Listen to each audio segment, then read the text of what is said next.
Chapter 1. The morning after. The phone's emergency alert cut through Diane Turner's sleep at 5:47 a.m., that electronic shriek designed to bypass the brain's drowsiness filters. She was awake before she knew why, hand already reaching for the device on her nightstand. The screen blazed in the pre-dawn darkness. National emergency. Remain calm. Or further instructions. Diane sat up slowly, her bare feet finding the cold hardwood floor.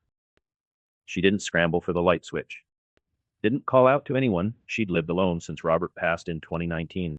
She just sat there in the blue glow of her phone, reading the alert again. Happened. Just recognition, like a diagnosis that confirms what your body already knew. She pulled on yesterday's clothes, jeans, a gray sweater, sensible shoes with rubber soles, and moved through the house with the deliberate calm of someone following a well-rehearsed plan. In the kitchen, she started the coffee maker before turning on the tablet propped against the backsplash. Old habits. She'd grade papers with her morning coffee for 31 years. Now she'd watch her country change forever. The CBC feed was chaos wrapped in professional composure. The young anchor, with circles under her eyes, spoke rapidly while the Chiron scrolled, American Force across border operation, Governor General in protected custody. Bye. Coordinated movement across multiple points, the anchor was saying. We're receiving reports of U.S. military aircraft landing at Canadian Forces Base Petawawa, the Ottawa International Airport, and we're now being told Montreal Trudeau International as well. The Prime Minister released a recorded statement approximately 40 minutes ago, calling for citizens to remain calm and cooperate with what he described as our allies during this period of continental security partnership. Diane poured her coffee, watching the steam rise while the screen behind it showed troop transports lined up on the Petawawa runway. 82nd Airborne. She recognized the distinctive AA shoulder patches from the hours she'd spent studying American order of battle. If the 82nd was at Petawawa, that meant Fort Bragg had committed their rapid deployment force. This wasn't a border incident. This was an occupation. The Prime Minister's face appeared on screen, tight-lipped, eyes slightly too wide. Anyone who'd spent 3 decades watching teenagers try to explain missing homework recognized that look. He was reading from a script someone else had written, under conditions not of his choosing. In consultation with our allies, I have agreed to accept temporary security assistance to address the national emergency currently facing North America. I ask all Canadians to remain calm, to cooperate with military personnel, and to trust that your government is working to resolve this situation as quickly as possible. Protective custody, she thought. That's a new one. The coverage cut to a split screen. The Pentagon spokesperson on one side, using phrases like stabilization operation and mutual security framework and temporary protective presence. On the other side, shaky cell phone footage of 10th Mountain Division troops establishing checkpoints on the road to Ottawa International. Diane had studied enough history to translate. We're here, and we're not leaving until we decide to leave. The anchor returned, her composure beginning to fray at the edges. We're now receiving reports that the Governor General has been taken into, quote, protective custody along with senior cabinet members.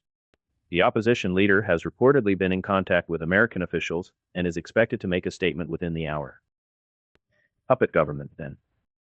It was textbook neutralize legitimate leadership, install a compliant alternative, maintain the fiction of continuity. The Americans had done it before in smaller countries.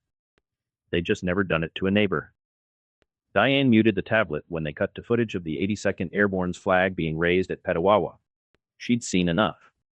The specifics would keep coming: troop movements, political statements, talking heads analyzing the constitutional implications, but none of it would change what she needed to do next. She took her coffee to the window and looked out at her neighborhood. Greenbank Road was quiet at this hour.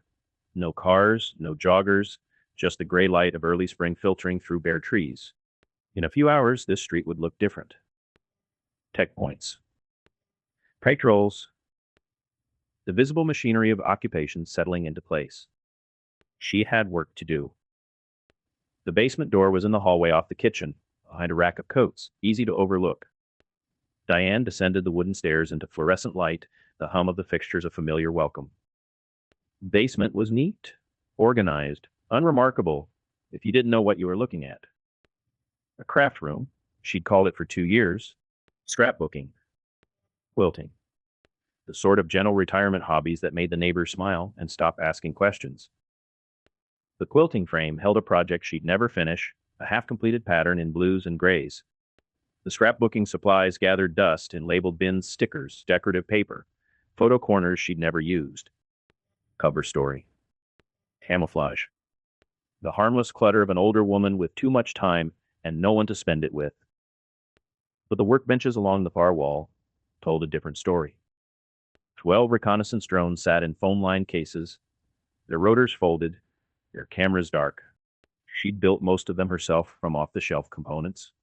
DJI, flight controllers, aftermarket motors, custom camera mounts she designed on the CAD software and printed in the corner. Each one could stay airborne for minutes on a full charge, with a camera capable of reading license plates from 300 meters.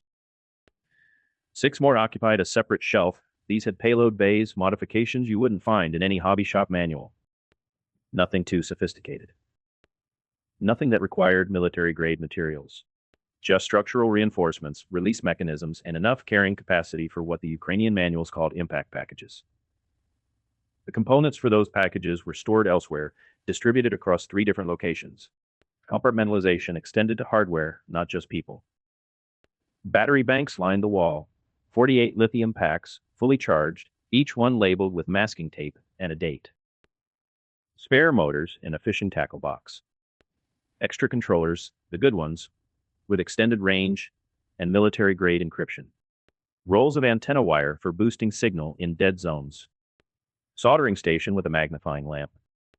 A 3D printer she'd told the delivery driver was for making custom ornaments. Diane ran her hand along the cases, counting, confirming. Everything where she'd left it. Everything ready. She'd started learning to fly drones in March of 2026. The news that month had been full of the usual noise, political theater, culture war skirmishes, the endless exhausting churn. But underneath it, she'd seen a pattern. A direction. The slow, deliberate erosion of norms that made certain things unthinkable, until suddenly they weren't. First, the rhetoric. Enemies of the people, traitors, national security threats applied to critics and journalists. Then the policies, emergency powers expanded, constitutional constraints reinterpreted, elections questioned before they even happened. Then the appointments, loyalists replacing professionals, yes men replacing experts, true believers replacing anyone who might say no. Robert would have called her paranoid. Robert had believed in institutions, in guardrails, in the fundamental decency of democratic systems. Robert had been a good man, and Diane had loved him, but Robert had also been wrong. She hadn't tried to convince anyone. That wasn't her way. 31 years of teaching had taught her that people believed what they wanted to believe, and arguments rarely changed minds. Action changed minds. Evidence changed minds. Results changed minds. So she'd simply started preparing. The encrypted laptop sat in its hiding spot behind a false panel in the workbench, a simple slider mechanism she'd built from drawer slides and plywood. Diane powered it up and opened the contact list. 23 names, organized into 7 cells. Each cell knew its own members. None knew the others. The operational doctrine she'd studied called it compartmentalization. The cells are habits, not hierarchies. If one broke, the others survived. Marcus, mechanical skills, northern sector, Hannah, young, tech-savvy, good with people, Robbie, former IT, handles communications, David, ex-military, tactical training, Sarah, nurse, medical knowledge, engineering background, problem solver. 23 people who'd spent 2 years thinking they were joining a drone enthusiast club. 23 people who'd learned to fly, to build, to repair, to communicate, all under the cover of a hobby. She'd told them it was for search and rescue training, for emergency preparedness, or just in case. Now they were about to learn what just in case really meant. She scrolled to the last entry. No name, just a designation. Ed Visor. The JTF-2 sergeant she'd met at Briarwood Park 18 months ago, the one who'd watched her fly while his kids played on the swings. He thought she was a hobbyist too, at first. Then he'd started asking questions that weren't casual, about range, about frequencies, about what she was really practicing for.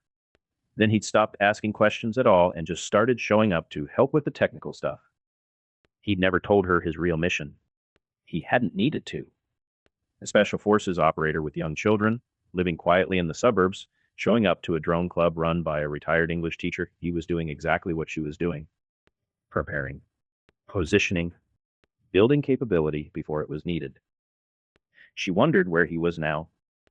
Whether his commanders had pulled him back to some hidden base or sent him underground with orders to raise a militia. Whether his family had made it out or whether they were somewhere in this city waiting like everyone else. Focus, she told herself. One step at a time. The doctrine came back to her, the words she'd memorized from Ukrainian resistance manuals translated through VPN connections in the dead of night. Reconnaissance before violence. Patience before action. The cells or habits don't know who built the drones, who funded them, who made the decisions. Replaceability over excellence. And the phrase that had become her operating principle. You don't defeat the enemy's drones by matching them system for system. You defeat them by overwhelming their assumptions. The Americans had satellites and predators and electronic warfare suites that could jam every frequency she might use. They had stingers and counter-US systems and trained personnel who did this for a living. On paper, her little network should be irrelevant hobbyists with toys against the most sophisticated military on Earth. But they also had assumptions. They assumed Canadian civilians were soft, compliant, unprepared. They assumed an overnight occupation would be met with shock and confusion, not organized response. They assumed that a retired English teacher with a craft room full of quilting supplies couldn't possibly be a threat. They were wrong. Diane thought about her former students, hundreds of them, scattered across Ottawa and beyond. Some would keep their heads down and survive, waiting for someone else to fix this. Some would find their way to collaboration, convincing themselves it was pragmatic, that cooperation was survival, that resistance was futile. She could name them even now, the stubborn ones, the angry ones, the ones who never accepted because I said so as an answer would resist. And then there were the others, the ones she didn't want to think about. The parents who'd smiled at her during conferences while their kids parroted talking points about strength and real leadership. The ones who'd see American soldiers on their streets and feel relief. And Frank dynamic. Some neighbors would hide you. Some would turn you in. Most would just try to survive. The question was never whether you could trust everyone. The question was whether you could build a network that survived the ones you couldn't trust. She'd built one. She thought she had, anyway. Now she'd find out. The basement window let in gray morning light, 7:15 according to her watch. The coffee upstairs would be cold by now. The tablet would be cycling through the same footage, the same phrases, the same carefully managed shock. Diane reached for the first burner phone in the drawer. Prepaid. Untraceable. One message, then the SIM card destroyed, and the phone wiped. Her thumb hovered over the keyboard. 2 years of preparation compressed into this moment. The instant she sent this message, everything changed. She could still stop. Close the laptop, climb the stairs, watch the coverage like everyone else. And see. Hope for the best. She thought about Robert, his faith in systems, his trust in institutions, his certainty that the guardrails would hold. She'd loved that about him once. The optimism. The belief that things would work out. But hope was not a strategy. She typed the activation code, a Shakespeare quote, because even now she was an English teacher, and sent it to Marcus. Now is the winter of our discontent. One by one, she sent the same message to each cell leader. 7 messages. 7 phones. 7 people who would wake up this morning knowing that everything they'd been preparing for was finally terribly real. Chapter 2, Citizens by Day. Captain Wayne Holt surveyed his new domain through the scratched window of a Humvee that smelled like someone had spilled coffee in it 3 states ago. The suburbs of Barrhaven unrolled past in neat rows of brick houses, trimmed lawns still winter brown, minivans and driveways. Could have been Rochester. Could have been any mid-tier American suburb with pretensions of niceness. These people had no idea what was about to happen to their comfortable little lives. Sir, we're 2 minutes out from the community center, his driver said. Specialist Dalton, the nervous one, the one who kept checking his mirrors like he expected an ambush. Holt had already marked him as dead weight. I can see that, Specialist. The convoy had rolled into Barrhaven South Military District at 0900 sharp, 3 Humvees, 2 supply trucks, and enough National Guard to pacify 30,000 Canadian civilians who'd spent the last 40 years thinking safety was their birthright. His company. His sector. His opportunity. Holt had dreamed of this moment since he'd put on the uniform 12 years ago, grinding through weekend drills and 2-week training rotations while his peers from West Point got deployments to actual war zones. Afghanistan had wound down before he could get there. Break was over. Syria was special operations only. He'd watched his career tick away in armories and motor pools while men with worse instincts and better timing collected combat ribbons. Not anymore. The convoy turned onto Greenbank Road, and there it was, the Barrhaven Community Center, a sprawling beige building with a parking lot big enough for Little League practice. His forward team had already secured it. The Canadian flag still flew out front, but that was an oversight they'd correct by sundown. "All right, gentlemen," Holt said into the radio. "We're home. Platoon leaders report to HQ in 30 minutes. Everyone else, establish your sectors per the operations order." He stepped out of the Humvee and breathed Canadian air for the first time. It smelled like every other spring morning he'd ever experienced: damp earth, distant car exhaust, nothing special. He'd expected it to feel different. To feel like foreign territory. Give it time, he thought. It'll smell different soon enough. The community center's main hall had been a gymnasium before Holt's advance team turned it into his headquarters.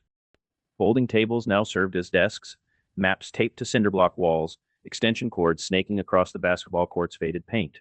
Staff Sergeant Kovacs had the operations section running by 1,000 hours comms, logistics, intelligence feeds from higher command. "Sector assignments are finalized, sir." Kovacs spread a map across the central table. 5 platoons, 5 neighborhoods. Each platoon gets a patrol area roughly 6 blocks by 6 blocks. That's about 4,000 civilians per platoon. Holt nodded, studying the boundaries. His sector ran from Greenbank Road west to Highway 416, south of Fallowfield Road, down to the city limits. Middle-class families mostly. Detached homes with yards and garages. The kind of people who went to church, coached youth hockey, and had never seriously contemplated that their government might not be able to protect them. "We've got Ottawa police liaison arriving at 1300, Kovacs continued. 3 officers. They'll coordinate citizen patrols in each sector." Good. The locals see Canadian faces working with us. It normalizes the situation. Holt traced a finger along the main roads. "What about trouble spots?" "Nothing flagged yet. But we're getting reports of disorganized resistance in other sectors, civilian attacks on patrols mostly. Improvised weapons, hunting rifles. Nothing organized. It won't stay disorganized." Holt had read the same intelligence briefings everyone else had ignored. The Ukrainians had taught the world how to fight a modern occupation, and anyone with an internet connection could download their playbooks. "We get ahead of it now, or we spend the next 6 months playing whack-a-mole." He turned to the platoon leaders, assembled behind him, 4 lieutenants and a senior ENCO, all of them looking various shades of uncomfortable. Weekend warriors. Insurance adjusters and IT consultants who put on the uniform once a month and thought that made them soldiers. "Gentlemen, this is what we train for," Holt said. "I know some of you have reservations. Let me address those now. Your reservations are irrelevant. We have orders. We execute. The politicians will sort out the politics. Our job is to maintain order in this sector until we're told otherwise." Lieutenant Palmer, the young one fresh from OCS, raised a tentative hand. "Sir, rules of engagement? Standard occupation protocol. Defend yourselves. Defend each other. Defend this facility and our supply lines. Civilians who cooperate are to be treated fairly. Civilians who resist." He let the pause do its work. "Will be handled appropriately." He saw the reactions he expected. Some nodded. Some looked at the floor. His people, the ones he'd identified over years of drills and exercises, exchanged knowing looks. Sergeant Briggs in the back, the one with the shaved head and the permanent scowl. Corporal Wade, who'd once put a recruit in the hospital during hand-to-hand training and gotten a letter of reprimand instead of a court-martial. Private First Class Denton, who laughed at things that weren't funny. Every unit had them, The ones who dreamed of this kind of authority their whole miserable lives. Holt had learned to recognize them, to position them, to use them. To use them. Community meeting at 1400, he continued. We're inviting every resident in the immediate area. Attendance is mandatory, though we'll phrase it as strongly encouraged. I'll explain the new rules. Questions will not be taken. Sir? Another Lieutenant Patel, logistics background, perpetually worried. When you say questions won't be taken. I mean, this is not a negotiation, Lieutenant. This is an announcement. They'll hear what they need to hear, and then they'll go home and process it. If we open the floor to questions, we invite debate. Debate suggests their input matters. Their input does not matter. Patel nodded slowly, his face carefully blank. Another one who'll need watching, Holt thought. They came because they had no choice. The community center's gymnasium filled with residents of Barrhaven South, guided by soldiers positioned at every entrance. Families with children. Elderly couples. Young professionals who'd taken the day off work only to discover there was no work to take off from. They filed into chairs arranged in neat rows, and they watched Captain Wayne Holt take his position at the podium. Holt surveyed them for a long moment before speaking. 200 faces, maybe more. Some angry, poorly hidden. Some frightened, even more poorly hidden. Handful looked almost eager, the first collaborators already self-selecting, the ones who'd spent their lives waiting for someone to impose order on a world they found too chaotic. The useful ones, he thought. And the rest. He noticed an older woman near the back, silver hair pulled into a practical ponytail, watching him with an expression he couldn't quite read. Not afraid.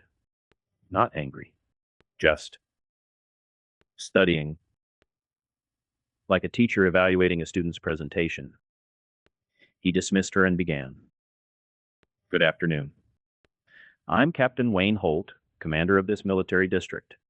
You've seen the news. You know why we're here. I'm not going to waste your time with explanations you've already heard. Instead, I'm going to tell you what's going to happen now and what you need to do to ensure the safety and well-being of your families. He let that land. Safety. Well-being. Families. The words that matter to people like these. First, a curfew is now in effect from 2200 hours to 0600 hours. That's 10 p.m. to 6 a.m. Anyone found outside during curfew without authorization will be detained and questioned. He watched the ripple of reaction move through the crowd. A few protests started to form, then died. The soldiers along the walls made speech inadvisable. Second, movement between sectors now requires identification. You will carry your ID at all times. Checkpoints will be established at major intersections. Compliance will make your life easier. Resistance will make it harder. The woman with silver hair was writing something in a small notebook, taking notes at his speech like it was a goddamn lecture. Heard gatherings of more than 5 people require prior notification to this headquarters. We're not forbidding assembly, we're ensuring security. If your book club wants to meet, let us know. If your church wants to hold services, let us know. This is not oppression. This is community partnership. Community partnership. He'd practiced that phrase. The briefing documents called it terminology management, using words that meant one thing while doing another. The Canadians would learn the vocabulary. Eventually, they'd start using it themselves. Fourth, citizen patrols will be established in each neighborhood. He gestured to the 3 Ottawa police officers standing near the side entrance, their uniforms crisp, their faces professionally neutral. Your own police will accompany these patrols. We're not asking you to report on your neighbors. We're asking you to help maintain the safety of your community. Volunteer sign-up sheets are available at the exits. I encourage those of you with civic spirit to participate. The first volunteers were already forming mental cues. He could see it in their posture, the ones who leaned forward slightly, who nodded at the police officers, who looked around to see who was watching them. Some genuinely believed in order. Some had grudges to settle. Some just wanted to be on the winning side before the battle lines hardened. All of them were useful. Finally, I want to address what happens if these guidelines are not followed. There have been incidents in other sectors disorganized attacks on military personnel by individuals who believed they were making a political statement. Holt let his voice harden. Those individuals have been apprehended. Their families have been detained for questioning. Their homes have been searched, and in some cases, demolished as a security precaution. The gymnasium went very quiet. I don't want that here. You don't want that here. So let's work together to ensure it doesn't happen. Cooperate with my soldiers. Report suspicious activity to the citizen patrols. Go about your lives within the guidelines I've described. Do these things, and you'll find this period of stabilization to be minimally disruptive. He looked across the rows of faces one last time. The angry ones who'd learned fear. The fearful ones who'd learned compliance. The eager ones who'd learned power. That concludes our community meeting. You may return to your homes. They filtered out in silence, the particular silence of people who'd just been told how things would be and were still processing the implications. The soldiers at the doors checked IDs as they left, a preview of the new routine.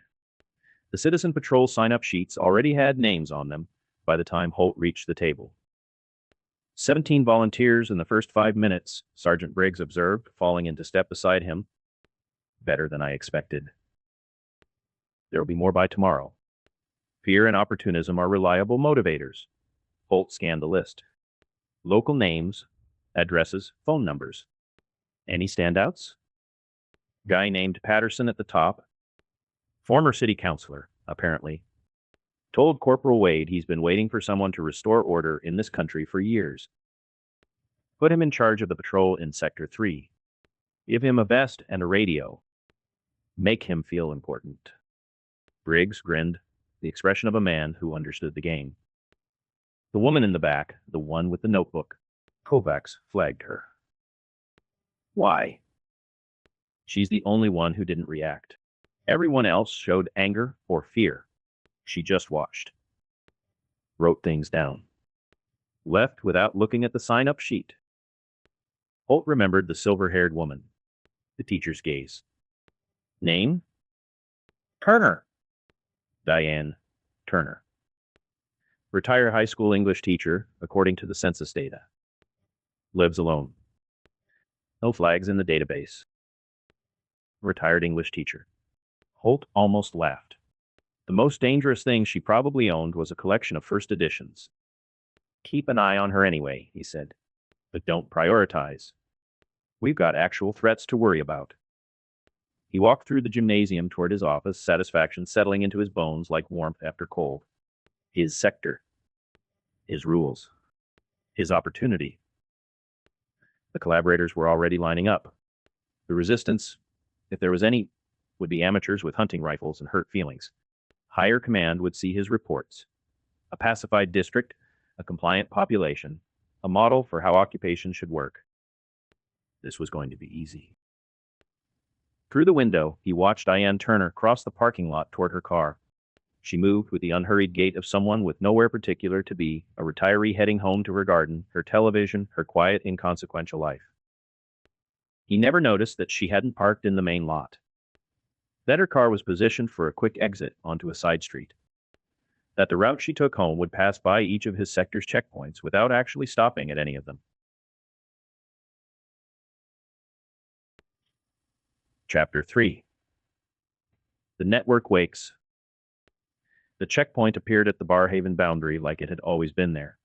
Jersey barriers, concertina wire, 2 Humvees parked at angles that would force any vehicle into a serpentine approach. Half-dozen soldiers in ACUs stood around looking simultaneously bored and nervous. Sergeant Mike Thornton slowed his pickup to a crawl and kept his hands visible on the wheel. He'd been driving since 0400, taking the back roads from Petawawa, and his coffee had gone cold somewhere around Arnprior.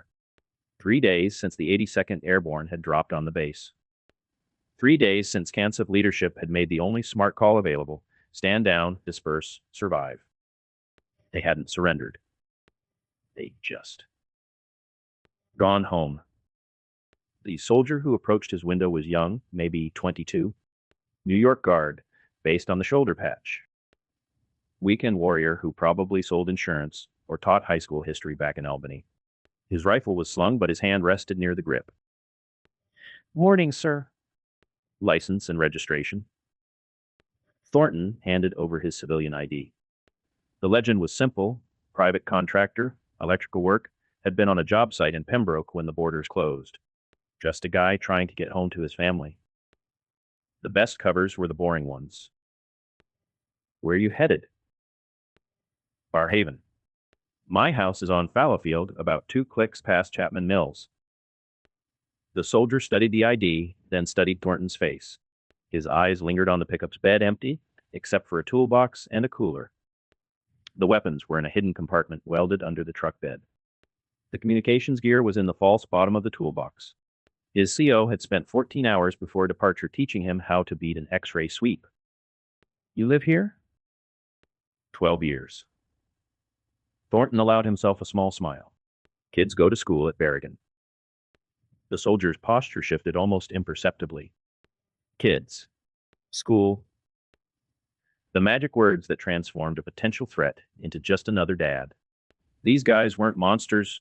They were accountants and teachers in uniform thousands of miles from home, occupying people who looked exactly like their neighbors back in Syracuse. All right, Mr. Thornton. Welcome home. The soldier stepped back and waved him through. Thornton drove past the barriers at exactly the speed limit, noting the fields of fire, the dead zones, the rotation schedule implied by the tired eyes of the off-duty soldiers drinking coffee near the Humvees. His training ran in the background like an operating system. Analyze, catalog, file for later. He'd been doing this since he was 19, and the war in his head never stopped, even when he was pushing his daughter on the swings. The neighborhood looked obscenely normal. Lawns being mowed. Kids waiting for school buses. An older man walking his golden retriever. If you didn't notice the Humvee rolling past every 20 minutes, you might think nothing had changed. Everything had changed. He pulled into his driveway at 7:26. The weeds had grown since he'd left for the training exercise 2 weeks ago. Sarah's car was in the garage. The kids' bikes were still on the front lawn where he told them 100 times not to leave them. Sarah met him at the door before he could knock. She'd been watching from the window. Military wife instincts, she always knew when he'd been in trouble, and she never asked questions she didn't want answered. Work trip got extended, he said, stepping inside. Couldn't call. I figured. She searched his face for information he couldn't give her. The kids are getting ready for school. The Americans are. They're requiring normal routines. School, work, everything. It was smart. It was smart. Keep them busy, keep them in patterns, keep them from organizing. Textbook occupation doctrine. Where are the kids? Emma's in the bathroom fighting with her hair. Jake's eating cereal and pretending he's not terrified. Thornton hugged her, a real hug, the kind he gave when he came back from deployments that he couldn't talk about. She stiffened, then relaxed into it. She knew that hug. She knew what it meant. I have to do some things, he said quietly. In the garage. I know. She pulled back and looked at him with eyes that held 12 years of understanding. I've always known. He kissed her forehead and walked through the house, pausing to ruffle Jake's hair and tell Emma she looked beautiful even with wet hair. Then he went into the garage and locked the door behind him. The cache was where it was supposed to be, hidden in the false wall behind the shelving unit. His contact had delivered it 2 nights ago. 2 C8 carbines, a Glock 19, 12 magazines, 2,000 rounds of 5.56, 500 rounds of 9mm, and a comms kit that could reach the CANSUF network through encrypted burst transmission. Enough to start. Not enough to win. He needed people. His tasking had been specific: raise local militia, enable resistance. But you couldn't build a network from scratch in occupied territory. You needed existing connections, existing trust. He thought about the resources he knew in Barrhaven. Hunting buddies. Veterans he'd met at the Legion. Other parents from the kids' school. Good people, but none of them were ready for this. None of them had been preparing. Then he remembered the woman at the park. Thornton drove through the neighborhood with the windows down, playing the part of a man running errands. He passed the park where he used to take Jake and Emma on Sunday mornings, the one with the big climbing structure and the splash pad that was still drained for winter. The memory surfaced unbidden. A woman in her 60s, silver-haired, standing at the edge of the field with a controller in her hands. A drone hovering above her, executing maneuvers that were too precise for a hobbyist. He'd made conversation once, the way parents do when they're supervising kids and need something to fill the silence. Those things are getting pretty sophisticated, he'd said, watching her drone execute a perfect figure eight. She'd looked at him with eyes that seemed to see right through his civilian dad costume. You have no idea. At the time, he'd thought she was just an eccentric retiree with an expensive hobby. Now, with his training running in the background, he reassessed the way she'd positioned herself back to the trees, sight lines to the parking lot, the controlled way she'd watched him approach, the too casual deflection of his question. She hadn't been a hobbyist. She'd been practicing.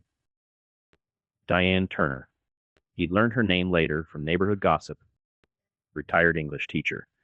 Lived alone in the house on Kennevale, the one with the well-maintained garden and the suspicious number of antennas.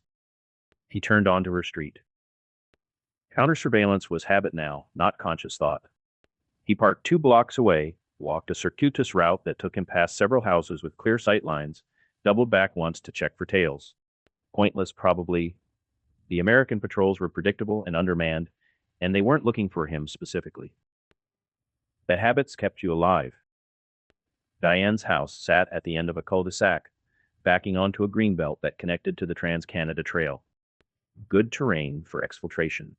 He noted the garden shed, the positioning of the windows, the camera housing under the eaves that was angled slightly wrong for standard home security.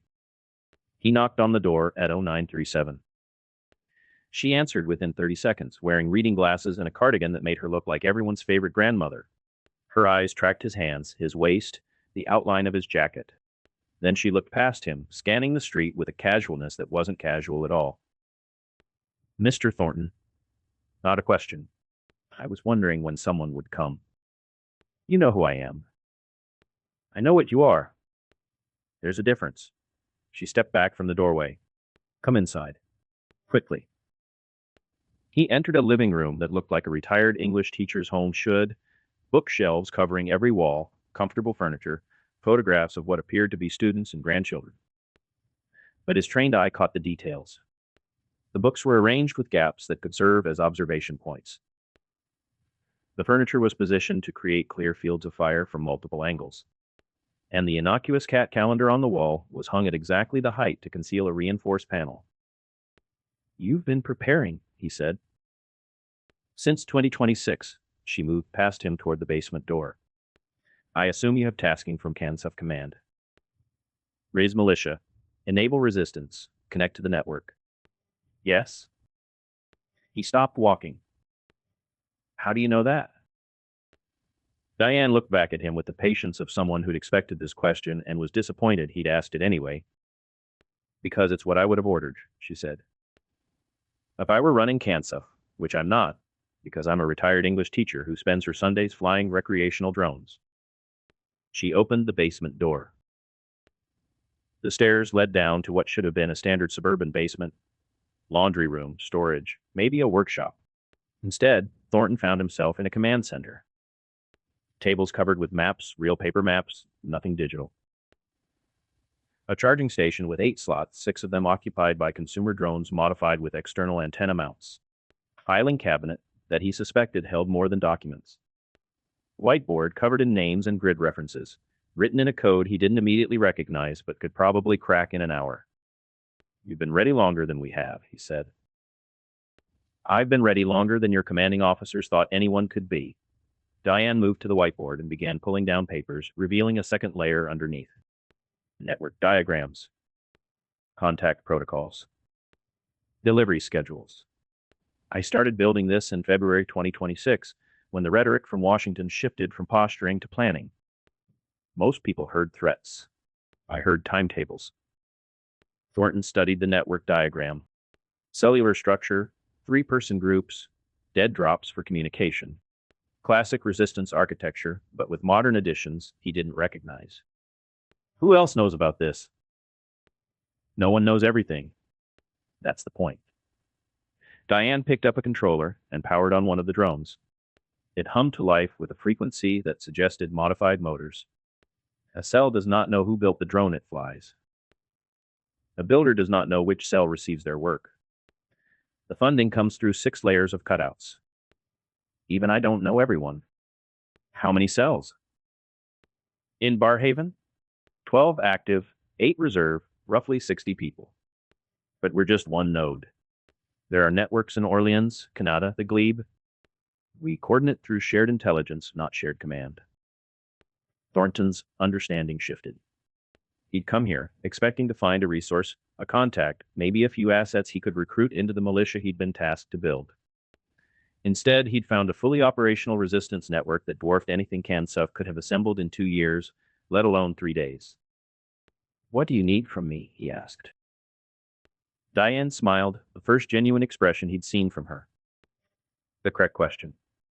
Most operators in your position would have asked how they could help lead, how they could take command of what I built. You don't need me to lead. You've been leading for 2 years. Exactly. She set down the controller. What I need is tradecraft. Dead drop protocols. Counter-surveillance techniques. Training for my operators in military skills they don't have. And most importantly, I need a connection to whatever network Kansuf is building outside Ottawa. I can provide all of that. Good. Then we have an arrangement. She extended her hand. Welcome to the Maquis, Sergeant Thornton. Your job is to enable, not command. Is that going to be a problem? He took her hand. Her grip was firm, her eyes steady. No, ma'am. That's exactly what I was trained for. Through the basement window, filtered through ground-level glass, he could see the American patrol rolling past on its regular schedule. 19 minutes early. He noted it automatically, filed it for later. His family was home. His kids would go to school today like nothing had changed. And in the basement of a retired English teacher's house, the resistance was already operational. He had a lot to learn. Chapter 4. Cells Are Habits. The safe house wasn't Diane's basement, that would be stupid, and Diane Turner had spent years not being stupid. The meeting convened in the unfinished basement of a house on Kilburney Drive, owned by a man named Marcus Webb, who worked night shifts at the Amazon Fulfillment Center and had no idea his home was being used for resistance planning while he sorted packages in Barrhaven. His wife knew. His wife had been in Diane's original study group back when they called themselves a recreational drone club and met in coffee shops to discuss flight patterns and battery optimization. 8 people sat on chairs in a loose circle, illuminated by a single work lamp that Marcus's wife had positioned to keep faces in shadow from any windows. Old habit from the planning phase when discovery meant embarrassment. Discovery meant something worse. Diane stood near the whiteboard she'd brought, covered with a blank sheet that she hadn't yet removed. Sergeant Thornton sat in the corner, his chair positioned with its back to the wall and a clear line to the stairs. He'd arrived third, after the security check confirmed no surveillance on the house, and he hadn't spoken since taking his seat. The others were her people. Hannah Marlowe, 34, worked at the CBC Regional Bureau and had access to communication infrastructure that would be useful later. David Okonkwo, retired engineer, had been building drones from hobby kits for 3 years and could machine replacement parts from raw aluminum. The rest were similar, ordinary people with specific skills assembled over months of careful recruitment. None of them had signed up for war. All of them had shown up anyway. First order of business, Diane said. Operational security protocols. She pulled the sheet from the whiteboard to reveal a diagram. 3 node cells connected by single lines, each cell isolated from the others except through designated couriers. From this point forward, we operate cellular. 3 people per cell. Your cell knows your cell. That's it. She tapped the diagram. You do not know who built the drones you fly. You do not know who funds the operation. You do not know who else is active in other neighborhoods. This is not paranoia. It is survival. David raised a hand. What happens if someone gets picked up? If someone gets picked up, they can only give away their own cell. 2 other people, maximum. The network survives because no single capture can unravel it. Thornton spoke for the first time. I can teach you interrogation resistance techniques. But the best defense is compartmentalization. You can't give up information you don't have. Hannah shifted in her chair.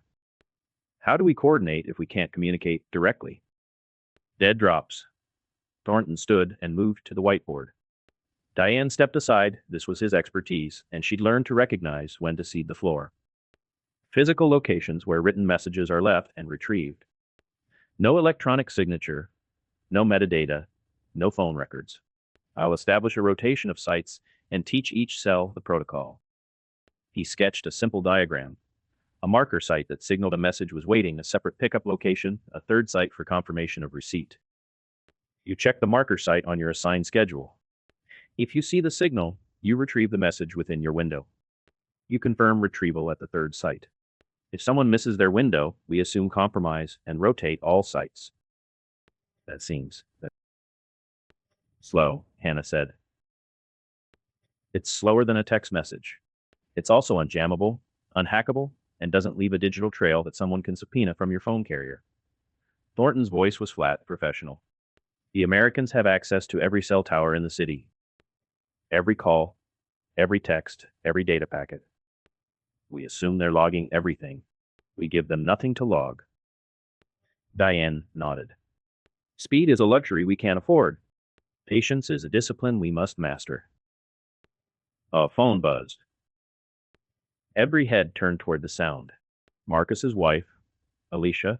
Her name's Alicia pulled her phone from her pocket with a frown. Emergency alert protocol, she said. Looking at the screen, something happened in Emerald Woods. Diane's stomach tightened.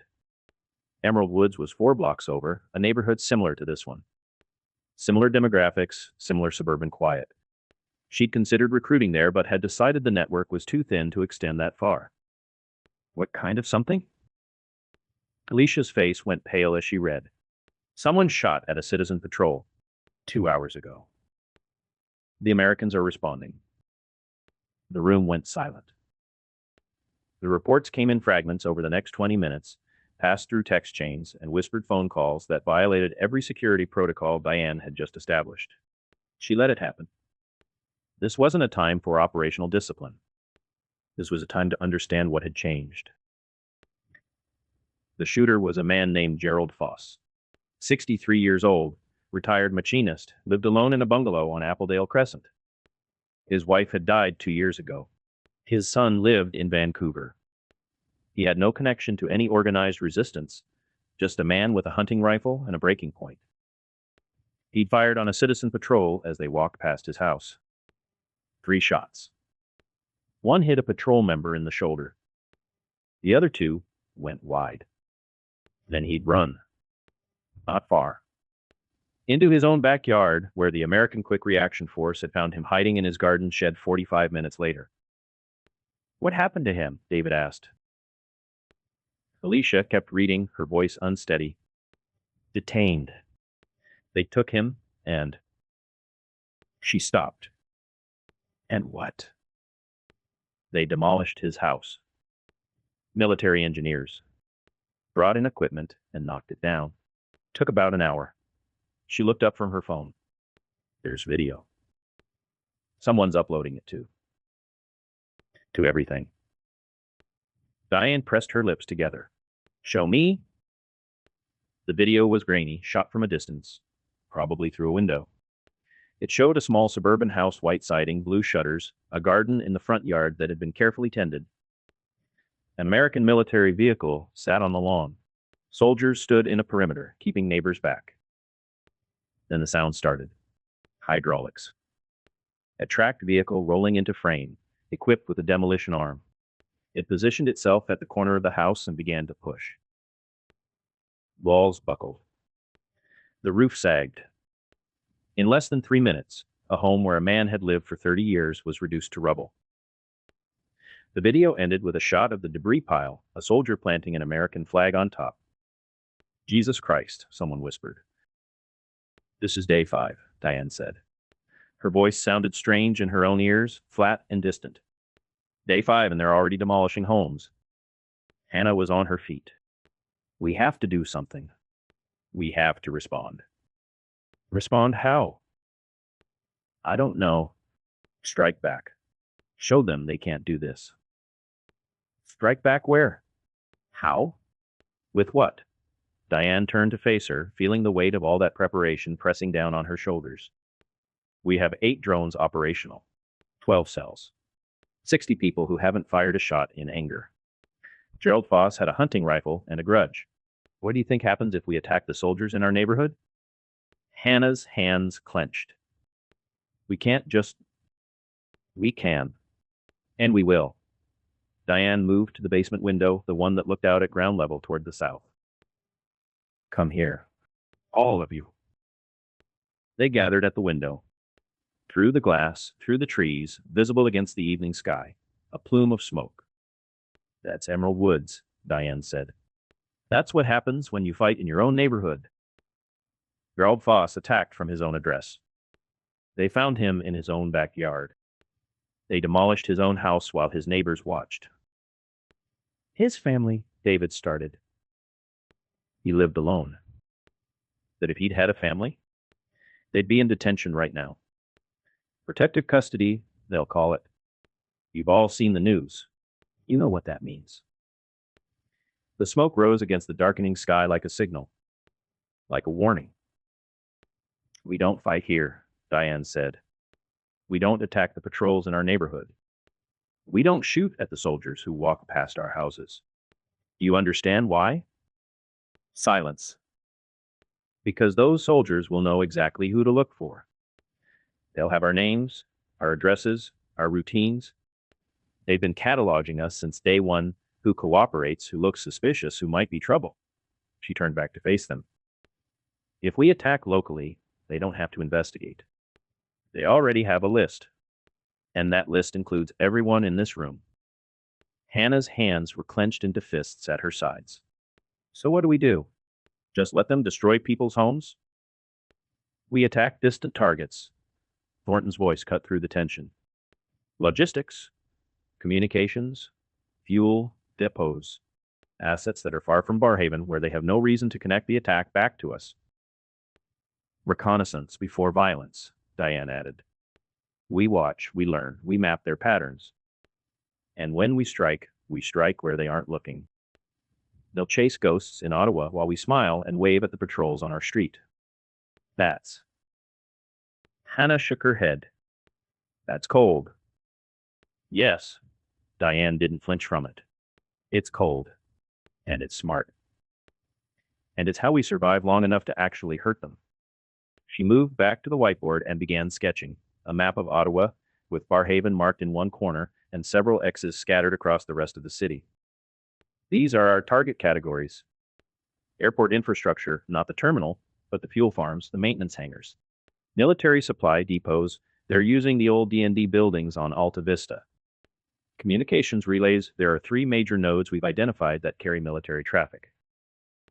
How do you know this? David asked. Because I've been watching since 2026. Because I spent every Sunday flying recreational drones over areas that happen to include military and logistics infrastructure. Because I kept records that the Americans don't know exist. She tapped the map. We have intelligence they don't know we have. We have capabilities they haven't anticipated. And we have patience they can't comprehend. The smoke was still visible through the window. Gerald Foss's house was still burning, or smoldering, or whatever houses did after they were crushed into rubble and left as monuments to consequences. Tomorrow, we begin reconnaissance of the first target category, Diane said. David, your cell takes the airport perimeter. Hannah, yours takes the supply depot approach routes. I want pattern of life observation, guard rotations, vehicle schedules. Nothing aggressive. Nothing that draws attention. Just watch. And the patrols here? Alicia asked. What do we do about them? We smile. We wave. We bring them coffee on cold mornings and complain about the weather. Diane's voice hardened. We become the quietest, most cooperative neighborhood in the occupation zone. We become so boring, so compliant, so utterly unremarkable that they pull resources from our sector to chase the real threats. And the real threats are us. Just not here. Never here. The meeting ended with assignments and schedules and dead drop locations that Thornton explained in methodical detail. One by one, the cell members filtered out of the basement, staggering their departures by 5-minute intervals, taking different routes home. Hannah was the last to leave. She stopped at the bottom of the stairs and looked back at Diane. That man in the video. Boss. Do you think he knew what would happen? I think he was angry and scared and desperate. I think he saw occupation forces walking past his house where his wife used to tend her garden, and he broke. Diane met her eyes. I think if he'd had a network, if he'd had a plan, if he'd had somewhere to put that anger besides his own front yard, he might still have a home. And his family might not be in custody. He didn't have family. Yes. The lesson stands. Hannah nodded slowly. We're smarter than that. We have to be. Diane moved past her toward the stairs. Because if we're not, that smoke on the horizon will be coming from our street. And I didn't spend years building this network to watch it burn because someone couldn't wait. She climbed the stairs and emerged into Alicia's kitchen, where normal life was performing its fragile pantomime. Dishes in the sink, a calendar on the wall, a child's drawing held by magnets to the refrigerator door. All of it one angry moment away from rubble. Through the kitchen window, the smoke was fading into the darkness. Diane knew it would still be there in the morning. The occupation would leave it standing, the debris, the flag, the message. They'd leave it for weeks, maybe months.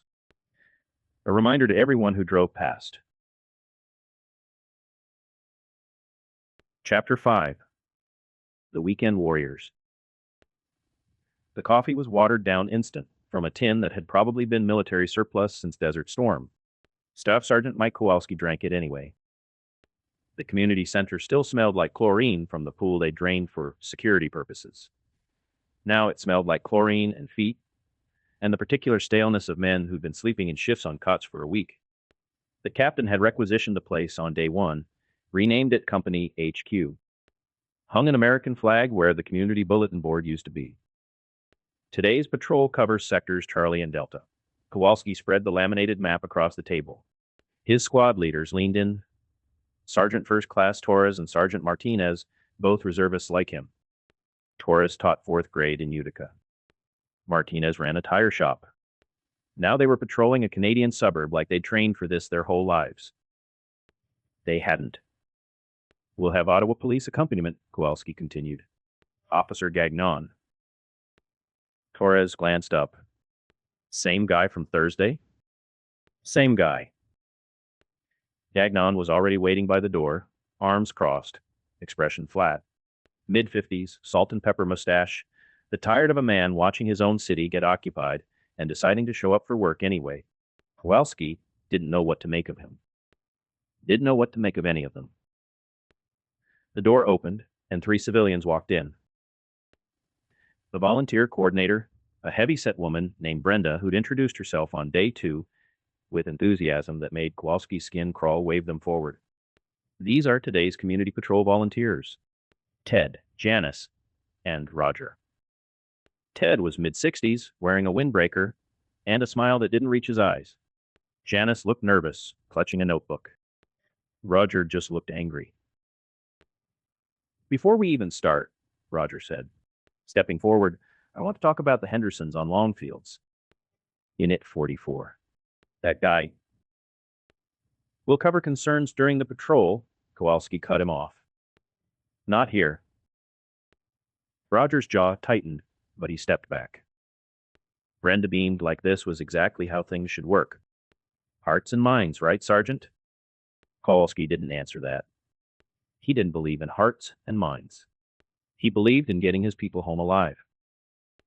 The captain's words from yesterday's briefing echoed in his head. This district is going to be an example. Don't get soft. Patrol steps off in 15, Kowalski said. Dear check. Barrhaven looked like any suburb back home. Split levels with attached garages, front lawns just starting to green up in the April warmth, minivans and driveways. Kids' bikes tipped over on front steps. Basketball hoops mounted above garage doors. His neighborhood in Syracuse looked exactly like this. The patrol moved in a loose column, Kowalski and Private First Class Rodriguez on point, Torres and Private Park bringing up the rear. The three volunteers walked in the middle, with Officer Gagnon drifting alongside like a man sleepwalking through his own funeral. That house, Ted said, pointing at a tidy bungalow with a Canadian flag still flying.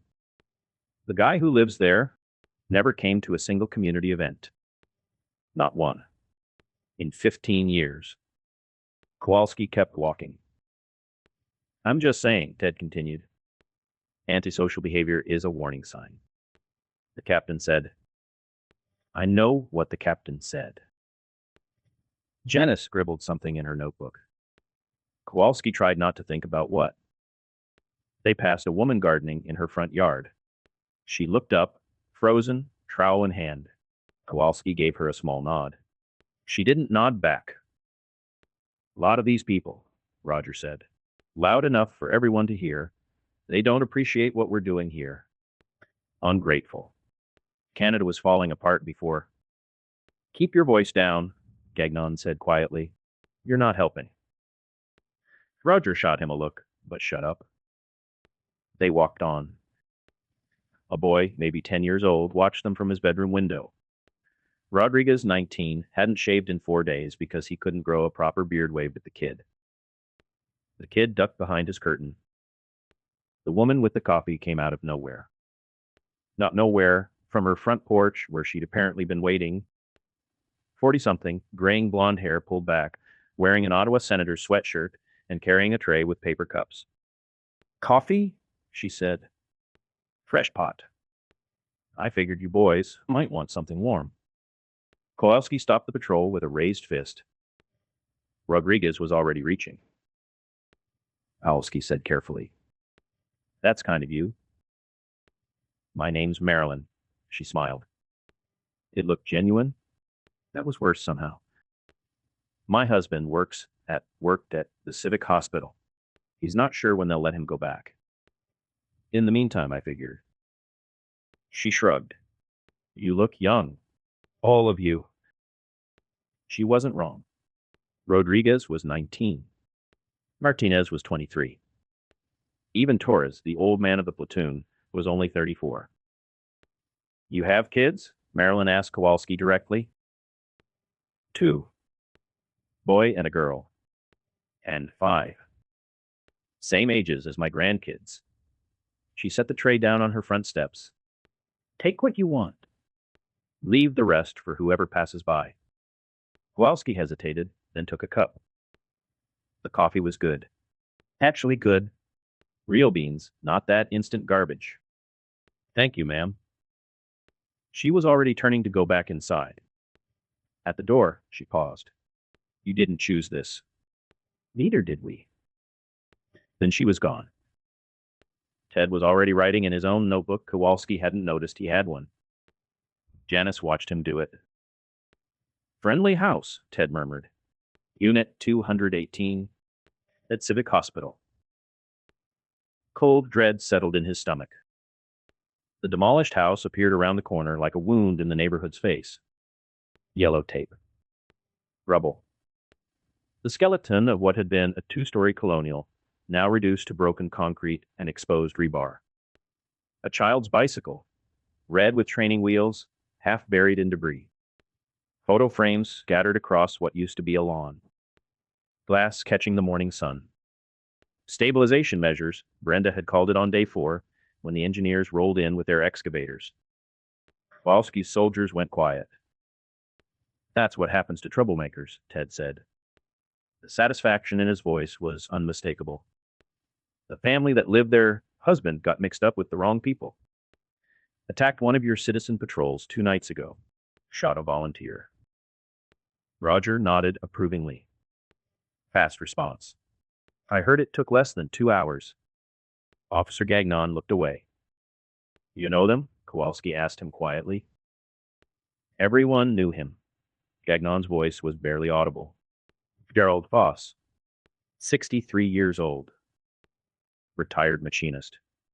Wife died 2 years ago. Son lives out west. He paused. Lived alone. Just a man with a breaking point. A neighbor watched from behind curtains.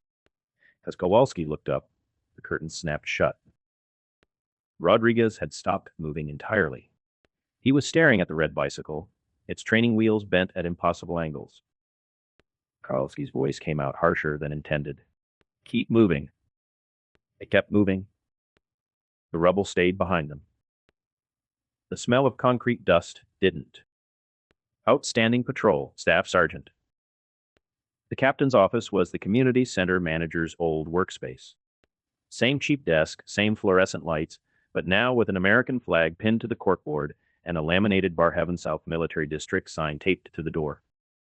Captain Wayne Holt looked like a recruiting poster, square jaw, regulation haircut, and intensity that made junior officers nervous. He was 28 years old and absolutely certain he was going to make colonel by 40.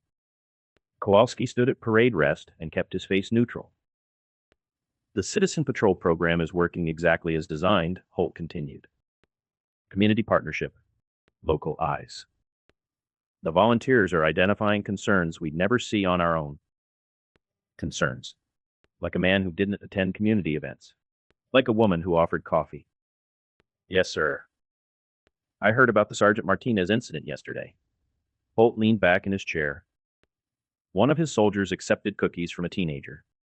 Some kind of baked goods. Private park, sir.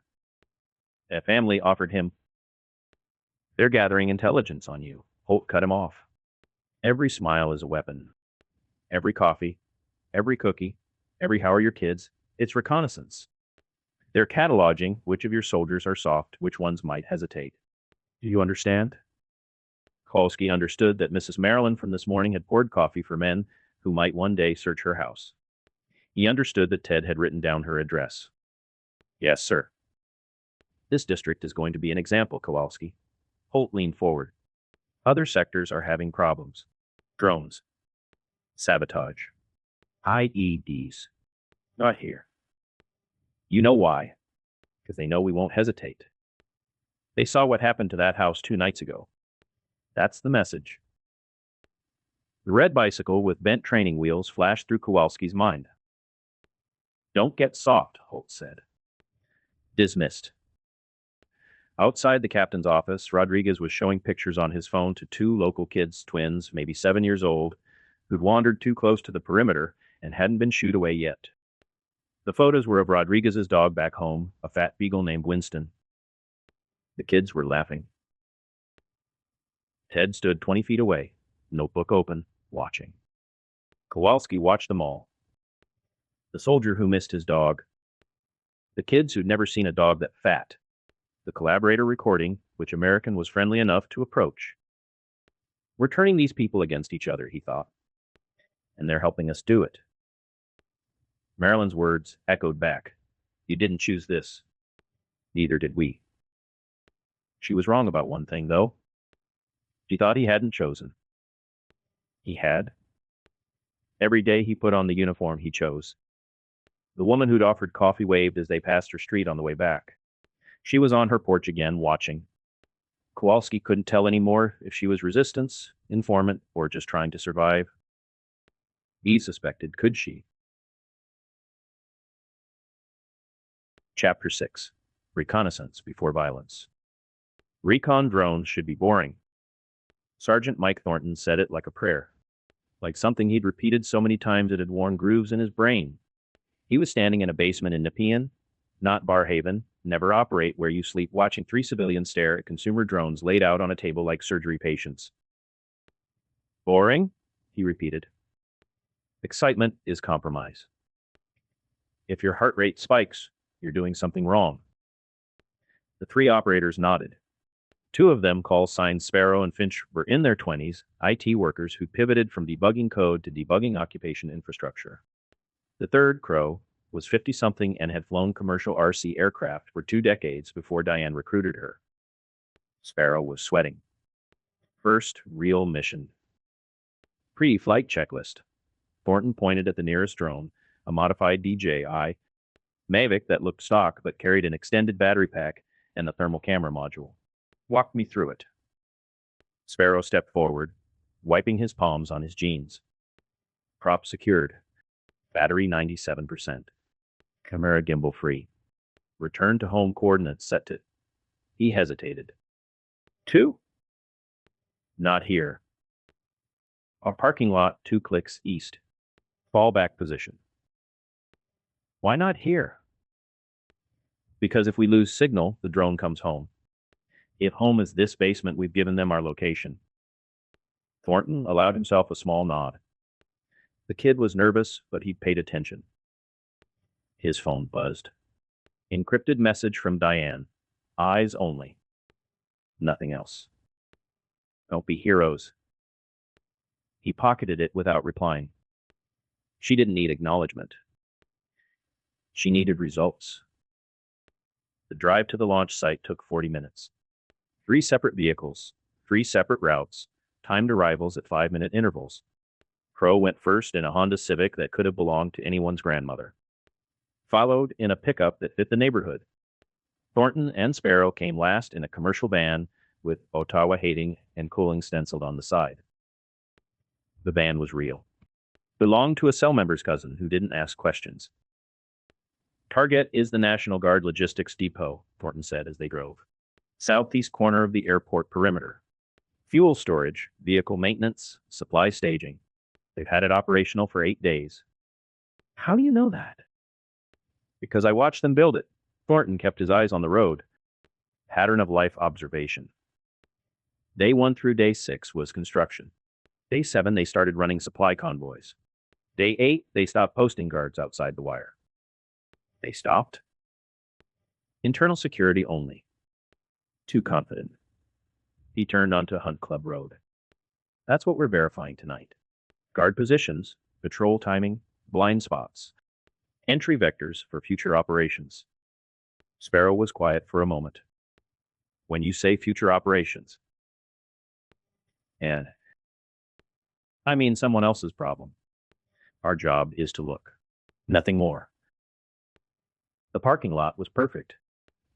Shuttered big box store, some retail chain that hadn't survived the pandemic, let alone the invasion.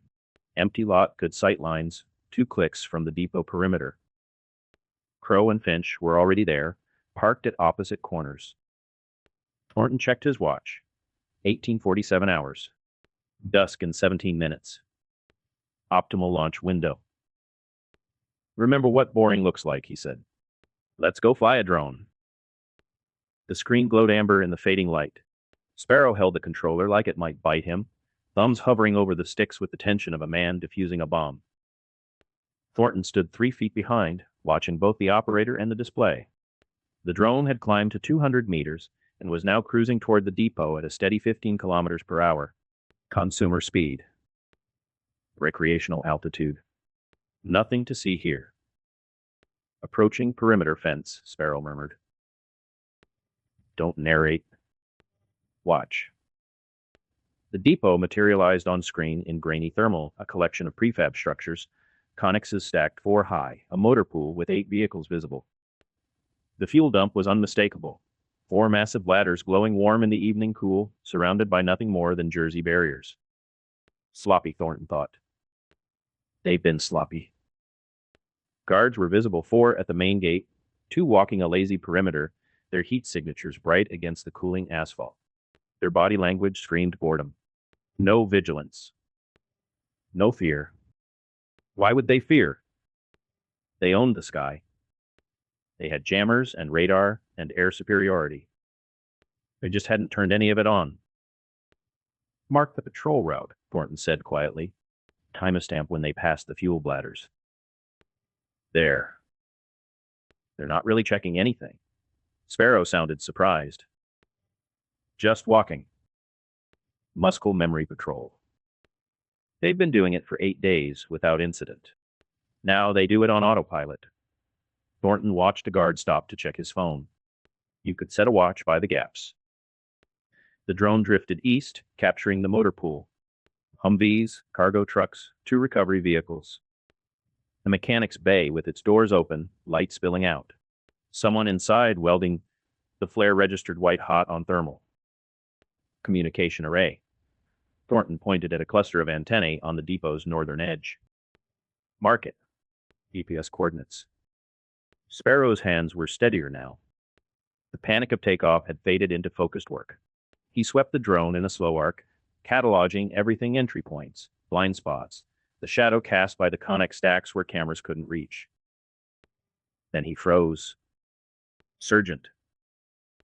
On screen, one of the perimeter guards had stopped walking. He was looking up, directly at the camera's position. He sees us. He sees something. Thornton's voice stayed level. Don't move the stick. Sparrow's hands trembled. The drone wobbled slightly on screen, gimbal compensation kicking in too hard.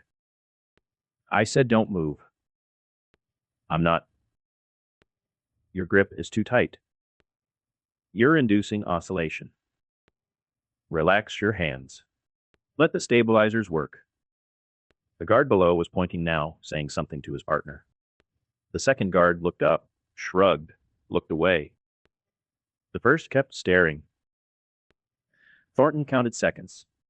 The drone was 200 meters up, painted dark gray, hovering against a twilight sky. At this range, in this light, it would look like a bird. A shadow. Nothing. If it moved, it would look like a drone. Trust the machine, Thornton said. It's smarter than you right now. Let it hover. 10 seconds. 20. The guard took 2 steps toward the perimeter fence, still staring upward. Then his radio crackled. Thornton could just hear it through the drone's microphone, and he turned away. Someone calling him back to the gate. He walked off without looking up again. Sparrow exhaled like he'd been underwater. Withdraw, Thornton said. Same heading, same speed. Don't hurry. The drone began its slow retreat, the depot shrinking on screen. Sparrow's hands were shaking now, adrenaline crash, but he kept the controls steady. Professional. Or close enough. They landed in silence. Crow appeared from her position, retrieved the drone, had it packed and in her trunk in under a minute. Finch was already gone, his truck pulling onto Hunt Club Road at precisely the planned time. Thornton waited until they were back in the van before speaking. You didn't run. Sparrow stared straight ahead. I wanted to.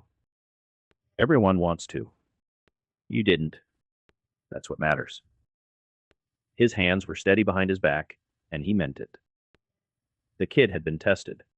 He'd passed. The real test was coming. Diane's basement was cold. April in Ottawa damp that got into your bones no matter how high you cranked the furnace. 7 people sat on chairs, watching footage play across a bedsheet hung on the wall. The projector was Diane's, salvaged from her teaching days. The image quality was terrible. The intelligence value was not. Fuel dump here. Thornton used a laser pointer. 4 bladders, minimal protection. Jersey barriers, but no overhead cover, no fire suppression visible. 1 spark, and that's 1,000,000 liters of JP8 gone. Diane leaned forward. Guard response time? Unknown. Based on patrol patterns, minimum 90 seconds from the nearest position to the fuel dump. Probably longer. They're not running. Vehicle bay? Lightly guarded. The mechanics work late, but there's no dedicated security presence after 2200. The recovery vehicles are in the open. He advanced to the next frame. Antenna array here. 3 main dishes, 2 backup relays. They're running all their tactical comms through this node. Hannah shifted in her chair. She'd been quiet since the footage started, but Thornton could feel her energy building. The same impatience he'd seen in 100 recruits who thought war was a video game. When do we hit them? The question hung in the cold air. Didn't answer immediately. She studied the frozen frame, the fuel bladders, the motor pool, the soft targets lined up like birthday presents. Tomorrow, she said finally. They don't know we were there. That window closes fast. Tomorrow. 36 hours from recon to strike. By the book. Thornton's book. Strike recommendations, Diane said. It wasn't a question. 2 options. He pulled up a hand-drawn map. Option 1, fuel dump. High impact, visible from across the city, destroys their local logistics for days. 3 drones, minimum. Incendiary payload. Option 2. Antenna array. Lower profile, but cripples their communications. They'd have to run everything through Ottawa, Maine, which we know is already overloaded. One drone precision strike. And if we do both? Thornton hesitated. We'd need 5 airframes minimum. We have 7 operational. Leaves no reserve if something goes wrong. Diane's face was unreadable. What would you recommend? Fuel dump only. Maximum impact, acceptable risk, maintains reserve capability. He paused. But you asked for eyes, not advice. I provided eyes. The decision is yours. Something flickered across Diane's expression, approval, maybe, or just acknowledgement that he understood his role. She turned back to the projected image. The fuel dump. Tomorrow night, same launch window. Nods around the room. Even Hannah, though her fists were clenched. One more thing. Diane's voice dropped. After tomorrow, we stop being civilians. The drones we've sent out, the attacks on other targets, those could be anyone. This is Barrhaven. This is our cell. Once we strike, there's no going back to normal. She looked at each of them in turn. Crow. Finch. Sparrow. 2 others Thornton didn't know by name, only by function. Hannah, still coiled with unspent energy. Does everyone understand what that means? Lone spoke, but no one looked away either. Thornton thought about the guards on the depot perimeter. Young. Bored. American. The same age as soldiers he'd trained with at joint exercises in Fort Drum. The same age as men who'd bought him drinks at a bar in Watertown, laughing about hockey rivalries and cross-border shopping. Some of them would burn. He didn't let it show on his face. That was the discipline. That was the doctrine. The rules existed so you didn't have to think about the faces. Diane turned off the projector.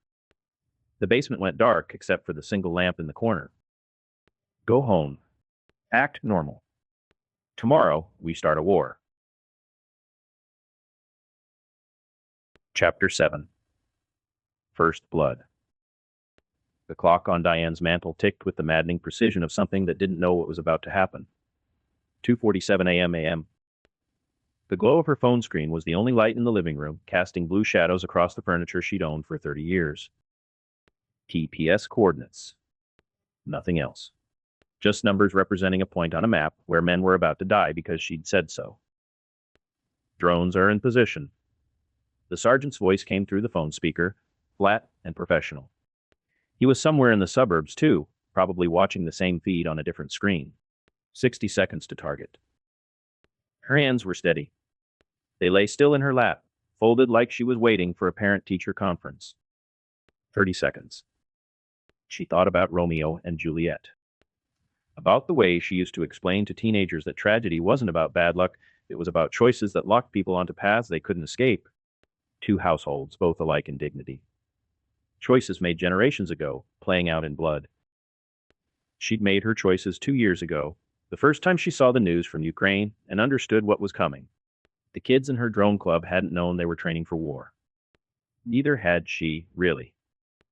Not until she did. 10 seconds. Through the gap in her curtains, she could see her neighbor's porch light. Henderson's. They had a golden retriever named Biscuit, who barked at squirrels. Miss Henderson brought Diane cookies at Christmas. Splash. The word hung in the silence.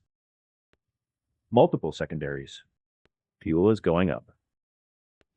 The phone screen flickered to life with pixelated footage consumer cameras relayed through 3 intermediaries, degraded to the point where the figures moving through the frame were more suggestion than detail. But Diane could see enough. Fire blooming in the night. The fuel dump catching first, then spreading to the maintenance bay in a wave of orange that turned the frame to overexposed white. Consumer night vision wasn't built for this. It was built for teenagers filming owls. Figures running. American soldiers in their ACU patterns, moving with the controlled panic of people trained for emergencies they'd never actually faced, 2 of them dragging a third. One figure not moving at all. He dropped near the motor pool, maybe 50 meters from the initial blast. Through the washed-out footage, she watched him try to rise, get halfway up, and fall again. He didn't try a third time. Primary target destroyed, the sergeant said. His voice hadn't changed. Secondary damage to motor pool. I count 3 vehicles burning. The observation drone pulled back, widening its view. The depot was an inferno now, flames reaching 30 feet into the spring night. Somewhere in that chaos, 4 to 6 Americans were dying, because a retired English teacher in a suburb had spent 2 years learning how to kill them. Strike drones exist to remove obstacles, she'd written in the Doctrine, not to terrorize or dominate. They are used sparingly against targets that directly degrade enemy surveillance, mobility, or morale. She'd believed that when she wrote it. She still believed it. But belief didn't change the fact that the soldier who'd fallen near the motor pool had a mother somewhere in America who was about to get the worst phone call of her life. Exfiltrating now, the sergeant said. 30 minutes to confirm all assets clear. Diane ended the call and sat in the dark, watching the reflection of flames dance across her living room windows, knowing they were only in her mind. The kettle took forever to boil. Diane stood in her kitchen, hands wrapped around a mug that wasn't full yet, watching steam begin to rise from the spout. The clock said 3:34 a.m. The sergeant would check in when the operators were clear. The falling soldier played in her mind. The way he tried to rise. The moment he'd stopped trying. She hoped he'd been dead before he hit the ground. She had no way of knowing. She opened a drawer. Inside, beneath a pile of takeout menus and expired coupons, was a photograph. Her last class, June 2026. 23 teenagers arranged in 3 rows, most of them doing the mandatory smile, a few genuinely happy to be photographed. Sarah and Wing in the front row, who'd cried during Macbeth's Tomorrow and Tomorrow and Tomorrow speech. Marcus DiGiovanni in the back, who'd argued that Hamlet was just a whiny rich kid and wasn't entirely wrong. They'd be 20 now. Some of them had probably fled to the Maritimes or British Columbia when the invasion started. Some were probably hiding in basements like she was, or walking the streets pretending everything was normal.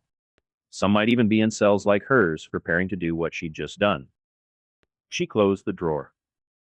Her phone buzzed. All assets accounted for. RTB complete. Return to base. Everyone had made it home. The drone operators who'd guided the munitions, the spotters who'd confirmed the target, the communications people who'd kept the network secure, all of them were back in their beds now, or would be within the hour. The dead Americans weren't going anywhere. They filtered into her basement in 1s and 2s, using the back gate like she'd taught them, timing their arrivals so no one approached the house within 10 minutes of anyone else. Basic tradecraft. The kind of thing she'd learned from YouTube videos and military manuals downloaded 3 years ago, back when downloading military manuals still felt like paranoia rather than preparation. The sergeant was already there when Hannah arrived, his face lit by the glow of a tablet showing after-action imagery. He'd aged 5 years in the past 2 weeks, or maybe she was just seeing him clearly for the first time. Combat did that to people. So did command. Hannah was smiling. Diane noticed that first the barely contained energy, the brightness in her eyes. She wasn't the only one. Sparrow, the young operator who'd done the final reconnaissance run 2 days ago, was practically bouncing on her heels. 3 vehicles, Sparrow said. Did you see? The second explosion took out their whole motor pool transport line. They won't be able to move heavy equipment for a week at least. Estimated casualties 4 to 6, the sergeant said. He wasn't smiling. Good hit. Clean exfil. Textbook. We actually did it. Hannah gripped Diane's arm, her fingers cold from the April night. We actually hurt them. Yes. Diane's voice came out quieter than she'd intended. We did. The sergeant caught her eye across the room. He understood. She could see it in the way his jaw was set, the way his celebration was purely professional. He'd done this before, probably in places with names she'd only ever seen on maps. He knew what it cost. He knew what it would cost her. The news will pick this up in a few hours, he said. Local terrorism, probably. Maybe domestic extremism. They'll have talking heads explaining how this was an act of cowardice, how it proves the occupation is necessary. He shrugged. Standard playbook. Cowardice. Sparrow's voice carried an edge now. They invaded our country. They... Not here. Diane raised a hand. Not now. Celebrations go in your head, not in this room. Not outside. Tomorrow morning, you smile at the soldiers on patrol. You wave at the citizen patrols. You go to the community meetings and nod along like good little citizens. The room sobered. Even Sparrow. Today never happened, Diane said. Understand? They understood. She could see it landing, the weight of what they were, not freedom fighters in some glorious revolution, but saboteurs who would smile at the people they were killing, who had to. This was the war they'd chosen. This was what it looked like. Dawn came like it always did, indifferent to what had happened in the dark. Diane made breakfast, eggs, toast, coffee she didn't taste. The kitchen radio played CBC, which still broadcasted under occupation oversight, meaning everything was filtered through what the Americans wanted Canadians to hear. Terrorist attack on a military supply depot in the Ottawa region. American military spokesman Colonel Harrison called the attack cowardly and unjustified and promised swift justice for those responsible. And she flipped the eggs. The yolks held together perfectly, golden and unbroken.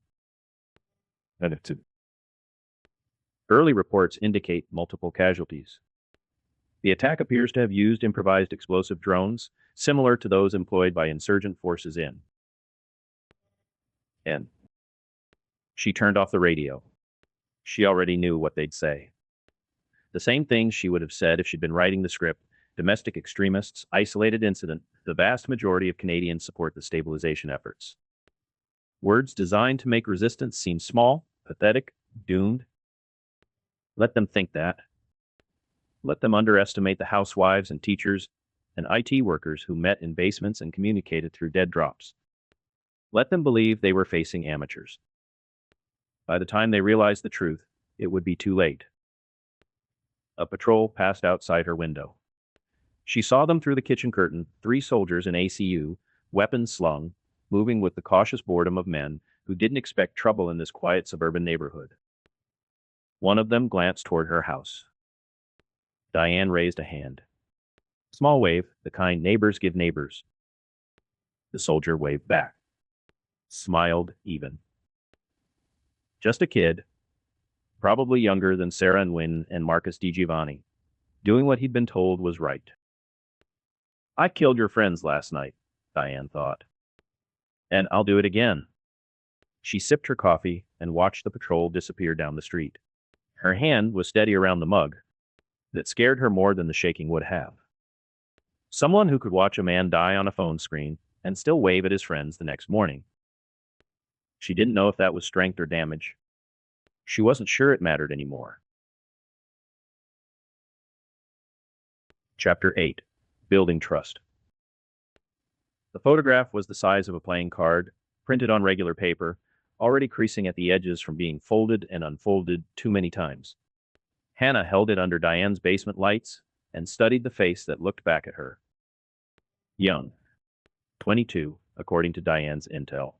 Brown eyes, dark haircut, military short, strong jawline that would have made him popular in high school. He wasn't smiling in the photo. It looked like it had been pulled from an ID system. But his expression was open, unguarded. Specialist Marcus Reyes, Diane said. She was sitting at the table where she'd briefed them before the depot strike, 3 days ago now. The strike that had changed everything, even if the neighborhood looked exactly the same. 22, Buffalo, New York. Assigned to the patrol sector covering Barrhaven South. He takes a coffee break at the same place every day around 1400. What do you want me to get from him? Everything. Diane's voice was flat, professional. The same tone she'd used to explain the Romeo and Juliet final essay structure, back when final essays had been the hardest thing her students faced. Patrol schedules. Neat. Morale. Upcoming operations. Whatever he'll tell a pretty woman who listens. Hannah looked at the photo again. Marcus Reyes from Buffalo. He looked like someone's kid brother. And if he's a decent guy? The pause stretched between them, long enough for Hannah to hear the furnace clicking on in the corner. Then we use a decent guy. Diane met her eyes. That's the job. The coffee shop had been a Starbucks before the invasion. Now it was hastily local, rebranded with a hand-painted sign that said Canadian Coffee Co., as if asserting identity was the same as asserting independence. The espresso machine was the same corporate model it had always been. The customers pretended not to watch the door whenever it opened. Hannah had arrived early, taking a seat near the window with a clear view of both the entrance and the parking lot. She was wearing clothes she'd thought about too hard, jeans that fit well, a sweater that was soft but not trying too hard, just enough makeup to look put together but not like she was going anywhere. The costume of a woman killing time on a Tuesday afternoon. The door opened at 2:07 p.m. She recognized him immediately from the photograph, even with the AC uniform and the M4 slung across his chest. He looked younger in person somehow, tireder. Exhaustion from weeks of sleeping light and waking scared. He ordered at the counter. Large coffee, black, no food. His hands shook slightly when he reached for his wallet. Caffeine withdrawal or stress or something else, she couldn't tell. The barista, a girl who looked barely 18, kept her eyes down the entire transaction. Hannah waited until he'd collected his drink and turned to survey the room. Then she let her eyes catch his. Just a moment. Small smile. Kind of thing that could mean anything or nothing. He hesitated. She gestured to the empty chair across from her, raising an eyebrow in invitation. For a long moment she thought he would pretend he hadn't seen. Walk out, or take a seat in the corner, or remember whatever he'd been told about fraternizing with the local population. He was 22 and tired and a long way from Buffalo, and she was someone who'd smiled at him like he was a person instead of an occupier. He sat down. I shouldn't be talking to civilians, he said. Almost immediately. My sergeant would. I won't tell if you won't. Hannah kept her voice light, friendly, unthreatening. You look like you need to sit down.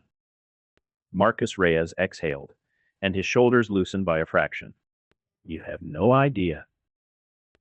Conversation came easier than she'd expected.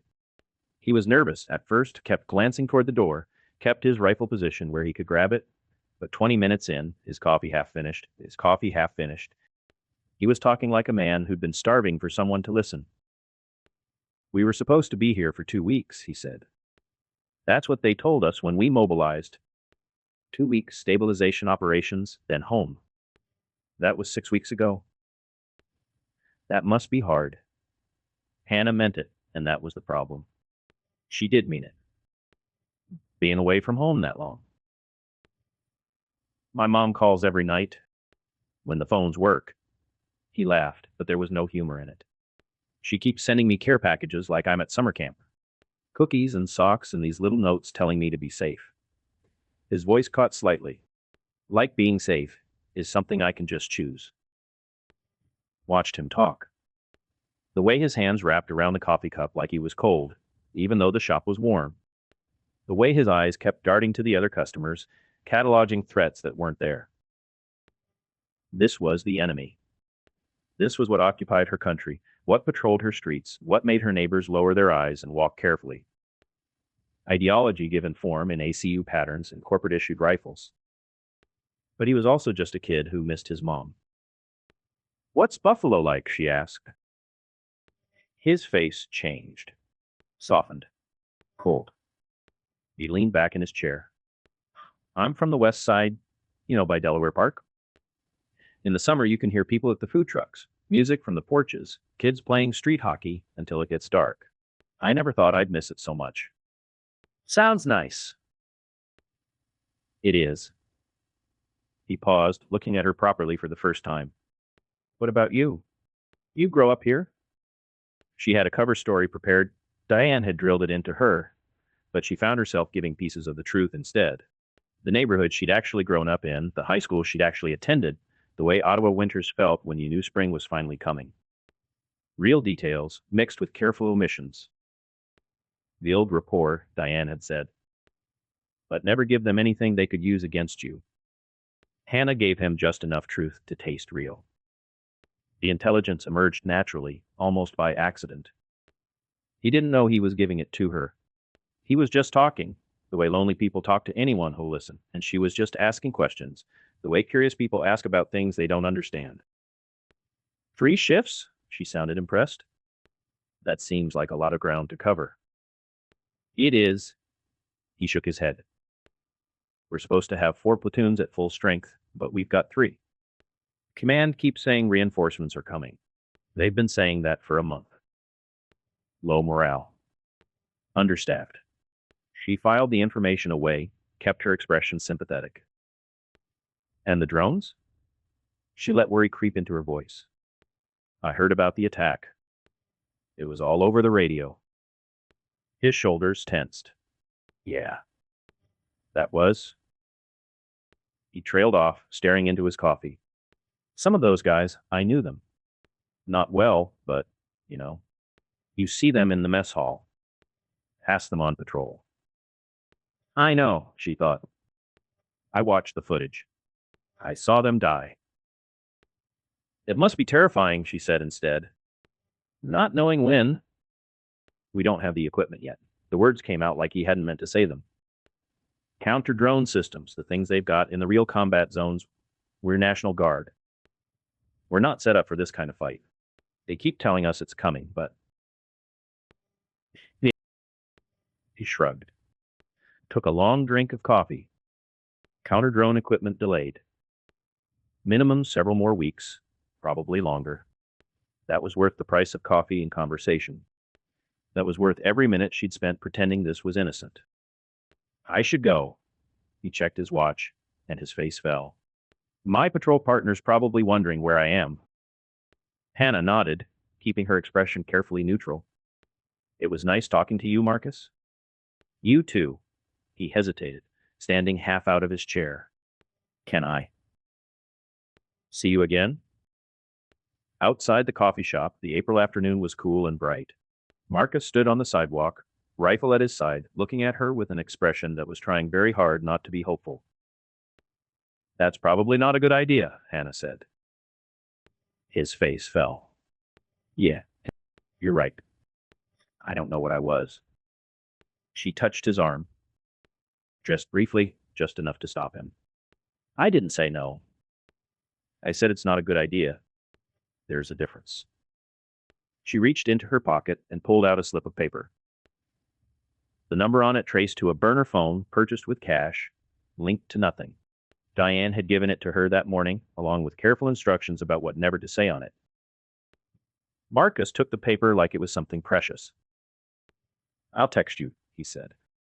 His whole face had changed. The exhaustion was still there, but hope underneath it now. Worst possible thing she could have given him. I'll answer. He smiled. A real smile, the first one she'd seen from him. Then he turned and walked toward his patrol partner, who was leaning against a lamppost 50 meters away, pretending not to watch. Hannah watched him go. Halfway down the block, he looked back. Waved. She waved back, her smile fixed carefully in place, already composing her report in her head. Diane's basement felt colder than it had that morning.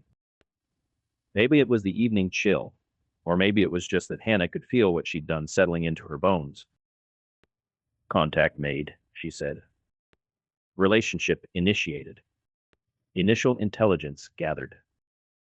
She ran through the details mechanically. Patrol schedules, unit strength, morale, the missing counter-drone equipment. Diane listened without interrupting, her face unreadable. The sergeant sat in the corner, watching Hannah the way he'd watched her during the depot operation, professionally assessing, giving nothing away. Good. Diane nodded when she finished. Continue contact. Build trust. Don't rush it. He's a good person. The words came out before Hannah could stop them. You should know that. He didn't sign up for this. He just wanted college money and a way out of his neighborhood. He's terrified every minute of every day, and he misses his mom, and he... I know. Hannah stopped. Diane leaned forward, her hands folded on the table. The posture of a teacher about to deliver a difficult lesson. You're weaponizing his loneliness, she said. His homesickness. His need for human connection. You're taking everything that makes him vulnerable, everything that makes him human, and turning it into a tool we can use against him. I know. Do you? Diane's eyes were steady. Because what you're doing isn't going to end with information. If he trusts you, really trusts you, the things you learn from him are going to get people killed. His people. His friends. And one day, maybe him. The sergeant said nothing. His silence was its own commentary. I understand, Hannah said. No. Diane shook her head slowly. Not yet. You will. When this is over, whatever over looks like, you're going to have to live with what you did to him. That's the cost. That's what you're signing up for. Hannah thought about Marcus Reyes from Buffalo. The way his face had lit up when she gave him her number. The hope in his eyes. I know what I'm signing up for. Diane studied her for a long moment. Then she nodded once, decisively. Good. Same time tomorrow. Same shop. Let him come to you, don't seek him out. He needs to feel like this is his choice, like he's pursuing you. That makes it real to him. She paused. And Hannah? What you feel doesn't matter. What matters is what he feels. Outside, the stars were visible above the suburban rooftops. Light pollution should have washed them out. But the occupation had dimmed the neighborhood, fewer porch lights, fewer street lamps, fewer reasons to be outside after dark. The sky was clearer than Hannah had ever seen it. Her phone buzzed. She looked at the screen, already knowing what she'd see. It was nice to meet someone normal. See you soon? She stared at the message for a long time. Then she typed her response. Soon. Her thumb hovered over the send button. Just for a moment. Just long enough to feel the choice. She pressed send. Hannah walked home through dark streets, carrying secrets. Chapter 9. Countermeasures. The drone footage was degraded, captured from a surveillance bird 2 kilometers out, but clear enough to show the fuel depot going up. 3 storage tanks, each holding 20,000 liters of JP-8, burning like Roman candles against the pre-dawn sky. The captain watched the playback for the 4th time, his jaw working. Sir, we have 6 confirmed strikes in the last 7 days. The intelligence officer, a lieutenant barely old enough to shave, pointed at the map spread across the folding table. Red pins clustered around Ottawa like a pox. Canada. Nepean. Orleans. The airport again. And now this depot near Carleton Place. I can read a goddamn map. The morning briefing had drawn every officer and ENCO in the company to the requisition community center that served as headquarters. Fluorescent lights buzzed overhead, casting institutional glare that made everyone look slightly ill. The coffee was burnt. The mood was worse. Estimated equipment losses exceed $2 million, the lieutenant continued. Voice carefully neutral. 11 casualties total. For KI. And what's our intelligence on who's doing this? The lieutenant's hesitation said everything. We're working on it. The captain turned from the map, and his expression made the room go still. We've been working on it for 3 weeks. My soldiers are dying, our supply lines are bleeding out, and you're working on it. Sir, the attack patterns are irregular. No signature. Different drone models. Different approach vectors. If they're coordinating, it's through channels we can't. Then find channels you can intercept. The captain's voice dropped to almost conversational, which was worse than shouting. Do your job, Lieutenant, or I'll find someone who will. Kowalski stood near the door, arms crossed. He'd been in the guard long enough to recognize the smell of a briefing going sideways. Sir, if I may. The captain's attention shifted like a gun turret acquiring target. Sergeant. The civilian population in our sector has been cooperative. No incidents. Hostility. If we maintain that relationship, build some trust. Trust. The word came out flat. You want to build trust with people who are sheltering the terrorists, killing our soldiers. We don't know anything. The captain moved to the map, jabbing a finger at the constellation of red pins. 6 attacks. 6 different locations. Someone is providing intelligence. Someone is moving equipment. Someone knows where we sleep, where we refuel, where we store our ammunition. He turned to face the room. These people aren't our friends, Sergeant. They're our enemies. I don't want their cooperation. He let that hang. I want their fear. The motor pool smelled like diesel and hot metal, a combination that always reminded the captain of better times. Real army times. Before the endless deployments, before the guard, before he'd ended up commanding weekend warriors who couldn't tell a patrol base from a parking lot. The tech specialist, a corporal who'd been an IT contractor in Syracuse before all this, stood nervously beside the counter-drone solutions he'd assembled overnight. So this is what we're working with. The captain surveyed the display without touching anything. Walk me through it. Yes, sir. The corporal cleared his throat. First option is shotguns loaded with number 4 birdshot. Effective against low-altitude targets within about 30 meters. 30 meters. Consumer drones fly at 30 miles per hour, sir. By the time we see one and shoulder a weapon... Next. The corporal moved to a salvaged router bristling with improvised antenna. RF jammer. We adapted it from commercial signal blocking equipment. Should disrupt control frequencies within a 100-meter radius. Should. The problem is autonomous flight modes, sir. Most commercial drones can complete pre-programmed waypoints even without operator input. If they're flying semi-autonomous missions. And this? The captain pointed at something that looked like a t-shirt cannon mated with a fishing net. Net gun. Designed for wildlife capture, but we modified the range. Effective to about 15 meters on a slow-moving target. The captain stared at the net gun for a long moment. Somewhere in the motor pool, a compressor kicked on. The platoon sergeant stood off to the side, face carefully blank. A net gun. Sir, division says counter-drone equipment is on back order. 2 weeks minimum. This is what we have. Captain turned to look at his soldiers, the real soldiers, not the ones who'd shown up for college money and ended up here. They'd gathered to watch. Their expressions ranged from skeptical to quietly embarrassed. Tonight, the captain said, we deploy to the supply depot in Sector 7. Full readiness. Shotguns, jammers, and yes, he gestured at the net gun like it offended him personally, this thing. Someone's going to try to hit us again. When they do, we show them what American soldiers can do.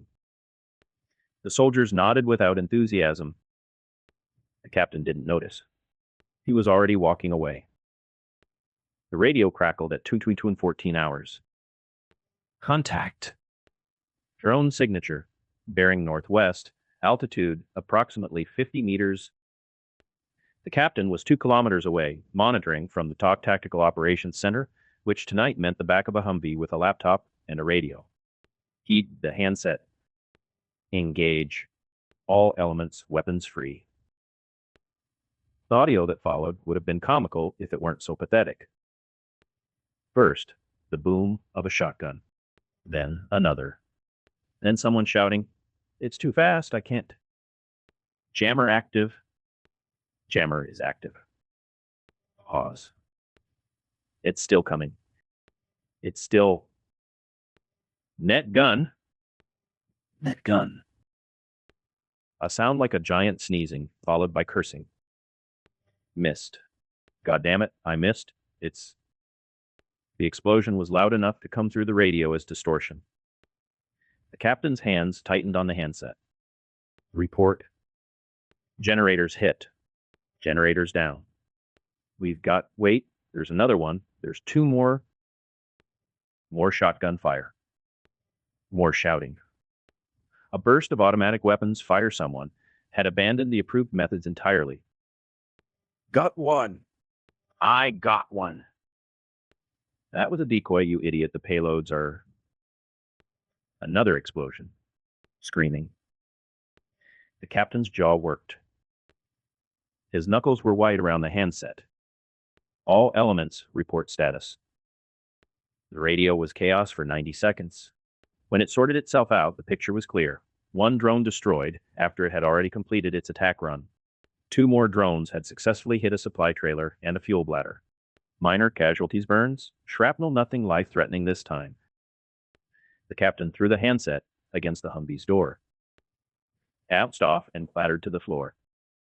"Sir," his driver, a kid from Rochester who'd been a bank teller 6 months ago, stared straight ahead. "Orders?" The captain didn't answer. He was already composing the after-action report in his head. Enemy drone activity neutralized with minimal casualties. That's what it would say. That's what it had to say. His sector. His command. His future. He retrieved the handset. "All elements, consolidate. Resume patrol posture. Report any further contacts immediately." He didn't wait for acknowledgement before switching off. Morning patrol. The captain walked the streets of Barrhaven personally, something he rarely did, preferring the remove of vehicles and reports. But he needed to be seen. Needed to remind these people who was in charge. The neighborhood was offensively normal. Sprinklers rotating on lawns. Woman walking a golden retriever. Kids waiting at a corner for what must be a school bus, though he hadn't authorized that. A man on his porch, 30s, holding a coffee mug. Watching. The captain altered course. The man didn't retreat. Just stood there, mug in hand, expression neutral. Not defiant, that would have been simpler. Just observant. Like a scientist watching an experiment. "What are you looking at?" The man blinked. "Nothing, sir. Just having my coffee." The tone was too calm. The man didn't flinch. The captain felt the previous night's humiliation crystallize into sharp and cold. "Search the house." His 2 escorts exchanged a glance but moved toward the door. The man didn't protest, just stepped aside, that same neutral expression fixed in place. They found nothing. Of course they found nothing. Old furniture, family photos, a basement workshop with tools and half-finished projects. No drones. No weapons. No evidence of anything except a thoroughly ordinary Canadian life.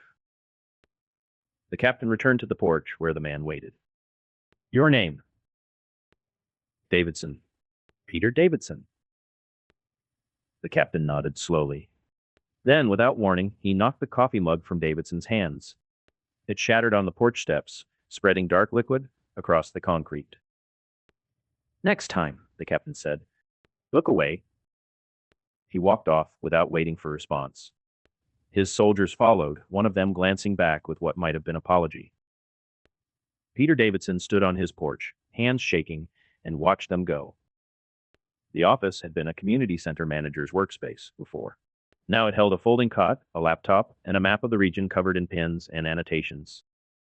The captain sat alone, reviewing reports. 1 drone destroyed, post-mission. 2 successful enemy strikes. 3 minor casualties. He'd written it up as a qualified success. Enemy engagement disrupted. Defensive measures effective in limiting damage. Division wouldn't question it. Division had too many other problems. He knew the truth. Somewhere out there, someone was making him look like a fool.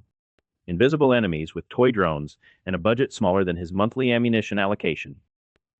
They weren't brave enough to face him. They scurried in the dark, attacked from nowhere, and vanished before anyone could respond. He pulled open his desk drawer.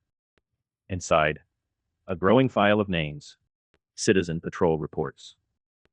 Anonymous tips. Suspicious behavior. Davidson, Peter observed patrol with unusual attention. He added the notation in neat handwriting. Someone in this sector knew. Everyone knew.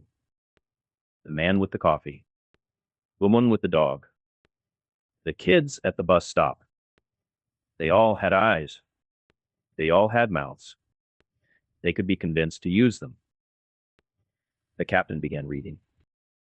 The file was thick. getting thicker every day. Somewhere in there was a name attached to a drone, a name attached to a bomb, a name he could drag into the light and make an example of. He'd find them. Chapter 10. The Quiet Neighborhood. The map had become an obsession. The platoon sergeant sat on the edge of his cot in the pre-dawn darkness. He traced patterns across the paper he'd been marking for 8 days, penlight clamped between his teeth. Red pins for confirmed attacks. Green for patrol routes. Blue for his own sector boundaries. The red pins were everywhere. Canada, Nepean, Orleans, downtown, the airport approaches, supply depots from here to Carleton Place. 11 attacks in 3 weeks, each one photographed, documented, briefed to increasingly frustrated officers who wanted answers that didn't exist. Except here. He circled Barrhaven south with his pen. His sector. The captain's territory. 20-odd thousand civilians, family neighborhoods, strip malls and schools, and exactly the suburban infrastructure that should be bristling with targets. Not a single red pin. The math didn't work.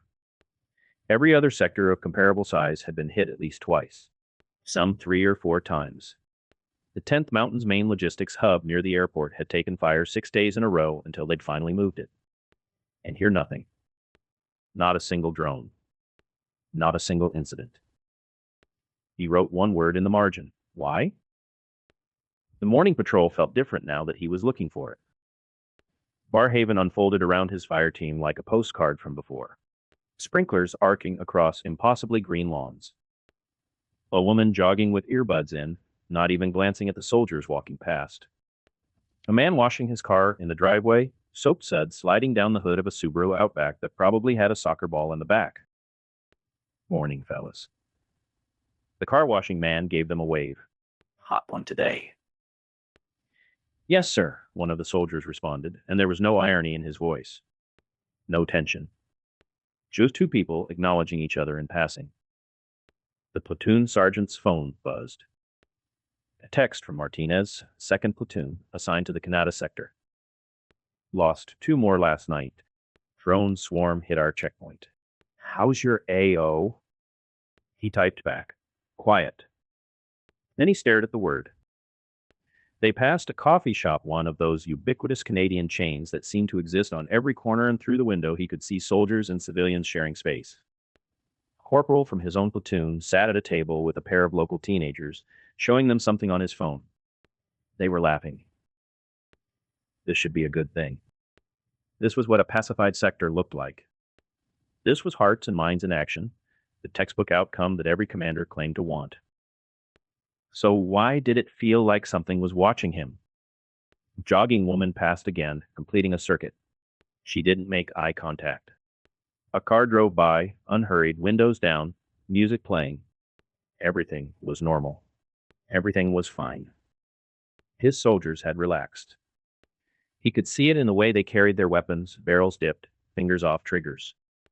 The way they joked with each other, laughed at something on a phone. 3 weeks in, and they'd stopped seeing this place as hostile territory. Maybe it wasn't. Or maybe that was the point. The woman was on her porch before he registered her presence. Silver hair, pleasant face. A grandmother who could have stepped from a holiday commercial holding a pie. She was wearing gardening gloves and holding a small trowel, a flat of petunias at her feet. Good morning, Sergeant. She smiled warmly. Hot enough for you? He stopped. His soldiers stopped. The ordinary machinery of the patrol grinding to a halt because this woman in her gardening hat had decided to be friendly. Morning, ma'am. Can I get you boys some water? I've got a cooler right here. She gestured to a blue igloo sitting on the porch steps. It's just from the tap, but it's cold. His soldiers looked at him, hoping. It was 19 degrees and they'd been walking for 2 hours in body armor. That's very kind of you. She handed out bottles herself, pulling them from the ice with gloved hands. He watched her open each one first, twist the cap, offer it with the same grandmotherly warmth. No tricks. No tampering. Just water. I'm Diane, she said. I've seen you patrolling. You're always very professional. I appreciate that. Just doing our job, ma'am. Of course. She distributed the last bottle and stripped off her gardening gloves, tucking them into an apron pocket. It's been so peaceful here lately. Your commander must be doing something right. The platoon sergeant studied her face. Open, guileless, kind of face that invited trust. How do you mean? Well, I watch the news, talk to the neighbors. She shrugged, a gesture of comfortable ignorance. I hear about all the trouble in other parts of the city. Terrible things. But here? Quiet as a church mouse. We're grateful for that, Sergeant. Truly. Something about the words. Not what she said, what she didn't say. You're pretty well informed for a civilian. Oh, I'm retired. She laughed, the sound light and self-deprecating. Too much time on my hands. I read the papers, listen to the radio. You know how it is. We're all just trying to get through this. Her eyes met his. Clear. Steady. No defiance, no hostility, no fear. Just pleasant attention from a woman who'd probably spent 30 years managing teenagers and knew exactly how to project harmlessness. Well, he handed his empty bottle back. Thank you for the water. Anytime, Sergeant. You boys take care of yourselves. They moved on. He glanced back once. She was still watching, one hand raised in a small wave. Then she turned and went inside, the screen door closing softly behind her. His corporal fell into step beside him. Nice lady. Yeah, the platoon sergeant kept walking. She is. The captain was in his office when he knocked. The room smelled like stale coffee and old paper, and the man himself looked like he hadn't slept in days. What? Sir, I wanted to share an observation. The captain didn't invite him to sit. The platoon sergeant remained standing, map in hand. I've been tracking the attack patterns across Ottawa. Every sector of our size has been hit multiple times. He unfolded the map, pointing. Canada, 4 attacks. Bean, 3. Freelings, 3. Downtown, 6. But our sector, he circled Barrhaven south with his finger, nothing. Not a single drone. Not a single incident. The captain leaned back in his chair. And? Sir, I think we should investigate why. Why what? A hint of a smile, the kind that didn't reach his eyes. Why we're winning. Why my methods work. Sir, it could mean. It means I put the fear of God into these people. The captain stood, moving to the map, jabbing a finger at the sector. You want to know why we're clean? Because they know what happens if they resist. They've seen what I do to people who step out of line. Word spreads. Or it means they're avoiding us on purpose. The platoon sergeant kept his voice level. Which raises the question, why? If the resistance is active across Ottawa, why would they leave one sector completely alone? The captain turned to face him. The temperature in the room dropped several degrees. Are you suggesting my success is suspicious? I'm suggesting it's anomalous. That might mean we're doing something right. Or it might mean something else is going on that we don't understand. What I understand, Sergeant, is that I have a pacified sector while every other commander in this city is getting his ass handed to him. The captain's voice was soft, almost pleasant. What I understand is that my methods produce results. And what I understand is that you're standing in my office looking for problems when you should be thanking me for keeping your soldiers alive. The platoon sergeant said nothing. Dismissed. He saluted. He left. In the hallway, one of the captain's inner circle, a thick-necked sergeant named Briggs, who'd been with civilian complaints since day one, leaned against the wall, smirking. Sergeant, still seeing ghosts? He didn't respond. The corporal's laughter followed him down the corridor. The video call connected at 2100 hours, the familiar lag of military bandwidth making his wife's face jump and stutter before it resolved. Hey, you. Jennifer smiled, and for a moment he was home. Their kitchen in Syracuse. The sound of the dishwasher running. Normal life. Hey, how are the kids? Sophie scored 2 goals at practice. Noah's still working on that history project. She paused, studying his face through the screen. You look tired. It's been a long week. Anything you want to talk about? He thought about the map. The red pins everywhere except here. The woman on the porch with her water bottles and her warm smile and her eyes that saw too much. Right, he said. Routine stuff. Jennifer nodded, accepting the lie because she understood some things couldn't be discussed. 20 years of Army life, first active duty. Then Guard had taught her what questions to ask and what questions to avoid. I miss you. Miss you too. Kiss the kids for me. Every night. It all ended. He sat in the darkness of his quarters, listening to the sounds of the house they'd requisitioned, someone coughing, in the next room, the distant rumble of a generator, a door opening and closing. The woman on the porch. Diane. She'd reminded him of his mother-in-law. Same warmth, same easy competence, same certainty in every move. She'd said the quiet was because of the captain's methods. But the captain's methods were no different than what was happening in Canada, in Nepean, in Orleans. The whole city was under the same rules, the same curfews, the same consequences. So why here? He opened his notebook. Cheap thing, spiral-bound, that he'd picked up at a Canadian dollar store during the first week. He'd been keeping notes. Not official, just observations. Patterns. Things that didn't quite fit. He wrote, "The quiet neighborhood. They're not afraid of us. They're ignoring us. Why?" He underlined the last word 3 times. The woman with the water bottles. The man washing his car. The teenagers laughing in the coffee shop. All of them normal, cooperative, exactly what a pacified population should look like. Too normal. End of part 1. Chapter 11. Cat and Mouse. The tablet screen went to static at 6:47 p.m. Diane watched the feed die the way she'd watched 2 others die this week. A stutter of pixelated color, a frozen frame, then nothing. The drone had been 14 kilometers out, threading between cell towers on a bearing toward the supply depot near Stittsville. 30 seconds ago, it had been sending clean video. Now it was a $400 piece of carbon fiber falling out of the sky. She set the tablet face down on the coffee table, pulled the paper map from beneath a stack of old newspapers, and uncapped a red marker. The third X in 7 days, all clustered in the same arc west of the city. The first 2 had gone dark within a kilometer of each other. This one was further south, but same result. Same dead air. Jammers. The Americans had found a frequency range that worked, and they were deploying it. She folded the map and slid it back under the newspapers. Drew the curtains tighter. Through the gap, she could see her neighbor's house, porch light on, nothing moving in the street.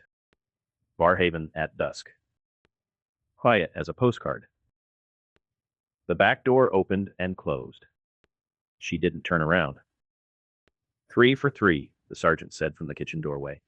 He'd come through the yard, same as always, casual clothes, ball cap pulled low, carrying a canvas grocery bag that held a laptop and nothing else. A neighbor stopping by. Nothing to see. Same area? Different vectors, same kill zone. They've got overlapping coverage now. Anything flying above 50 meters in that corridor gets bricked. He set the bag on the kitchen counter and pulled out the laptop. I ran the telemetry on the first 2 we lost. Signal cutoff was clean. Not interference, active jamming. Military grade, not the improvised stuff from 2 weeks ago. Diane looked at the red X's on her mental map. 3 drones, $900 in hardware. More importantly, 3 missions that should have degraded American logistics and instead degraded nothing but herself's morale. How fast are they deploying these? Fast enough. The sergeant leaned against the counter, arms folded. I picked up chatter about additional units being shipped from Petawawa. If they get full coverage on the western corridor, we lose our primary attack route. The kitchen clock ticked. Diane's cat, a fat orange tabby named Marmalade, wound between her ankles and meowed for dinner.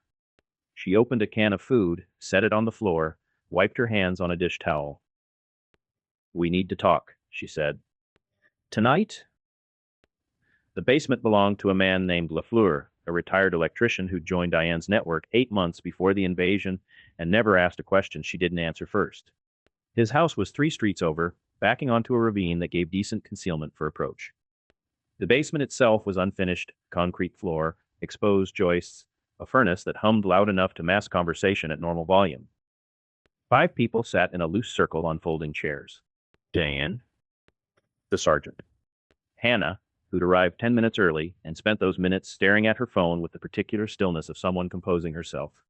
2 operators, Sparrow, who'd flown the fuel depot strike and still carried the quiet confidence of someone who'd drawn blood, and a man in his 60s named Prolk, who'd retired from teaching shop at the same school where Diane had taught English and who understood mechanical tolerances the way most people understood street addresses.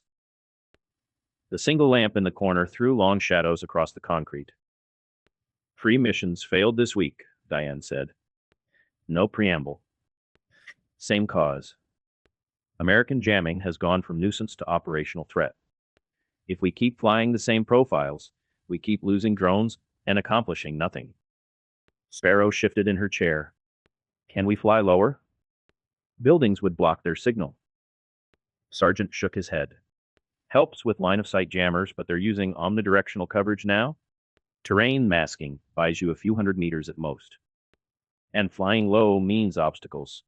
We lose drones to power lines and trees instead of jammers." "Night operations?" Prolk asked. His voice was careful, measured, the voice of a man accustomed to precision. "Jammers still need operators. Maybe there's a gap in their overnight coverage. They're running them 24 hours. Automated. Set it and forget it." The sergeant paused. "Look, everything we've tried so far is a workaround. Fly lower, fly at night, change frequencies. They're all partial fixes for a fundamental problem. We're dependent on constant radio contact between the operator and the drone. As long as that link exists, they can break it." The furnace hummed. Somewhere above them, Lafleur's kitchen faucet dripped in a slow, irregular rhythm. "So, what do you suggest?" Diane asked. She already knew. The sergeant had been circling this for days, dropping hints in conversation, testing the idea before committing to it aloud.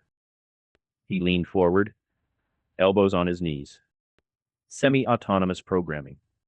We preload a flight path, GPS waypoints, altitude, speed. The drone launches, flies itself to the target area without any radio input. No signal to jam. When it reaches the final waypoint, the operator connects for the attack run.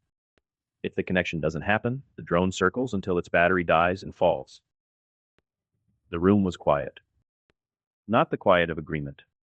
The quiet of people processing something that made them uncomfortable. "You're talking about letting a machine fly itself," Hannah said. She was sitting forward, hands clasped between her knees. "Navigate itself. Not think for itself. It follows a set of coordinates the same way your car follows a GPS route. No decisions. No targeting. It's a delivery vehicle." "Until the last part," Hannah pressed. "What happens at the target area? What if the signal's jammed there too? Then the operator can't connect and the drone crashes. We lose the hardware. Nobody gets hurt. What if there's a malfunction? What if it deviates from the path and hits something, a school, a hospital?" Sergeant's expression didn't change. Diane recognized his patience, the professional calm of a man who'd briefed hostile rooms before, and understood that resistance to a new idea was part of the process, not an obstacle to it. Consumer GPS is accurate to 3 meters. These aren't cruise missiles hunting moving targets. They're flying a straight line between fixed points. If the GPS fails completely, the drone has no navigation at all and drops out of the sky. "How much thinking do we let these things do on their own?" Prolk asked. His pen was poised over a small notebook, the craftsman in him already mapping the technical parameters. "None. That's the point. There's no thinking involved. It's a sequence of coordinates executed in order. Your phone does the same thing when you use turn-by-turn directions. The only intelligence in the system is the human being who programs the route and the human being who takes control for the strike. Diane watched the faces in the room. Sparrow was nodding slowly. She'd already accepted the logic. Prolx was calculating, his machinist's mind working through failure modes. Hannah's mouth was a thin line. Not opposition. Caution. Caution born of taking the moral weight seriously. Let me be clear about what I'm asking, the sergeant said. He looked at each of them in turn. Right now, an operator flies the drone from launch to target. Constant contact. That worked when the Americans couldn't interrupt us. They can now. If we don't change how we operate, we stop operating. It's that simple. We adapt or we die, Sparrow said quietly. Not just us. Everyone depending on us to degrade their logistics, their mobility, their ability to project force into neighborhoods like this one. If we go dark, the Americans get comfortable, and comfortable occupiers get creative. The furnace kicked into a higher cycle, its hum rising a half-tone. The shadows on the concrete walls shifted as the single bulb swung slightly on its wire. Hannah exhaled. I want one thing on the record. A machine navigates. A human decides to kill. That line doesn't move. Not for convenience, not for tactical advantage, not ever. Agreed, the sergeant said. I need to hear it from everyone. Sparrow nodded. Polks said, agreed. The sergeant held Hannah's gaze until she was satisfied. Then every eye in the room turned to Diane. We can keep doing what we're doing, she said. More drones will fail. More missions will accomplish nothing. The Americans will get better at jamming and will get worse at everything. Or we adapt. She let the silence hold for 3 seconds. Autonomous navigation is approved. Human decision on the strike is inviolate. Like the first time she'd used the sergeant's name in front of the group, you start training operators tomorrow. How long to modify the existing fleet? 3 days for the software. 1 day to train each operator on waypoint programming. We can run the first autonomous mission by end of week. Do it, she stood. The meeting was over. Staggered departures. 5-minute intervals. Sparrow first, then Prolx. Hannah, you leave with me. We'll split at the ravine. They filed out the way they'd been taught. No clustering at the door. No lingering in the yard. Lafleur would turn off the basement light and wait 20 minutes before going to bed, the same routine he followed every night, drone meeting or not. The street was cool and still. Late April in Ottawa, the trees had leafed out, but the nights still carried a bite that reminded you winter wasn't far behind. Diane walked east on the sidewalk, hands in her jacket pockets, moving at the pace of a woman taking an evening stroll. Headlights appeared at the end of the block. A patrol vehicle, moving slowly, its spotlight sweeping front yards in lazy arcs. Diane kept walking. The spotlight passed over her and moved on. The vehicle slowed. Window came down. Evening, ma'am. Young voice, American accent. Little late for a walk. Couldn't sleep. She smiled. The grandmother smile, the one she'd perfected over 3 decades of parent-teacher conferences. My doctor says fresh air is better than pills. The soldier nodded. Be safe out there. You too, dear. Window went up. The vehicle moved on. She watched its taillights shrink to red points and disappear around the corner. She kept walking. 2 blocks, left on Barrhaven. Past the house with the garden gnomes, past the house with the basketball hoop, past the house where Gerald Foss used to live before the Americans turned it into a lesson. The rubble had been cleared, but the foundation was still exposed, a concrete scar in the row of tidy homes. She didn't look at it. Looking was a luxury she couldn't afford. Her own house appeared at the end of the street, porch light on, curtains drawn, unremarkable in every way that mattered. She unlocked the front door, stepped inside, locked it behind her. Marmalade meowed from the kitchen, still hungry or just wanting company. She hung her jacket on the hook by the door, took off her shoes, walked to the kitchen table and sat down with the notebook she kept in the junk drawer beneath the takeout menus and expired coupons. She opened the notebook and began writing waypoint sequences, training schedules, contingencies for contingencies.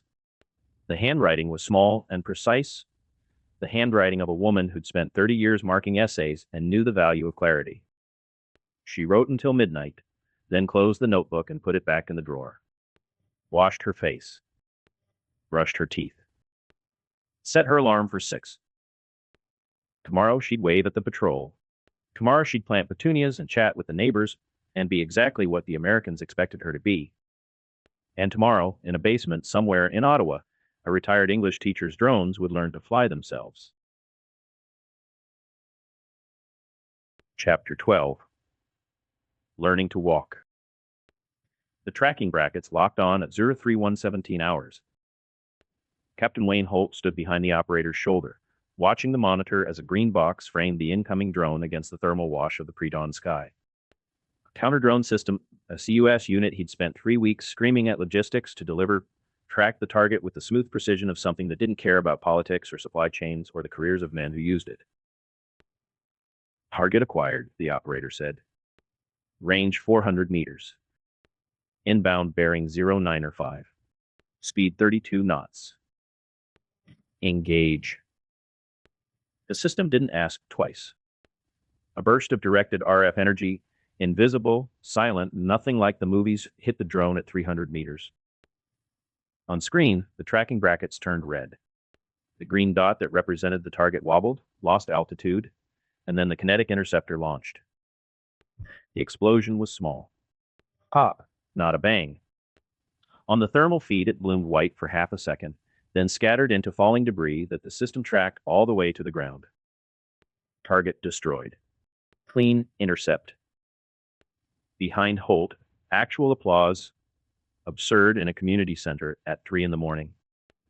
The Ottawa police liaison, Officer Gagnon, stood by the door with his arms folded, watching with the expression of a man at someone else's party.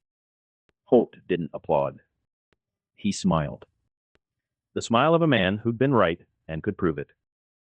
Play it back. The operator rewound. Holt watched the sequence again. Acquisition, track, engagement, kill. 12 seconds from detection to destruction. The system had done exactly what the manufacturer promised, and Division Logistics had taken 21 days to deliver. This is how we win, Holt said. He turned to face the room. His staff officer straightened. Technology beats their garage projects. One system. One intercept. Clean kill. No casualties on our side. That drone was carrying a payload. If it had gotten through, we'd be filing casualty reports right now. He pointed at the monitor, where the replay was frozen on the moment of intercept. I want this footage sent to Division. Full after-action report by 0600. Make sure Lieutenant Colonel Graves sees it personally. Title it First Confirmed QS Intercept, Barrhaven Sector. Yes, sir. Holt allowed himself one more look at the frozen screen. The green tracking brackets. Clean geometry of a problem solved by superior engineering. First company commander in the Ottawa AO to achieve a confirmed drone kill using proper counter-drone technology. He straightened his uniform and walked to his office, leaving the celebration behind. There was work to do. The phone call came at 0930, and it wasn't the congratulations he'd expected.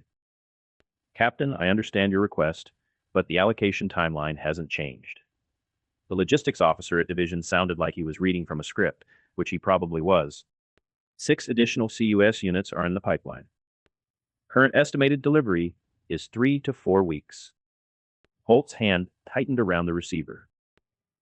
3 to 4 weeks. I had a confirmed intercept 6 hours ago. The only confirmed intercept in this entire AO. And you're telling me you can't expedite 6 units to the one commander who's actually using them? Sir, every sector commander has submitted priority requests. We're working through the allocation queue.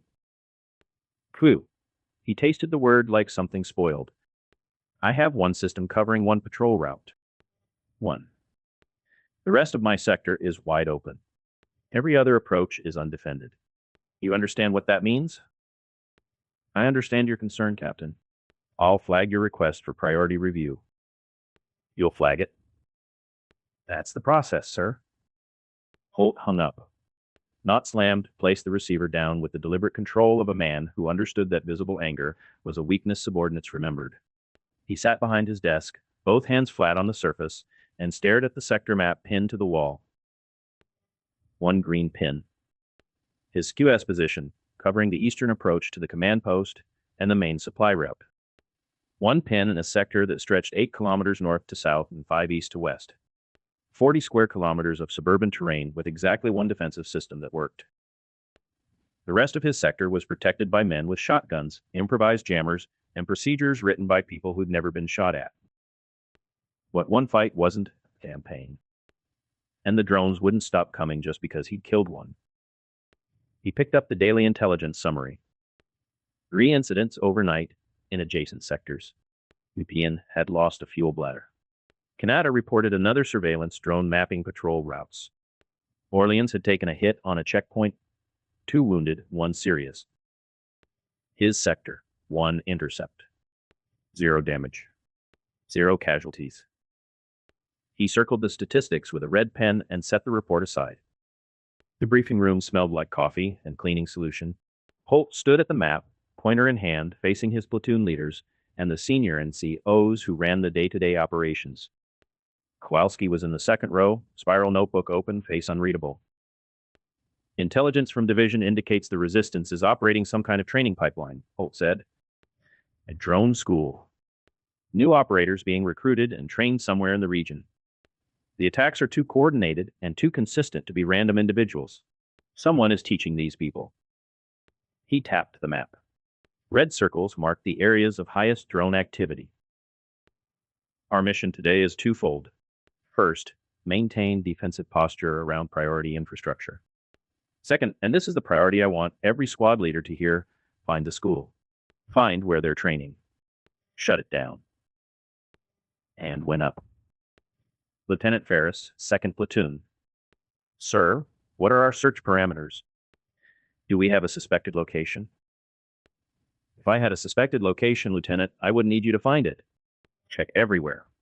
Garages, basements, community spaces, churches, schools, anywhere people gather.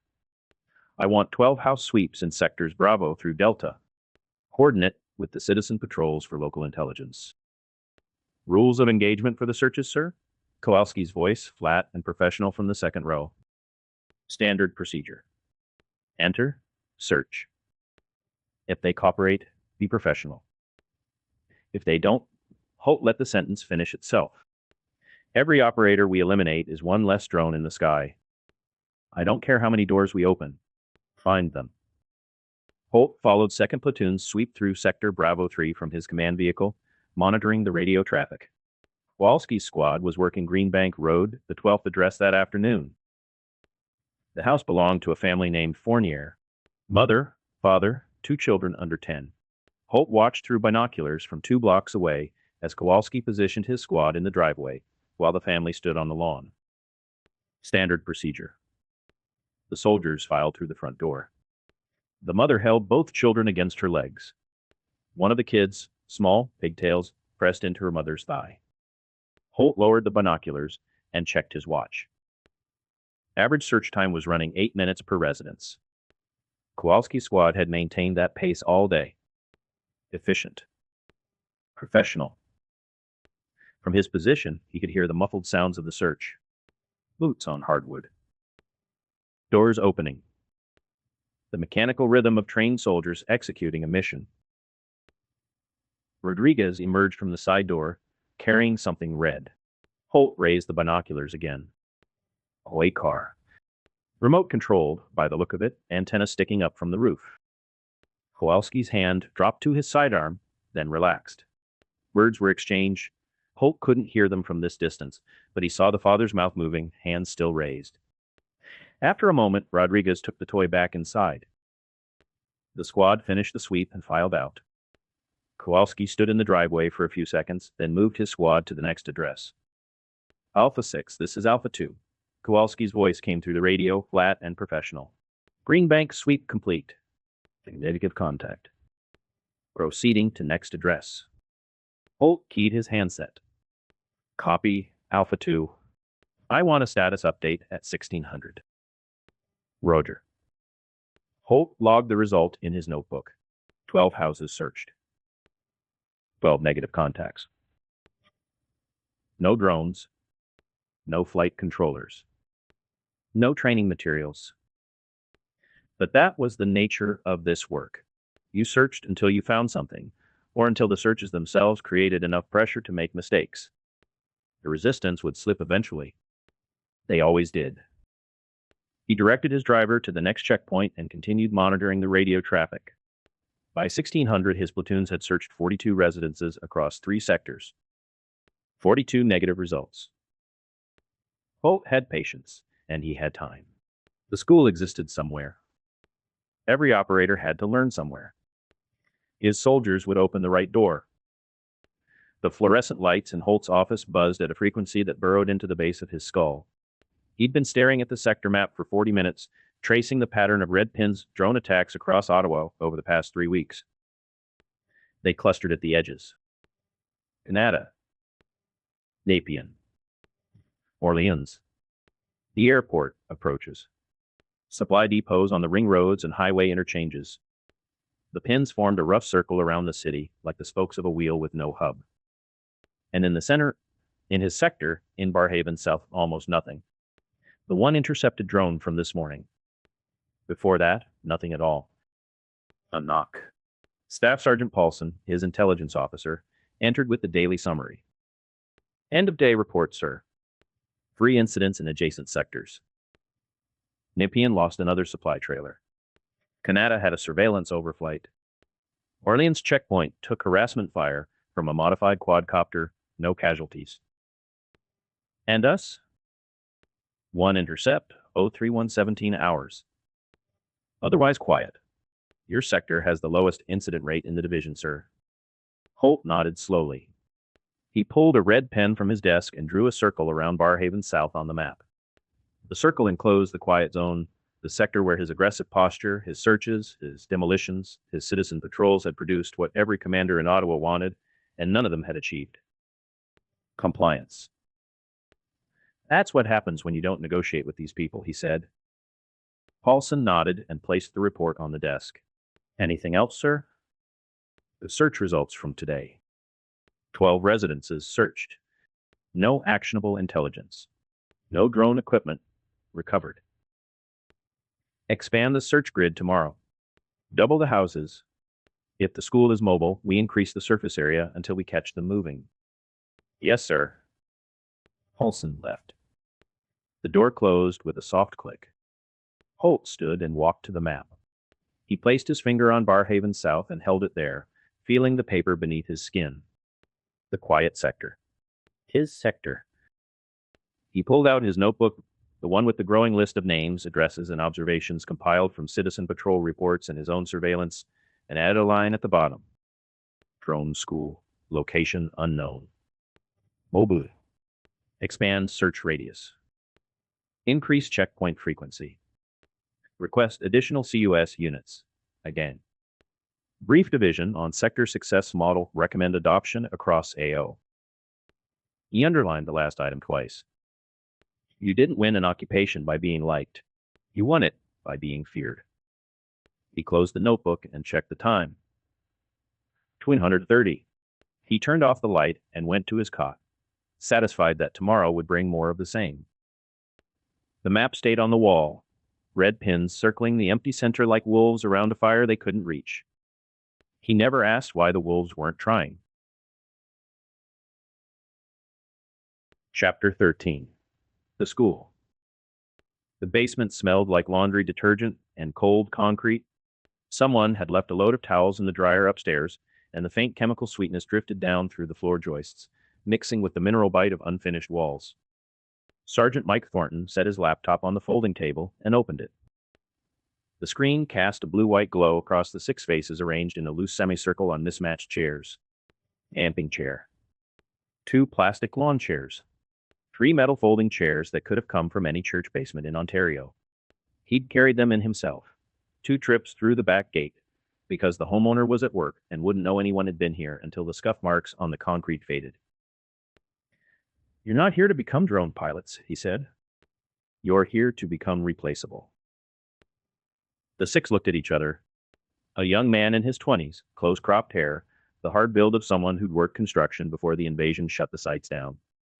A middle-aged woman with reading glasses pushed up on her forehead. A retired electrician whose hands hadn't stopped moving since he sat down, fingers whirring at a callus on his left palm. Three others, a postal worker, a college student, a man who'd introduced himself only as Ray and hadn't elaborated. The retired electrician raised his hand halfway, caught himself, lowered it. Old habits. What does that mean exactly? It means the best resistance network is one where any single person can be removed and operations continue the next morning. Thornton kept his voice at conversational volume. Not a whisper. Whispers carried differently, drew attention from anyone passing a window. Just two neighbors talking. If losing you shuts us down, we've already failed. Your job is to make sure you're not the bottleneck. The room absorbed that. Above them, the dryer thumped through its cycle. Thornton pulled up the programming interface on his laptop and turned the screen to face the group. A topographic map of the Ottawa region filled the display, green and gray, with a grid overlay and small numbered icons scattered across it. "This is what we're learning today." He walked them through it piece by piece. Departure point. Intermediate waypoints. Target area. Loiter pattern. Return path. Each step was a click, a coordinate, a decision made in advance so the machine wouldn't need to ask for one later. "The drone flies these waypoints on its own," he said, tracing the route on screen with a pen cap. "No signal required. BS handles navigation. The Americans can jam our control frequencies all day long, and it doesn't matter, the bird is already programmed to get where it's going." "And when it gets there?" the construction worker asked. "It circles. Waits. When you establish a control link, or another operator does, if you've been compromised, you take manual control for the final approach. You make the decision. You execute the strike." "What if nobody connects?" The college student leaned forward. She had a notebook open on her knee, pen moving. "Battery dies. Drone crashes in an empty field somewhere. We lose a piece of equipment. Not a person, not a mission." He paused, letting that settle. "Signal loss is not failure. Signal loss is expected. Plan for it." The retired electrician was nodding. His fingers had stopped whirring the callus. Like programming a CNC machine. Set the toolpath, press start, supervise the cut.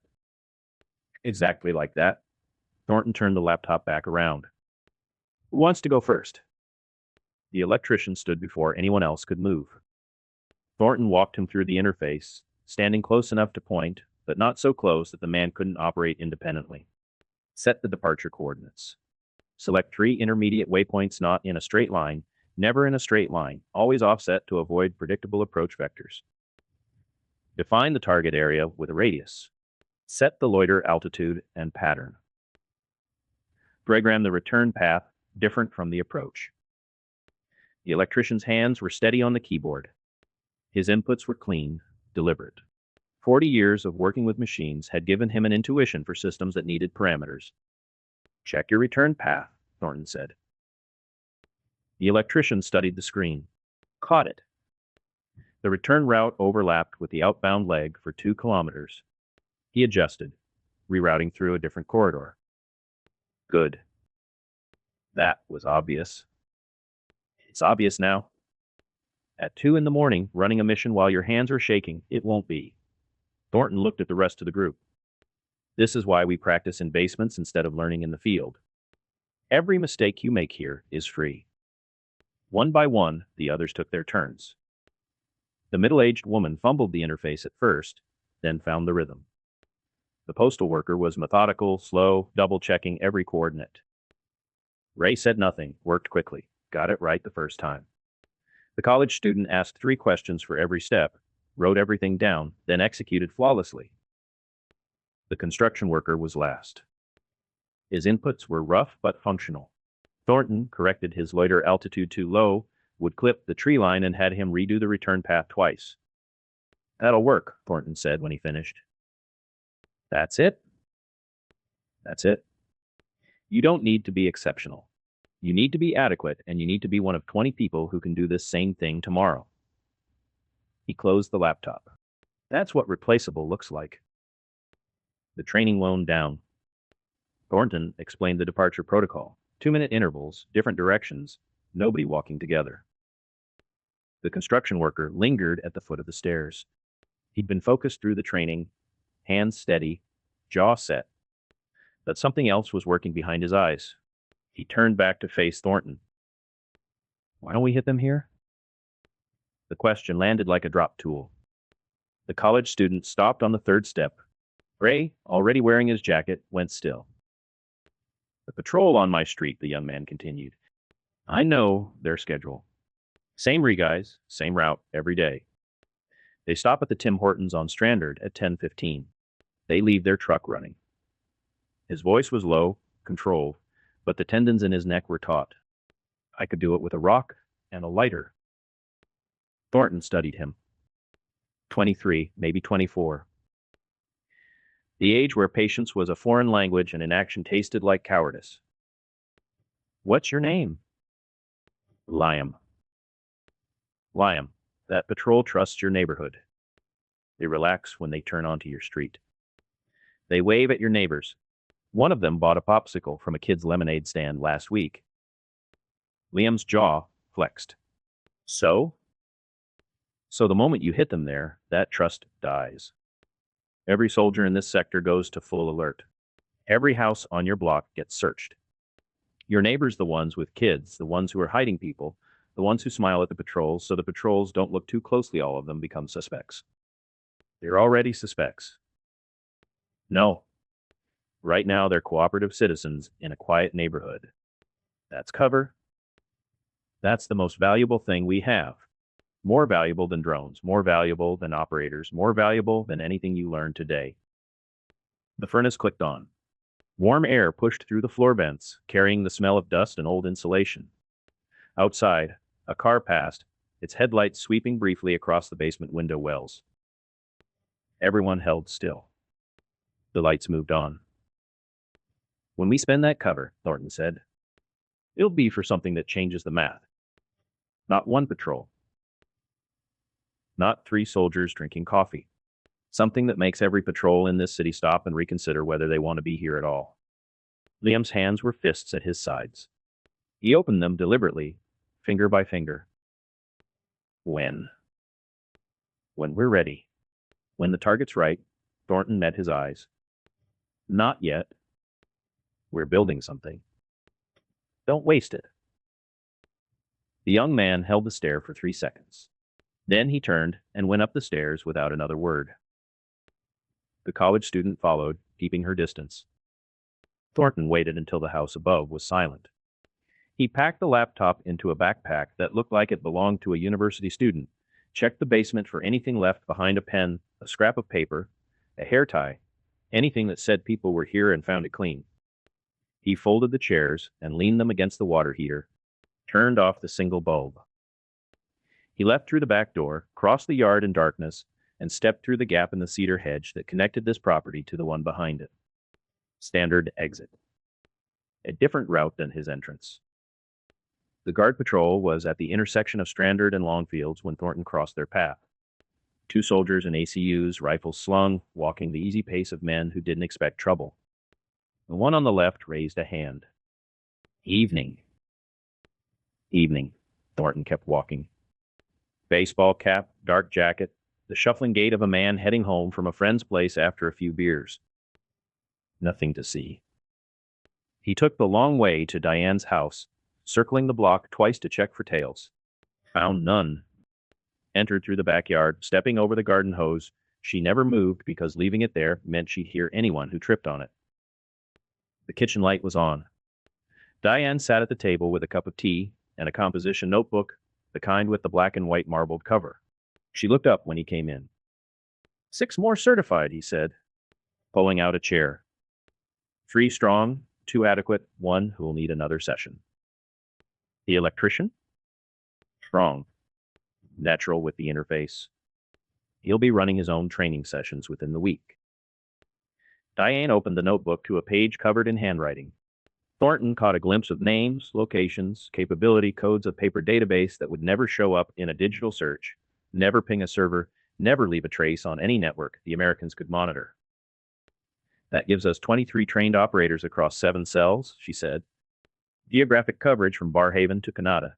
Redundant capability in 4 sectors. Enough to absorb losses. She set down her pen. When they figure out what's happening here, and they will, the first thing they'll do is try to cut the head off. Interrogations, examples. The network has to survive that. We're headless already. Coordination through shared intelligence, not shared command. Any cell can operate independently if the others go dark. Almost. Diane picked up a different notebook. This one was smaller, leather-bound, with a rubber band holding it shut. She didn't open it. Just held it, tapping it lightly against the table. We have the people. We have the capability. What we need now is the target. Thornton waited. Something bigger than supply depots. Bigger than checkpoints. She looked past him, through the kitchen window into the dark yard. The neighbor's porch light was on. Normal. Safe. Something that makes them understand this isn't going to stop. She didn't say what she was thinking, but her eyes had the particular focus he'd seen in operational commanders before, the look that meant the planning had already begun somewhere behind the words. When you know, he said, I'll build the package. Diane nodded once. She opened the leather notebook and pulled the cap off her pen. Thornton let himself out the back door. Behind him, the scratch of pen on paper was the only sound in the house. Chapter 14. Pillow Talk. The apartment had been someone else's before. Hannah could tell by the nail holes in the walls where pictures had hung, the faint rectangle of discoloration above the dresser where a mirror had been removed, the scuff marks on the hardwood from furniture that wasn't there anymore. The Canadian landlord had been given 48 hours to vacate. Standard requisition. The personal touches had been stripped out and replaced with military austerity. A camp cot with regulation sheets, a folding table with a laptop, 2 duffel bags stacked against the wall, and a single framed photograph on the nightstand. The photograph was of a woman in her 50s, dark-haired, smiling in front of a row house with a chain-link fence. Buffalo. His mother. Marcus lay beside her, one arm behind his head, staring at the ceiling. His breathing had slowed. The tension that lived in his shoulders and his jaw and his hands, the constant low-grade alertness of a soldier in occupied territory had gone slack. She could see the boy underneath the uniform. 22 years old and 3,000 kilometers from the woman in the photograph. My mom used to make this thing, he said. Arroz con pollo.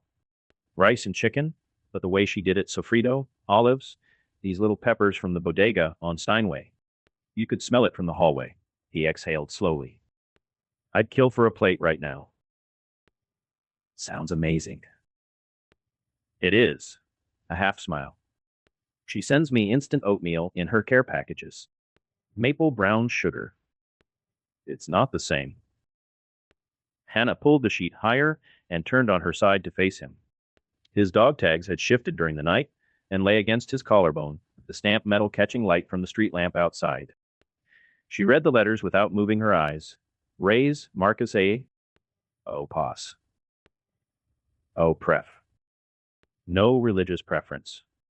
22 years old with no religious preference, and a mother who sent maple brown sugar oatmeal to a war zone that wasn't supposed to be a war zone.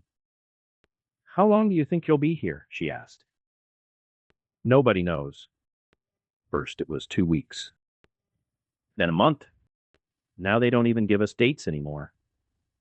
He rubbed his face with his free hand. This sergeant I know, Torres, he's posted in Canada. He says his lieutenant told them to stop asking. That's awful. It's the army. You go where they point you and you stay until they point you somewhere else. He turned his head to look at her. You're the only good thing about this place. You know that? She smiled. The muscles in her face performed the expression with mechanical precision. Things are about to get crazy, though, he said. He was looking at the ceiling again. Big brass coming in. Hannah's pulse moved from resting to operational in the space between one breath and the next. She kept her body still, kept her voice in the same register curious, slightly bored, the tone of a woman making conversation after sex. Oh, yeah? Anyone important? Marcus hesitated. She could see the hesitation in his throat, the way his Adam's apple moved on a swallow that had nothing to do with thirst. Operational security was a reflex for soldiers, even careless ones, even lonely ones. I probably shouldn't say. You don't have to. She let it go. Shifted the pillow under her head, yawned lightly. I was just making conversation. Silence. The apartment's radiator ticked in the corner, expanding as heat moved through old pipes. Outside, a vehicle passed military by the engine note, heavy diesel. Then nothing. It's big, though. He said it like a man stepping off a ledge. Like, really big. She let the words sit. Didn't reach for them. 3 weeks of this had taught her the rhythm. The less she pushed, the more he gave. His need to talk was stronger than his training to stay quiet. Bigger than your captain? She made it playful, dismissive. The kind of question that said she didn't understand the military hierarchy and didn't particularly care to learn. Marcus snorted. Way bigger. We're talking Washington big. Victory tour stuff. Washington. Victory tour. The vice president. It had to be. The president wouldn't come too much risk, but the vice president making the rounds, shaking hands, declaring success. That was exactly the theater this invasion was built on. Hannah kept her breathing even. She reached over and traced a line along his forearm, a gesture of intimacy that also kept her hand from trembling. When's this happening? I want to know when you're going to be too busy for me. He laughed. The sound was warm, unguarded, the laugh of a man who had no idea he was being debriefed. Next month. I don't have the exact dates yet, but they've already started security planning. Route surveys, communication protocols, the whole deal. My sergeant's been in meetings every day this week. Where? The airport? Airport for sure. Downtown Parliament, I think. Maybe some local stops. They want footage of him with the troops, with the civilians, the whole hearts and minds package. He rolled his eyes. Like we're winning hearts and minds. Hannah filed each piece in the architecture of her memory, the same way Diane had taught her. Discrete facts, stripped of emotion, organized by category. Timing. Location. Security posture. Source confidence. High. Don't worry. Marcus pulled her closer, his arms settling around her shoulders. I'll still find time for you. She pressed her face against his chest. His heart was beating slowly, steady, the rhythm of a man at peace. She could feel his ribs through the thin t-shirt he'd pulled on. He was thinner than he'd been a month ago. The food was bad, and the stress was constant, and his body was paying for both. You better, she said. He kissed the top of her head. Within minutes, his breathing deepened and leveled into sleep. Hannah lay in the dark with her eyes open. Marcus's arm was heavy across her shoulders. His dog tags pressed against her cheek, the metal warm from his skin. She counted to 500. Then she eased out from under his arm, moving in increments so small that his breathing never changed. She sat on the edge of the cot and dressed in silence. Jeans, sweater, shoes she could walk in. Her jacket was on the back of the folding chair. She took it without making the metal scrape on the floor. On his desk, half covered by a duty roster she'd already memorized on a previous visit, was a printed schedule with highlighted blocks of time. She couldn't read it in the dark, but the density of highlighting told her something. The next 2 weeks were packed. She didn't take photographs. Diane's rule. Phones could be searched, images recovered, metadata traced. Everything stayed in her head. Marcus shifted in his sleep. His hand moved across the empty space where she'd been, found nothing, and settled. Hannah let herself out. The streets were quiet in the way only occupied cities are quiet, not peaceful, but suppressed. The sodium lamps along Longfields Drive cast their orange pools at regular intervals, and between them the darkness was complete. No porch lights. No headlights. Curfew had emptied the roads 2 hours ago. Her footsteps were louder than she wanted them to be. She adjusted her pace, rolling heel to toe, the way Thornton had taught her during one of the early training sessions. Noise discipline. She'd laughed at the term then. She wasn't laughing now. Guard patrol appeared at the intersection ahead. 2 soldiers, a Humvee idling behind them. Hannah reached into her jacket pocket and produced the curfew pass. Laminated card, Reyes's signature on the authorization line, stamped with the unit seal. It identified her as a civilian liaison with approved after-hours movement. He'd arranged it for her the second week, no questions asked, because he wanted her to be able to come and go as she pleased. Another betrayal. She'd lost count of them. "Evening, miss." The soldier checked the card under a red lens flashlight, handed it back. "Stay safe." "Thank you." She walked on. The soldiers didn't watch her go. She was authorized. She was known. She was Marcus Reyes's girlfriend, and that made her invisible. She passed a parked sedan and caught her reflection in the driver's window. The orange sodium light warped her features, turned her face into something she didn't recognize. A woman walking home from her boyfriend's apartment. Woman carrying secrets that would get people killed. She kept walking. Her hands were in her jacket pockets, and they would not stop shaking. Diane's kitchen light was on. A single bulb over the table, the one she left burning whenever she was expecting a report. The rest of the house was dark. Hannah came in through the back door, the same route everyone used, past the garden hose on the flagstone that served as an early warning system. She knocked twice, paused, knocked once. The lock turned from inside. Diane was in her chair at the head of the table. Tea in front of her, untouched, a skin of milk forming on the surface. Marbled composition notebook was closed. Her reading glasses were folded on top of it. "Sit down." Diane's voice was neutral, but her eyes were already reading Hannah's face. Late night arrival. Shaking hands. Something had changed. Hannah sat. She placed her hands flat on the table to steady them and delivered the intelligence in the order she'd organized it during the walk. "Rise told me there's a VIP visit coming. Washington level.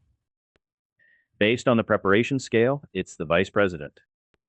Approximately 1 month from now. Airport arrival, Parliament Hill, possible local appearances with troops and civilians. Security planning is already underway, route surveys, communication protocols. His sergeant's been in daily meetings." Didn't interrupt.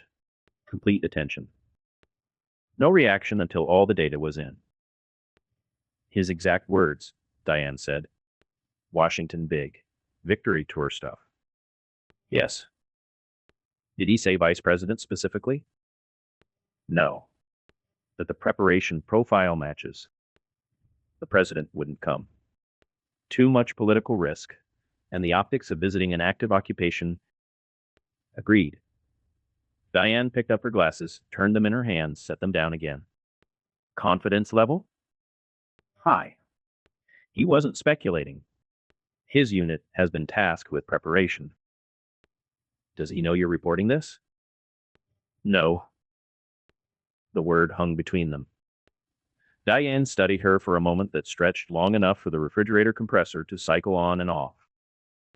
"You did well," Diane said. "This could change everything." Hannah nodded. "What are we going to do with it?" Diane opened the composition notebook. Her pen was already in her hand. "We're going to think very carefully," she said. "And then we're going to decide." She began to write. Each word was a step towards something that couldn't be taken back. "The Vice President of the United States killed by consumer drones in an Ottawa suburb." The thought was so large it didn't have edges. It belonged in history books, not kitchens. "Go home," Diane said without looking up. "Get some sleep. Don't change anything with Reyes. Same schedule, same behavior, same everything. He can't sense a shift." "I know." Do you need anything? Hannah stood. Her hands had stopped shaking. Something worse had replaced the tremorous stillness that went all the way down. No. She let herself out. The back door closed behind her with a soft click, and then she was walking again through the dark yard, past the garden hose, into the street where the orange sodium lamps made everything look like a photograph from another era. Behind her, in the kitchen, Diane sat alone. Dawn was still 2 hours away. The tea had gone cold. The notebook was open, and the pen was moving, and the face she was imagining wasn't on the page yet. But it would be. Chapter 15. The Target. 5 chairs in a circle. 5 faces in the dim yellow light of a basement that smelled like cardboard and old paint. The furnace kicked on somewhere behind the wall, a low mechanical groan that swallowed the silence between them. Diane set her notebook on her knee and clicked her pen once. The sound was too loud. The Vice President of the United States is coming to Ottawa. 3 weeks. Nobody moved. The sergeant stood against the far wall with his arms crossed, weight on his back foot like a man ready to leave a room he'd never planned to enter. Hannah sat 2 chairs to Diane's left, her hands folded between her knees. Graham, who ran communications for the eastern cells, leaned forward with his elbows on his thighs.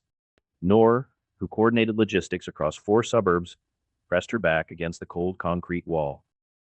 Arrival by air, Diane continued. MacDonald Cartier Airport, military side.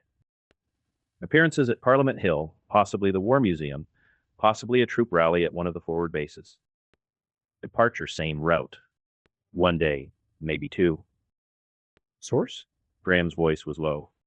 He was in his early 40s, a former paramedic who'd spent 3 weeks learning encrypted radio protocols before he touched a single piece of equipment. Solid. Diane didn't elaborate. Confirmed through 2 channels. She let that settle. The furnace cycled off. In the quiet, she could hear someone breathing through their nose, fast and shallow. This is the biggest target we will ever have access to. We need to decide what to do with it. She looked at each of them in turn. Before we plan, we debate. I want to hear every argument, for and against. Graham spoke first. Is the VP a legitimate target? Define legitimate, Diane said. Graham rubbed his hands together, a motion she'd seen paramedics make before delivering bad news. He's a politician. He didn't pull a trigger. He signed papers, gave speeches, shook hands at fundraisers. Is that the same as the soldiers running checkpoints? He authorized the invasion. Noor's voice was flat, her accent clipping the consonants short. She'd immigrated from Lebanon 15 years ago. She understood occupation in a way most of them never would. Every demolished home. Every family detained. Every curfew. He is second in command of all of it. He did not pull triggers because he had other people to pull them for him. That's the chain of command, Graham said.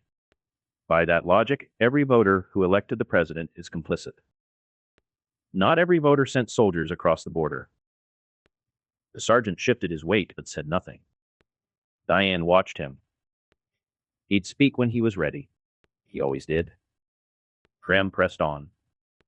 Say we hit him. Say it works. What happens the next day? Noor opened her mouth, but Graham raised a hand. I'm asking seriously. The retaliation. We've seen what happens when they lose a fuel depot. They demolish houses. They round up families. Fuel depot. What do they do when we kill the vice president? The question hung in the air like smoke. They'd burn this city to the ground, Graham said. Every neighborhood. Every suspect. Every civilian who looked at an American soldier the wrong way. We'd be handing them permission to do everything they've been holding back. They are not holding back, Noor said quietly. Do you think they are holding back? I think it gets worse. It always gets worse. That is not a reason to stop. Diane wrote 2 words in her notebook. Retaliation cost. She underlined neither. There's another angle, Graham said. We become assassins. Right now, we're saboteurs, resistance fighters, defending our country. We hit military targets. Infrastructure. We have rules. The minute we target a political leader, we cross a line the rest of the world notices. The rest of the world, Noor said, is already watching us die and doing nothing. The sergeant uncrossed his arms. He's a strategic target. His voice carried the flat professionalism of a dozen mission briefings. His death degrades enemy morale and command confidence. It forces every American political leader to recalculate personal risk. We have the capability to reach him. Morally, he's as legitimate as any general in the field. More so. He paused. Generals follow orders. He gave them. Looked at the floor. And if we miss? Then we've demonstrated that consumer technology can threaten anyone, anywhere, at any time. The message is the same whether the payload connects or not. People will die either way. People are dying now. The sergeant's tone didn't change. The question is whether their deaths serve a strategic purpose or whether they're random attrition. Graham's hands stopped moving. He stared at the sergeant for a long moment, then looked at Diane. What about you? Hannah hadn't spoken. She sat still in her chair, hands locked together, eyes fixed on a point on the concrete floor 3 feet in front of her. Diane had been tracking that silence since the meeting started. She knew what lived inside it. Hannah will speak when she's ready. Diane turned to address the room. Let me tell you what I think. She stood. The chair scraped on concrete, and she left it where it was, moving to the center of the loose circle. Her notebook stayed on the seat behind her. This war will not end with surrender documents. There will be no ceremony on a battleship, no treaty signed in a palace. It will end when the occupier concludes that controlling Canada costs more than the crisis they manufactured to justify it. The furnace kicked on again. She spoke through it. Killing the vice president does not win the war. Nothing we do in this basement wins the war. But it changes the cost calculation. Every American politician will ask the same question. If the VP isn't safe in a secured visit to a pacified capital, am I safe anywhere? That uncertainty is worth more than 100 destroyed convoys. She turned slowly, making eye contact with each of them. We've spent 5 weeks establishing a pattern. We hit military targets. We avoid the airport approaches. We keep our own neighborhoods silent. The Americans think they understand us. She let a beat pass. The VP visit is a moment of maximum vulnerability. Every assumption we've trained them to make will fail at once. Graham raised his head. And the cost? Retaliation will come. Our neighbors will suffer. People we know. People we love. Diane returned to her chair and sat down, and the act of sitting was somehow heavier than the standing had been. But they're suffering now. The question is whether the suffering leads somewhere. The room was still. Graham's hands hung between his knees. Noor watched Diane with the steady attention of someone who had heard this kind of calculus before, in another country, in another language. The sergeant stood where he'd stood the entire time, unmoved, unsurprised. I can't promise this is right, Diane said. I can promise I've thought about it. She turned. Now I need to hear from Hannah. Every head in the room shifted. Hannah's fingers were white where they gripped each other. She raised her eyes from the floor and looked at Diane, and in that look was something Diane recognized from the first night of the war. The weight of knowing what you're capable of. Rise told me this. Hannah's voice was steady, but the steadiness had edges. He told me because he trusts me. Because I made him trust me. If we do this, I helped kill his friends. She swallowed. Maybe him. Noor looked away. Graham closed his eyes. I'm not saying we shouldn't. Hannah's hands separated, palms pressing flat against her knees. I'm saying we need to know what we're choosing. Machines navigate. Humans decide when violence is justified. She met Diane's eyes. I decided when I started that relationship. I don't get to pretend I'm innocent now. Diane reached across and touched Hannah's wrist. Brief pressure. Nothing more. None of us are innocent. That's not what this is about. Hannah nodded once. Her jaw tightened, then released. She folded her hands again, and this time they were still. Diane looked at each of them one last time. Graham. Nor. The sergeant. Hannah. She didn't call for a vote. This was not a democracy. We plan for this. We prepare for this. When the time comes, we decide whether to execute. Her voice carried the same tone she'd used in classrooms for 30 years, the tone that meant listen and remember. But from this moment, the vice president is our target. Everything we do serves that operation. She assigned the work. The sergeant, reconnaissance, flight planning, swarm development. Hannah, continue intelligence gathering, extract departure details, route specifics, timing. Graham, coordinate with manufacturing cells, begin scaling production. Nor, logistics, supply chain, component acquisition across the network. Operational security is absolute. Nothing written down that doesn't need to be. Nothing discussed outside this group. Staggered departures. You leave first. 3 minutes between each of you. Graham stood. He looked at Diane, started to say something, then didn't. He climbed the basement stairs, and the door opened and closed above them. 3 minutes. Nor left. 3 minutes. The sergeant gave Diane a nod, the kind that carried no particular emotion, and followed. 3 minutes. Hannah paused at the bottom of the stairs. Diane. Yes. I'll get the departure details. I'll get everything. I know you will. Hannah climbed the stairs. The door opened. Closed. Diane sat alone in the basement. 5 folding chairs in a circle. The furnace cycling off. Cold concrete through the soles of her shoes. She opened her notebook to a blank page and wrote one word in the center, pressing hard enough to score the paper beneath. Departure. She closed the notebook and clicked the pen. The sound was too loud in the empty room. Then she stood, folded her chair, stacked it with the others against the wall, and climbed the stairs into the night. Chapter 16. The Swarm Doctrine. The whiteboard was a salvage thing, cracked along one edge where someone had dropped it, propped against exposed ductwork in the basement of a foreclosed home in Canada. Sergeant Thornton uncapped a dry erase marker and drew a single circle in the center. This is the target. 3 cell subleaders sat on folding chairs. Diane stood at the back with her arms crossed, coffee in hand, watching. The fluorescent tube overhead hummed, the sound thin and insistent. He drew a larger circle around the first. This is the defensive perimeter. Counter-drone teams, probably a short element if they're smart. Everything between the outer ring and the target is a kill zone. He let them look at it.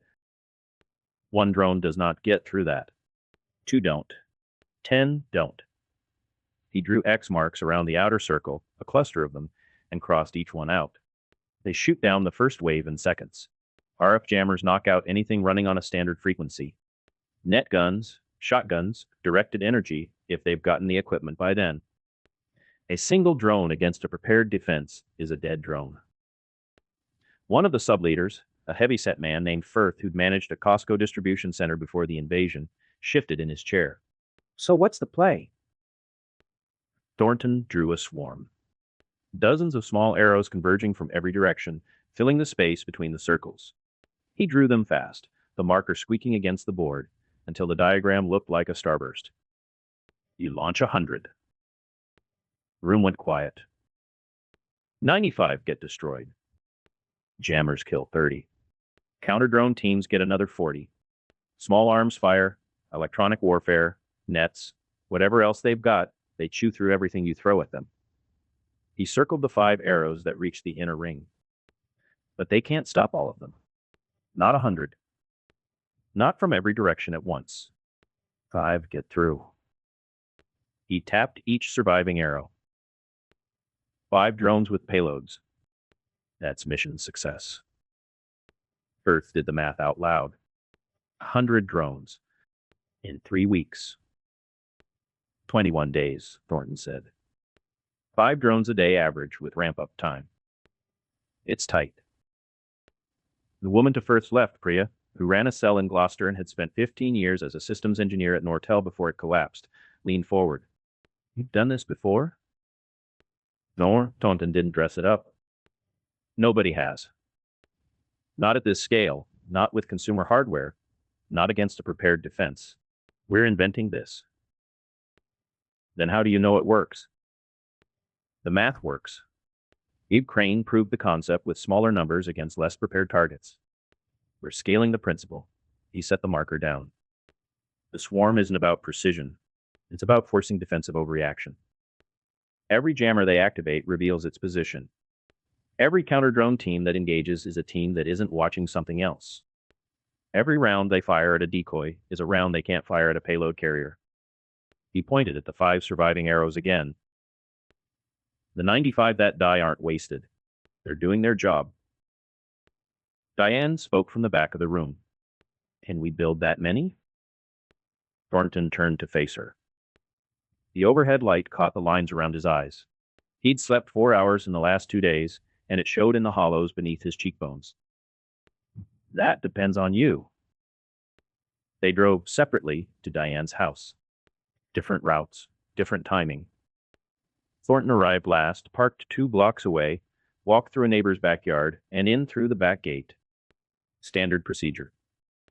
The kind of routine that stopped being paranoia after the first month of occupation and became muscle memory. The kitchen table was covered. Maps with colored pins marking locations across the city. A row of 3 encrypted phones, each assigned to a different communication channel. A clock on the wall, ticking loud enough to hear between sentences. Graham sat at one end, laptop open, running a frequency scanner out of habit. Diane stood at the counter, already dialing. Each call lasted under 90 seconds. A code phrase. Component assignment. A deadline. VPN. Frames. 21 days. She hung up. Dialed again. Orleans. Motors. Same timeline. Thornton watched from the doorway. He'd seen logistics operations run by career officers with dedicated supply chains and satellite communications. He'd never seen anything like this. Gloucester. Flight controllers and wiring harnesses. Stittsville. And final integration. Barrhaven West. Battery packs. Canada South. Propellers and housings. Monotic. Payload systems. 7 calls. 7 nodes. Each one a basement or garage or garden shed where someone Diane had recruited months or years ago would begin building a piece of something without knowing what the other pieces looked like. No single node produced a complete drone. No single person outside this room knew the full scope. Graham tracked acknowledgments on his laptop. Green lights appearing one by one on a spreadsheet that existed only in Rawling airframe missile and would be wiped when he closed the lid.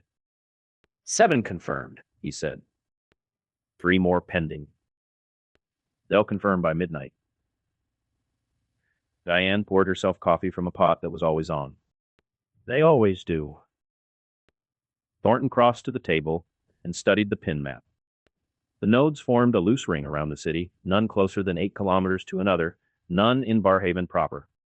He traced the supply lines in his head. Components manufactured in 7 locations, transported to an assembly node in Stittsville, tested and stored. The supply chain, he said. How do you source 100 motors without triggering a flag? You don't buy 100 motors. Diane sat down across from him. You buy 3 motors from a hobby shop in Nepean, 2 from a shop in Kempville, 4 online from a distributor in Montreal using a prepaid card, 6 more from a member who had a stockpile from before the invasion. She sipped her coffee. Multiply that across every component.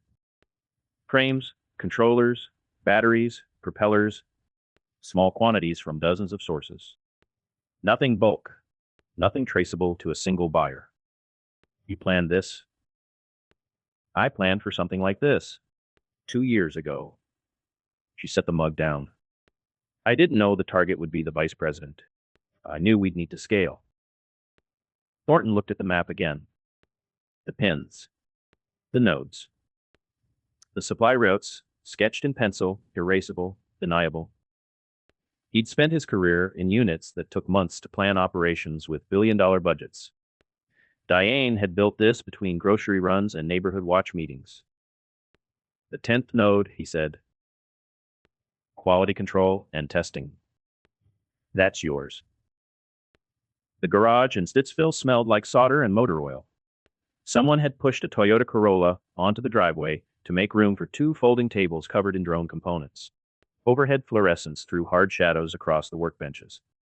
Box fan in the corner moved hot air from one side of the space to the other. Thornton picked up a frame from the first batch. Carbon fiber and 3D printed mounts, light enough to hold in one hand. He flexed it. Checked the motor mount alignment. Ran his thumb along a weld joint. This one's out. The 2 volunteers, retired machinist named Doug and his daughter, who couldn't have been older than 25 and introduced herself only as Kay, exchanged a glance. The weld's solid, Doug said. I've been brazing joints for 30 years. The motor mount is 2 degrees off axis. Thornton held it under the light so they could see. Under load, that motor pulls left. Under full throttle, the whole airframe yaws. In formation flight, a yawing drone drifts into its neighbor, and you lose 2 instead of 1. Doug took the frame back, turned it in his hands. His mouth tightened. A drone that fails in formation is a drone that tells them where we launch from, Thornton said. Every failure narrows the search area. Every deviation from the flight path gives their tracking systems a data point. Kay pulled a second frame from the stack and held it up. This one. Thornton inspected it. Motor mounts aligned. Weld joints clean. Carbon fiber layup smooth, no delamination. He plugged in a motor and ran a spin test, holding the frame at arm's length while the propeller whirred up to speed. Stable. No vibration. That one works. He set up a testing protocol on the workbench. 4 checkpoints. Motor spin test. Each motor must hold RPM within 5% tolerance for 30 seconds. PS lock test. Cold start to satellite acquisition under 90 seconds. Flight controller calibration. Level hover for 10 seconds without manual input. Structural integrity. Flex test on each arm, no cracking, no delamination. Every drone goes through all 4 before it leaves this garage, he said. No exceptions. I don't care if we're behind schedule. I don't care if it's 3 in the morning. A drone that fails testing goes back to the node that built the defective component, and that node fixes it or replaces it. Doug leaned against the workbench, arms crossed. We're hobbyists, not engineers. The VP's security team are engineers. They've got electronic warfare specialists, counter-US teams, probably signals intelligence running pattern analysis on every drone flight in the city. Thornton met his eyes. Be better than them. Hay had already started running the first frame through the protocol. Motor 1, or 240 RPM holding. She wrote the number on a tag and moved to motor 2. Thornton watched her work. She had steady hands and quick fingers, and she didn't ask questions she already knew the answers to. Her father had taught her something about precision. Or maybe the stakes had. They tested 12 frames that evening. 9 passed. Went back. By the time Thornton left through the back door, the first approved drone sat in a row on a plastic tarp, propellers folded, batteries disconnected, each one tagged with a handwritten serial number. 12 down, 88 to go. Diane's kitchen. Past midnight. The house was dark, except for the light above the stove, casting a yellow circle across the table where they sat across from each other. Graham had gone home an hour ago. The phones were off. The maps were rolled and hidden. 2 mugs of coffee between them, both cold. Production rate, Thornton said. 12 in the first run, but that includes setup time. Call it 3 to 4 per day once the original 7 nodes find their rhythm. Early production will be slower. Call it 60 from those nodes across 3 weeks. We need 100. We need to add nodes. 3 more assembly points, minimum. Each one needs tools, workspace, and people who won't crack under pressure. Diane pulled a folded paper from her pocket. Names. She'd written them in pencil, light enough to erase with a thumb. I have candidates. Barrhaven East, Cumberland, Riverside South. Thornton studied the locations. Good spread. No clustering. Each one added capacity without creating a single point of failure. The payload question, he said. Diane set down her mug. 5 drones get through. Maybe more if we're lucky, but plan for 5. What are they carrying? He laid it out. Decoy drones carry nothing, dead weight, LED strips, anything that makes them look identical to the payload carriers on radar. Of the 100, 70 would be decoys. 20 would carry incendiary packages, thermite-based, designed to start fires that overwhelm fire suppression. 10 would carry the primary payloads. Fragmentation. Shaped charges. The kind of thing that ended lives. You've built shaped charges before? Diane asked. I've called in airstrikes. Thornton turned his coffee mug in a slow circle on the table. Never built the bombs myself. The clock on the wall ticked. The refrigerator hummed. Do you have doubts? Diane asked. He looked at her across the table. Silver hair pulled back. Reading glasses pushed up on her forehead. She could have been asking about a lesson plan. Yes. What kind? The kind that don't stop me. He pushed the mug aside. Diane nodded slowly. And the fact that we're building the weapons in garages. That too. She pulled the paper with the node candidates toward her and circled 3 names. I'll activate these tomorrow. That gets us 13 assembly points total, plus your QC node. If we average 5 completed per day across all 13 assembly points, accounting for ramp-up, reject rates, and rework. 104 in 21 days, with a margin. Thornton did the math himself. She was right. 100 drones, Diane said. She met his eyes across the yellow light. 1 vice president. Make it happen. He stood, pushed in his chair. At the kitchen door, he paused. Diane. Yes. How long have you been planning for this? Not the VP. This. Network. The nodes. The supply chains. She looked at him for a long moment. Since the first Ukrainian grandmother flew a reconnaissance drone over a Russian column, she said. I watched that footage and I thought, that could be us. And then I made sure it would be. He left through the back gate, drove home on surface streets, headlights off for the last 2 blocks, parked in the garage and sat in the dark with the engine ticking. 12 drones on a tarp in Stittsville. 88 to go. Each one built by someone's neighbor, someone's mother, someone's retired colleague. Each one a piece of an assassination weapon assembled in the spaces between ordinary life. He thought about his kids. The park near their house, the one with the wooden climbing structure and the tire swings. 3 weeks to go. Chapter 17. The Quiet Captain. The PowerPoint slide read, Sector Performance.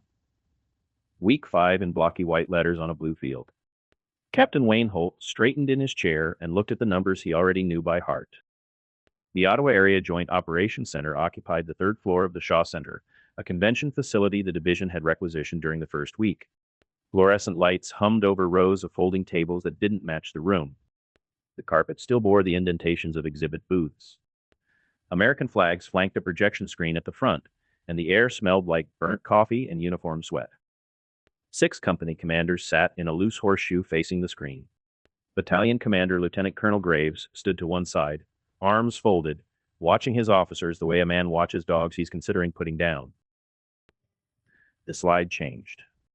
A color-coded map of Ottawa divided into operational sectors.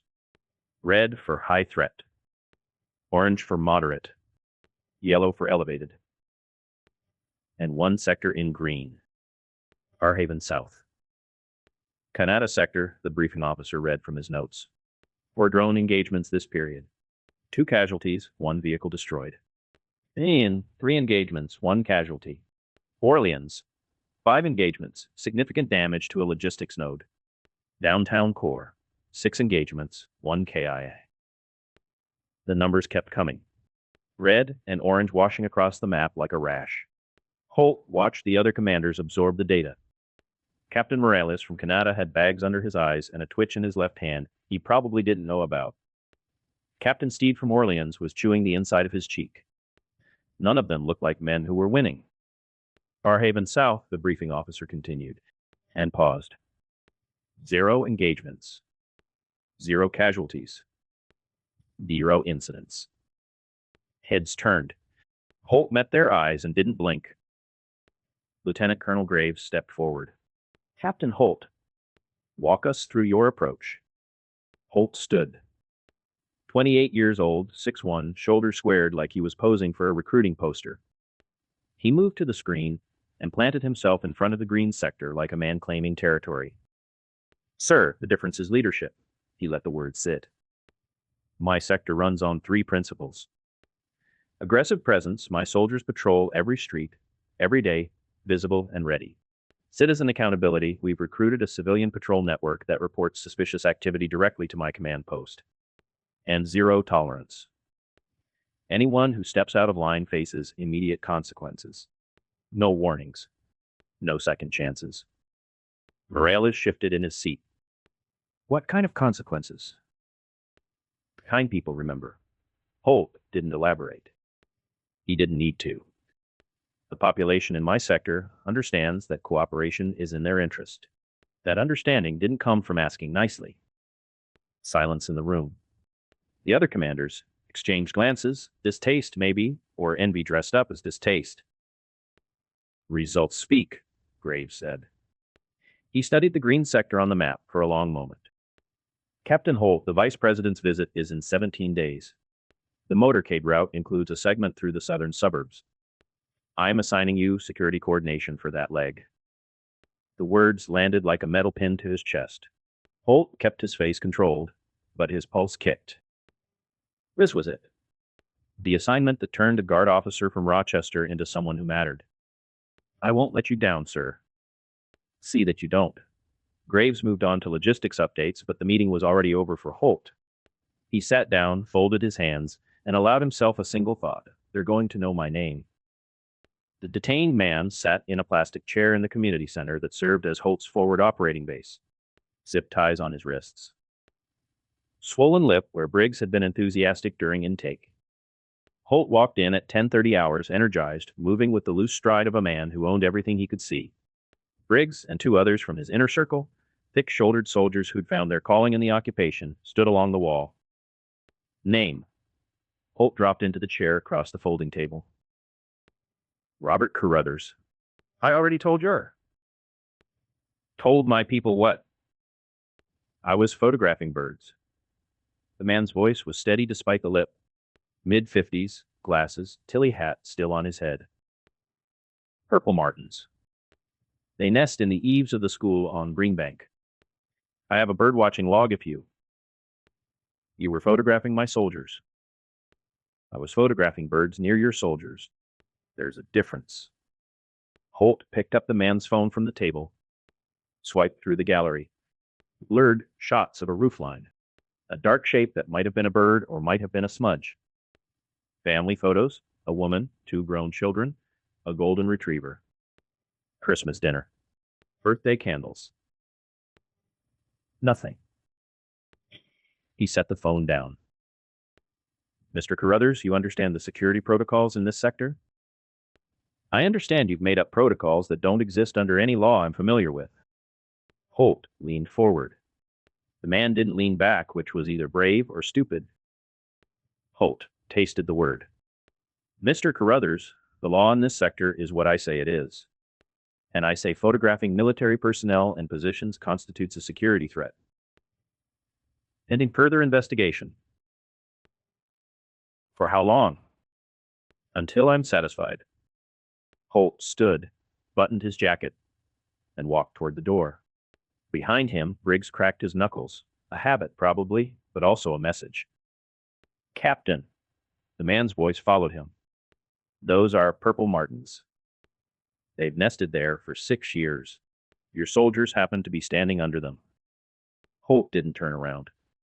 Keep the citizen patrols working, he told Briggs on his way out. They're doing good work here. The door closed. Through it, he heard the scrape of a chair being moved and the soft thud of something that wasn't a question. The platoon command post occupied a converted Subway restaurant on Greenbank Road.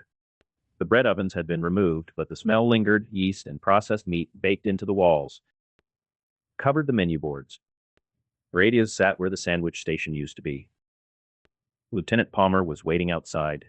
23, West Point ring on his finger, 2 months into his first deployment, and still believing the training manual meant something. Sir, do you have a minute?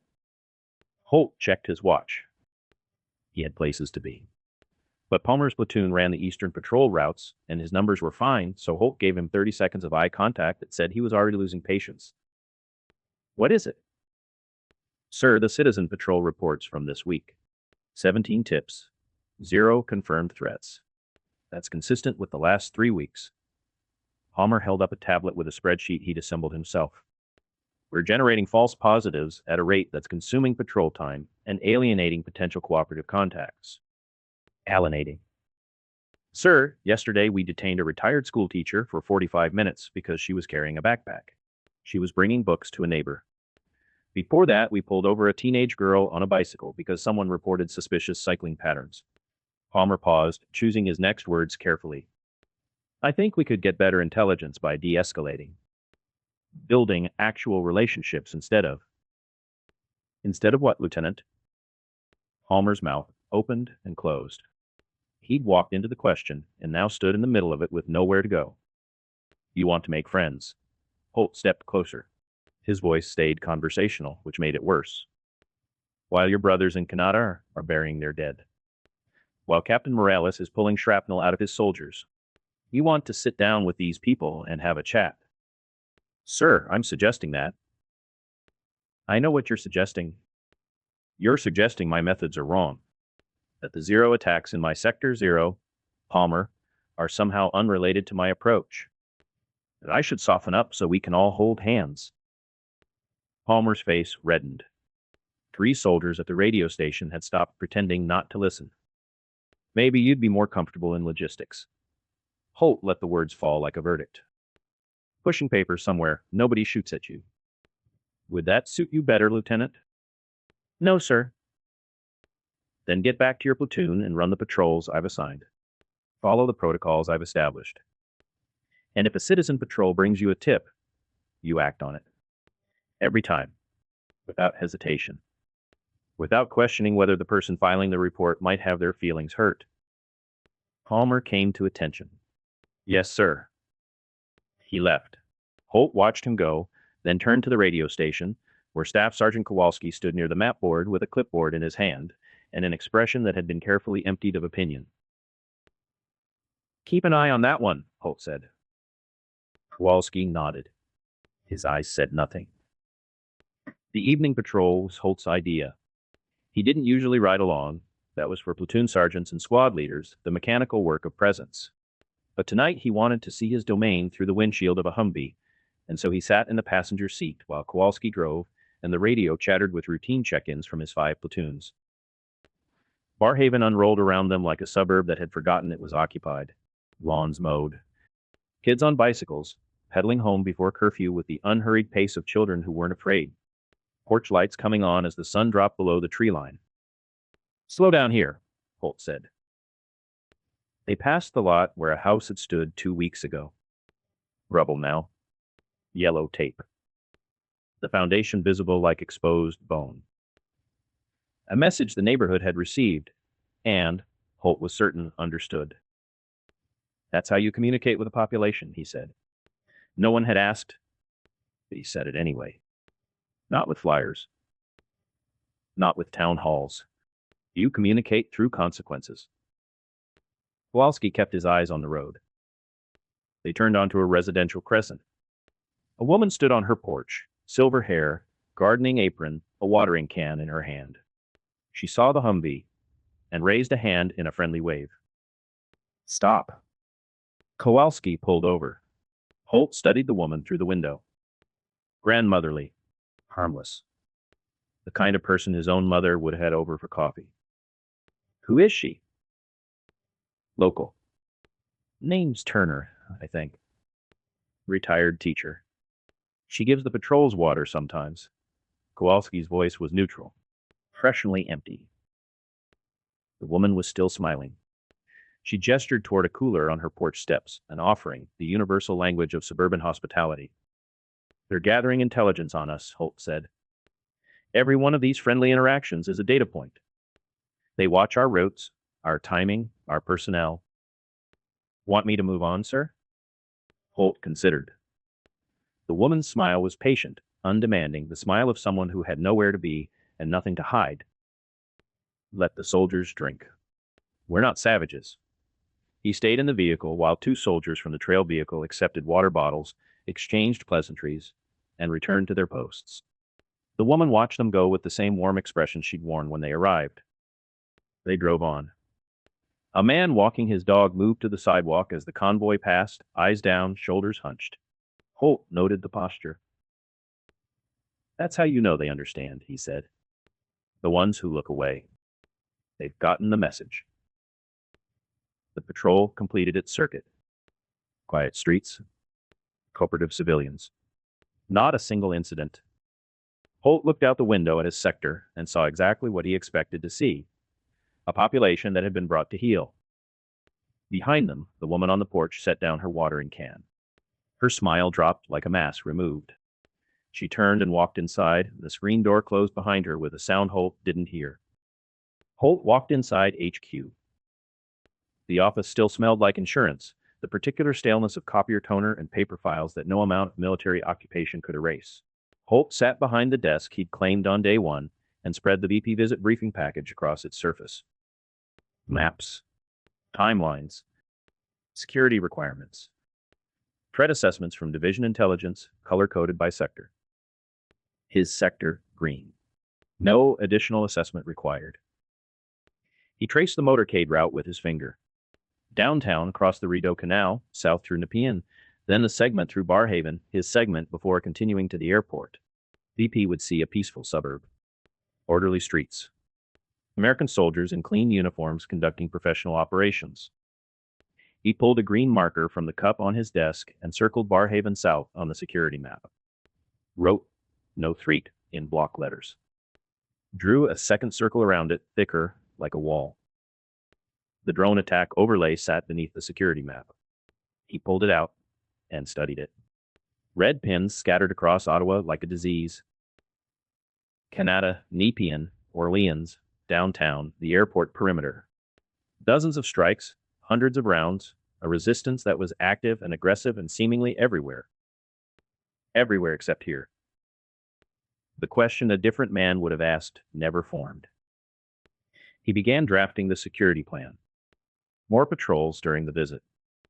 Citizen patrol tips fast-tracked.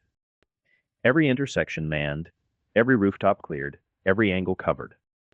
His sector would be the safest stretch of road in Ottawa. They wouldn't dare. Not here. Not in his sector.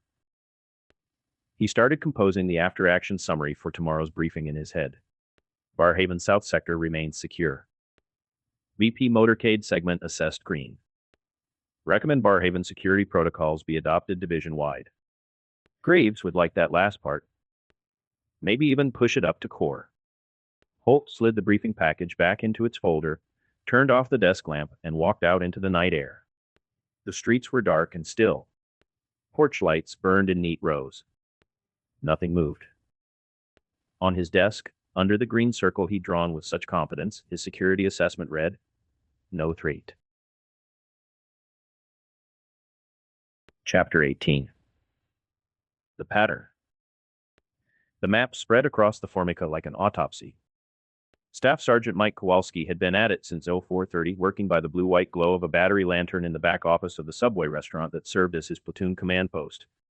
2 weeks of drone attack data, compiled from after-action reports he'd requested through channels and back channels, and, when channels failed from NCOs and other sectors who owed him favors from training exercises that seemed like another lifetime. Red dots for confirmed strikes. Everyone placed by hand with a fine tip marker, cross-referenced against grid coordinates, dated, numbered. The pattern had been forming in his head for days. Now it was on paper, and it was worse than he thought. He started north. MacDonald Cartier International Airport, the Americans had renamed it Joint Base Ottawa, but the Canadians still called it by its real name, and so did Kowalski when he wasn't in earshot of officers. The base perimeter had been hit 14 times in 5 weeks. Fuel depot twice. Maintenance hangars 3 times. Vehicle staging area 4 times. The north approach corridor had taken fire on 6 separate occasions. Eastern approach 4. 3. Western departure corridor 0. He checked his numbers again, pulled the original reports, counted twice. 0. Aircraft on the ground had been targeted 12 times. Rotary wing, fixed wing, didn't matter. If it was sitting on tarmac, the drones found it. 1 C-130 destroyed on the ramp. 2 Black Hawks damaged. Fuel bowser detonated that lit up the night sky over Gloucester. Aircraft in flight 0. Not once. Not a single engagement against airborne targets across the entire 5-week dataset. The resistance had demonstrated the capability to hit armored vehicles, hardened fuel storage, defended perimeters, but never a moving aircraft. Never a helicopter in transit. Never a transport on approach or departure. Kowalski sat back. Through the wall, the shift change. Boots on tile, low voices. He looked at the western corridor again. The departure route from the airport ran southwest, directly over Barrhaven, and continued toward Smiths Falls. It was the primary evacuation route for VIP movements, the path any high-value asset would take if they needed to leave Ottawa by air in a hurry. It had never been touched. "They're leaving us a door," he said to the empty room.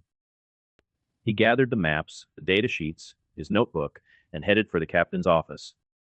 Holt's door was open. The man sat behind his desk reviewing the VP security plan with the absorption of an artist studying his own painting. Maps pinned to the walls. Green markers. Photos of Holt with Lieutenant Colonel Graves at a ceremony last week, a commendation for sector performance, framed and mounted before the ink on the citation was dry. "Sir." "What?" Holt didn't look up. "I've completed an analysis of drone attack patterns across Ottawa. I'd like to present my findings." Holt looked up. The expression was the same one he'd worn every time Kowalski had brought him something that didn't align with the narrative, a mixture of tolerance and the preemptive dismissal of whatever was coming next. "Go ahead." Kowalski laid the maps across the desk, covering the VP security documents. Holt's jaw tightened at that, but he let it happen. 5 weeks of data, sir. Every confirmed drone engagement in the Ottawa AO. Kowalski pointed to the red clusters. Airport perimeter, 14 strikes. North approach, 6. 4. 3. I've seen the briefings. Yes, sir. But the western departure corridor. Kowalski traced the line from the airport, southwest over Barrhaven, out toward the rural areas beyond. 0. Not a single attack. That's my sector. Part of it is your sector, sir. The corridor extends well beyond Barrhaven. And the pattern holds for the entire route. He pulled the aircraft data sheet forward. 12 attacks against aircraft on the ground. 0 against aircraft in flight. The resistance has the capability to hit hardened targets, armored vehicles, defended positions. But they've never once engaged an airborne asset or hit anything in or near this corridor.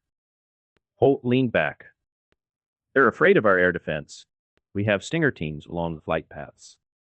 Sir, the Stinger teams are positioned along the northern and eastern approaches. The western corridor has minimal coverage because it's been assessed as low threat because it's never been hit. Because it runs through my sector, which is secure. Kowalski kept his voice level. The trick was to present facts without appearing to argue. Arguments were things Holt won by rank, or supposed to win themselves. Sir, the resistance has shown they can hit targets defended by cram systems, concrete barriers, and armed response teams. Stinger position wouldn't deter them. The only explanation for a consistently clean corridor is that they want it clean. The silence in the office lasted 3 seconds. Holt picked up one of his green markers and rolled it between his fingers. You're telling me the resistance is intentionally not attacking this route? Yes, sir. And the reason would be? Conditioning. They're training us to see this corridor as safe. When a high-value target needs to evacuate, Kowalski stopped himself from saying the vice president. Holt was in charge of VP security. The implication would land without being named. The departure route that feels safest is the one that's never been hit. And then? Hit it. When it matters most. Holt set the marker down. He looked at the maps, the data sheets, the careful handwritten annotations Kowalski had spent hours preparing. Then he looked at Kowalski with the flat patience of a man explaining gravity to someone who doesn't believe in it. Sergeant, I'm going to tell you what I see. I see a corridor that runs through the most secure sector in Ottawa, my sector, where my methods have produced 0 incidents for 5 consecutive weeks. I see an analyst who's looked at a clean record and decided it must be a trap, because the alternative, that I've done my job, doesn't fit whatever theory he's been building in his spare time. Sir, you're seeing ghosts. Holt swept the maps aside and pulled his VP security documents back to center. Focus on your patrol duties. Leave the intelligence work to intelligence. Kowalski stood at the desk for another moment. The map sat in a crumpled pile at the edge, his careful red dots folded over each other like wounds. I'd like to file a formal report through the intelligence chain, sir. File whatever you want. Holt was already reading his security plan. And close the door on your way out. The door clicked shut. The map stayed on the desk where Holt had pushed them. He left them there. Later, when the office was cleaned, Briggs would find them and drop them in a desk drawer, where they would sit alongside the first report Kowalski had filed 3 weeks ago, unread and unanswered. The afternoon patrol was supposed to be routine. Kowalski walked it himself. Point position, 3 soldiers behind him, the usual circuit through the residential streets east of Greenbank Road. Everything was the same. That was the problem. Kids on the sidewalk, drawing with chalk. A teenager mowing a lawn with the sullen efficiency of someone who'd been told 3 times. 2 women chatting over a fence, one holding a mug of coffee, the other gesturing at a garden bed. A dog barked somewhere. Screen door banged. Kowalski had walked these streets 50 times. He'd cataloged the rhythms, who came out when, who waved, who avoided eye contact, who offered water, who pulled their curtains. He knew this neighborhood the way a beat cop knew his route. Now he was seeing it differently. The woman on the porch, Turner, the retired teacher, raised her hand as they passed. The same warm smile she gave every patrol. She held up a water bottle. Hot day, Sergeant. Can I get you boys something cold? Thank you, ma'am. He accepted the bottle, drank, watched her over the rim. She was noting his patrol, the route, the number of soldiers, the direction of travel. Or she was offering water to tired men on a hot day. Both could be true. Both probably were. Your commander must have things well in hand, she said. It's so peaceful here compared to what I see on the news. Yes, ma'am. Her eyes held his for a half-second longer than casual conversation required. Clear, steady, measuring. Then the warmth returned, and she waved them on. A block later, a teenage boy on a bicycle crossed the street ahead of them. Normal. Kids rode bikes. But the boy turned right when they turned right. Paralleled them for 2 blocks before peeling off down a side street. Kowalski noted the direction. An old man walked a beagle on the next block. He stopped when the patrol approached, friendly, talkative. Asked where they were from. Asked how long they'd been here. Asked if they patrolled the same streets every day or if the routes changed. We mix it up, Kowalski said, which was only partially true. Smart, smart, the old man nodded approvingly. You boys are doing a great job. Really keeping things calm around here. Kowalski couldn't tell anymore. Every interaction could be intelligence collection or a neighborhood trying to coexist with an occupying army. The uncertainty had gotten inside him like a splinter, too small to see, too deep to ignore. The patrol turned back toward the CP. Kowalski looked over his shoulder one more time. 3 blocks back, the woman's porch was empty. The water bottles were gone. The door was closed. Everyone was watching them leave. The ride back was quiet until it wasn't. Specialist Reyes drove the patrol vehicle, a Humvee that had seen better decades, with the relaxed posture of a 22-year-old who decided this neighborhood was the one good thing about the deployment. His window was down. His sleeves were rolled, despite the regulation against it. "Sarge, you ever notice how chill this sector is compared to the rest of the city?" "I've noticed. I mean, Canada guys are getting hit every other night. Martinez told me they sleep in their body armor now. And here we are driving around like it's a suburb back home." Reyes shook his head. "These people are all right." Kowalski watched the houses pass. "You been making friends, Reyes?" The question was casual.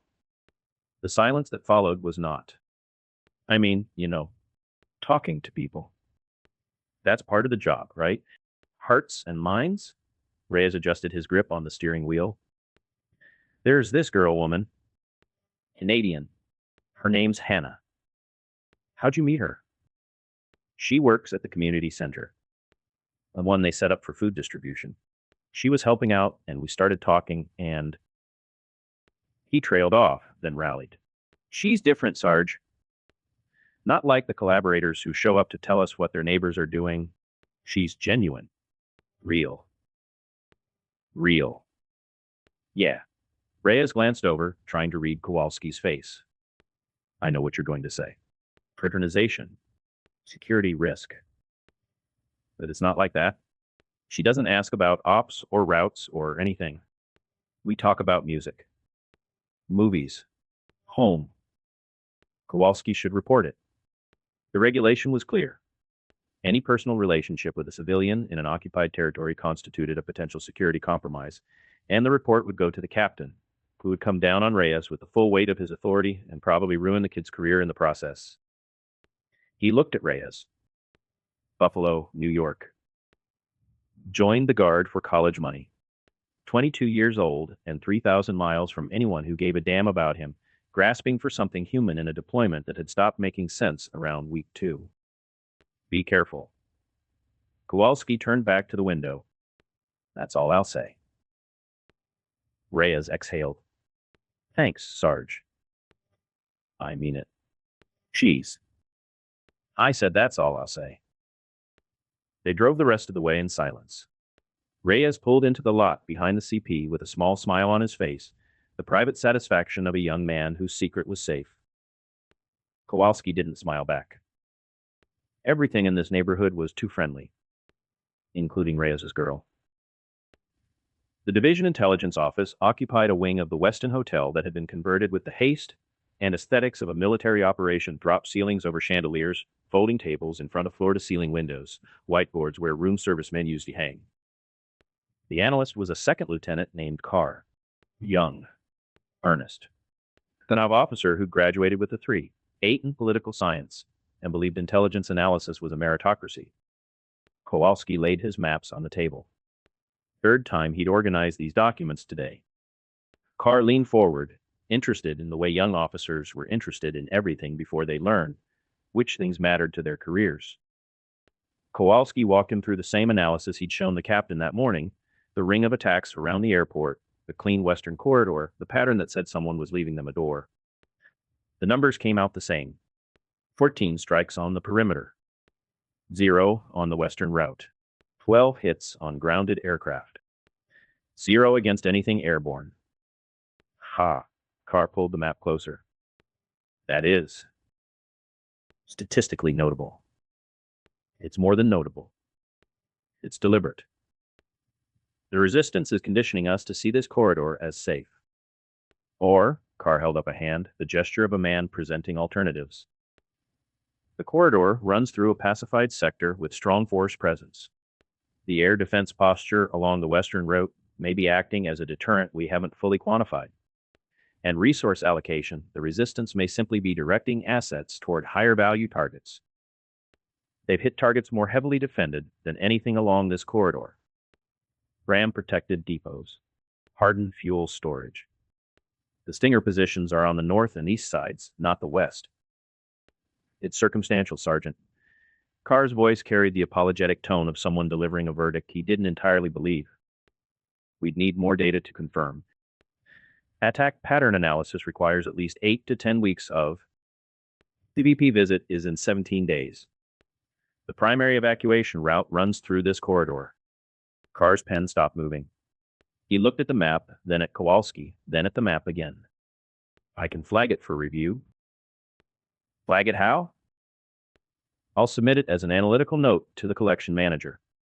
It'll go into the intelligence preparation of the battlefield and get reviewed as part of the VP security assessment, which is being run by Captain Holt, who's already assessed his sector as no threat.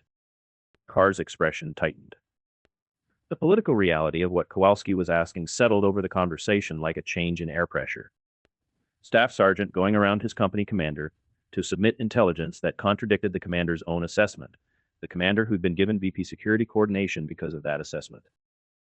I'll make sure it gets looked at, Carr said. That's the best I can do. Kowalski gathered his maps. The red dots stared back at him. Every attack the resistance had launched, forming a ring around the one place they'd left untouched. Sergeant, Carr said as he reached the door. For what it's worth, the pattern is there. I can see it. But the security plan is already set. The route is already approved. And the sector commander's assessment carries a lot of weight right now. Carr spread his hands. I'll flag it. That's what I can do. Kowalski nodded and walked out. He drove back to Barrhaven in darkness. The streets were quiet. Porch lights burned in orderly rows, the suburban grid laid out like a circuit board running a program he couldn't read. Nothing moved. No dogs. No bicycles. No women waving from porches. He thought about the departure corridor, the one clean line on his map. The door the resistance had left open. The route that every instinct told him was a trap and every officer above him called safe. His phone buzzed. Jennifer. A photo of Sophie in her soccer uniform, grass-stained knees, gap-toothed grin, holding a trophy that said "Most I am proud." Noah in the background, waving. He typed back, "Tell her I'm proud. Love you all." Then he put the phone away and looked out the window at the quiet neighborhood where everyone kept telling him nothing was wrong. Staff Sergeant Mike Kowalski had never felt less safe in his life. Chapter 19. Final Preparations. They came in ones and twos through different doors at staggered intervals. The church had been under renovation since before the invasion, its congregation scattered, its basement accessible through a construction entrance that faced an alley where no streetlights worked. Diane had checked the sightlines herself 3 times. No patrol coverage. No cameras. One of their people had clipped the nearest one 8 days ago, and it still hadn't been replaced. She arrived first. She always arrived first. The basement smelled like concrete dust and old hymnals, the particular odor of a building caught between what it was and what it would become. Exposed pipes ran along the ceiling. Canvas tarps covered stacks of drywall. Folding chairs formed a rough circle under a single work lamp that threw hard shadows against the block walls. Diane placed the brown paper on the floor in the center of the circle, weighting the corners with chunks of broken concrete. Her handwriting filled the sheet, careful, precise, the penmanship of a woman who'd spent 30 years writing on blackboards. Red circles marked 5 positions. Blue arrows converged on a single corridor. The numbers were small but legible. Thornton came through the side entrance at 9:10. He moved like he always moved, quiet, efficient, taking in the room in a single sweep before choosing the chair with its back to the wall. He nodded at Diane.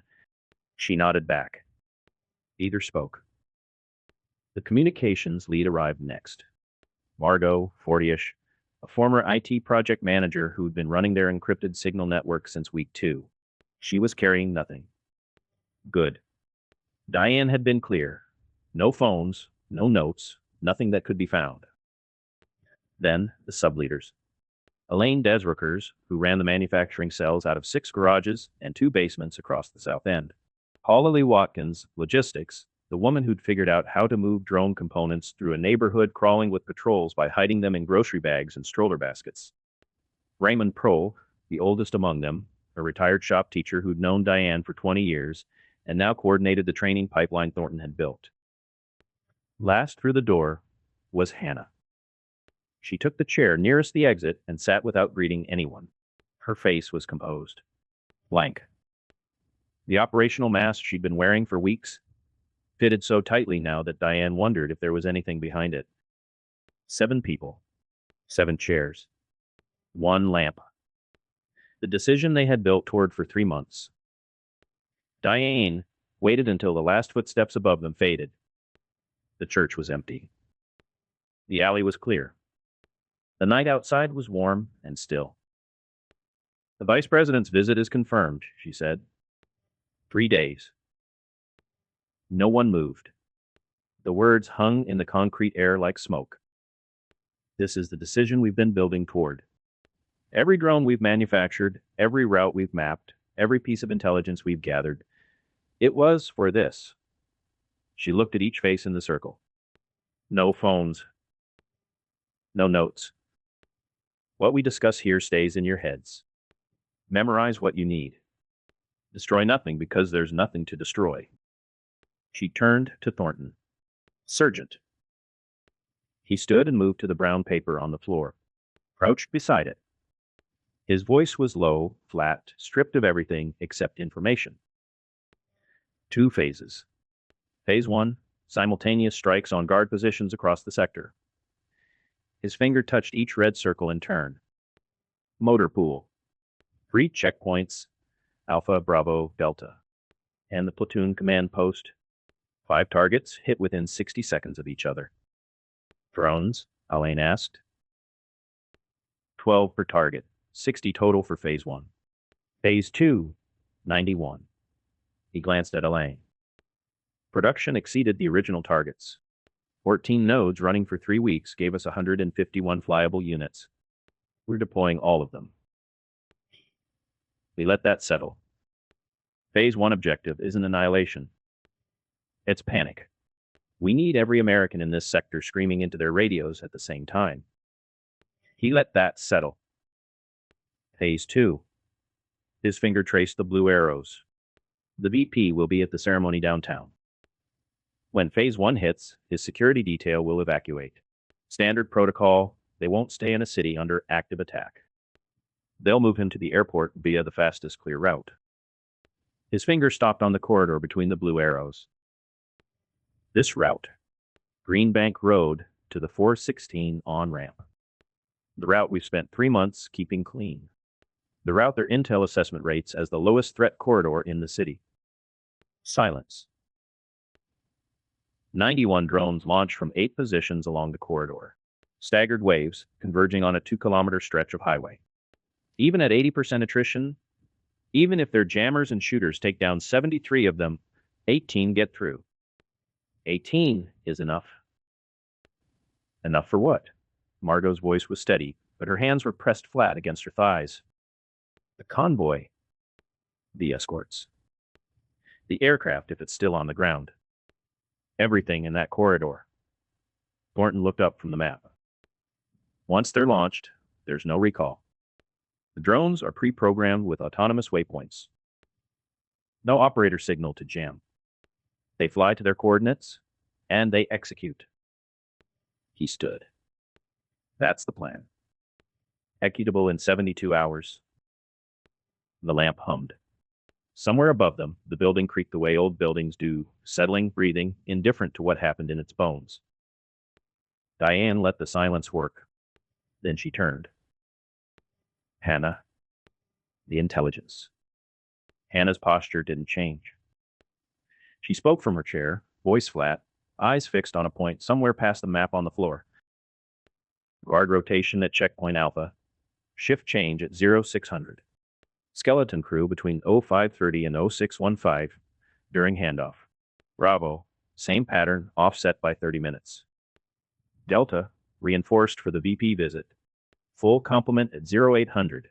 Perimeter security detail. She recited patrol routes, response times, radio frequencies, the captain's command post staffing.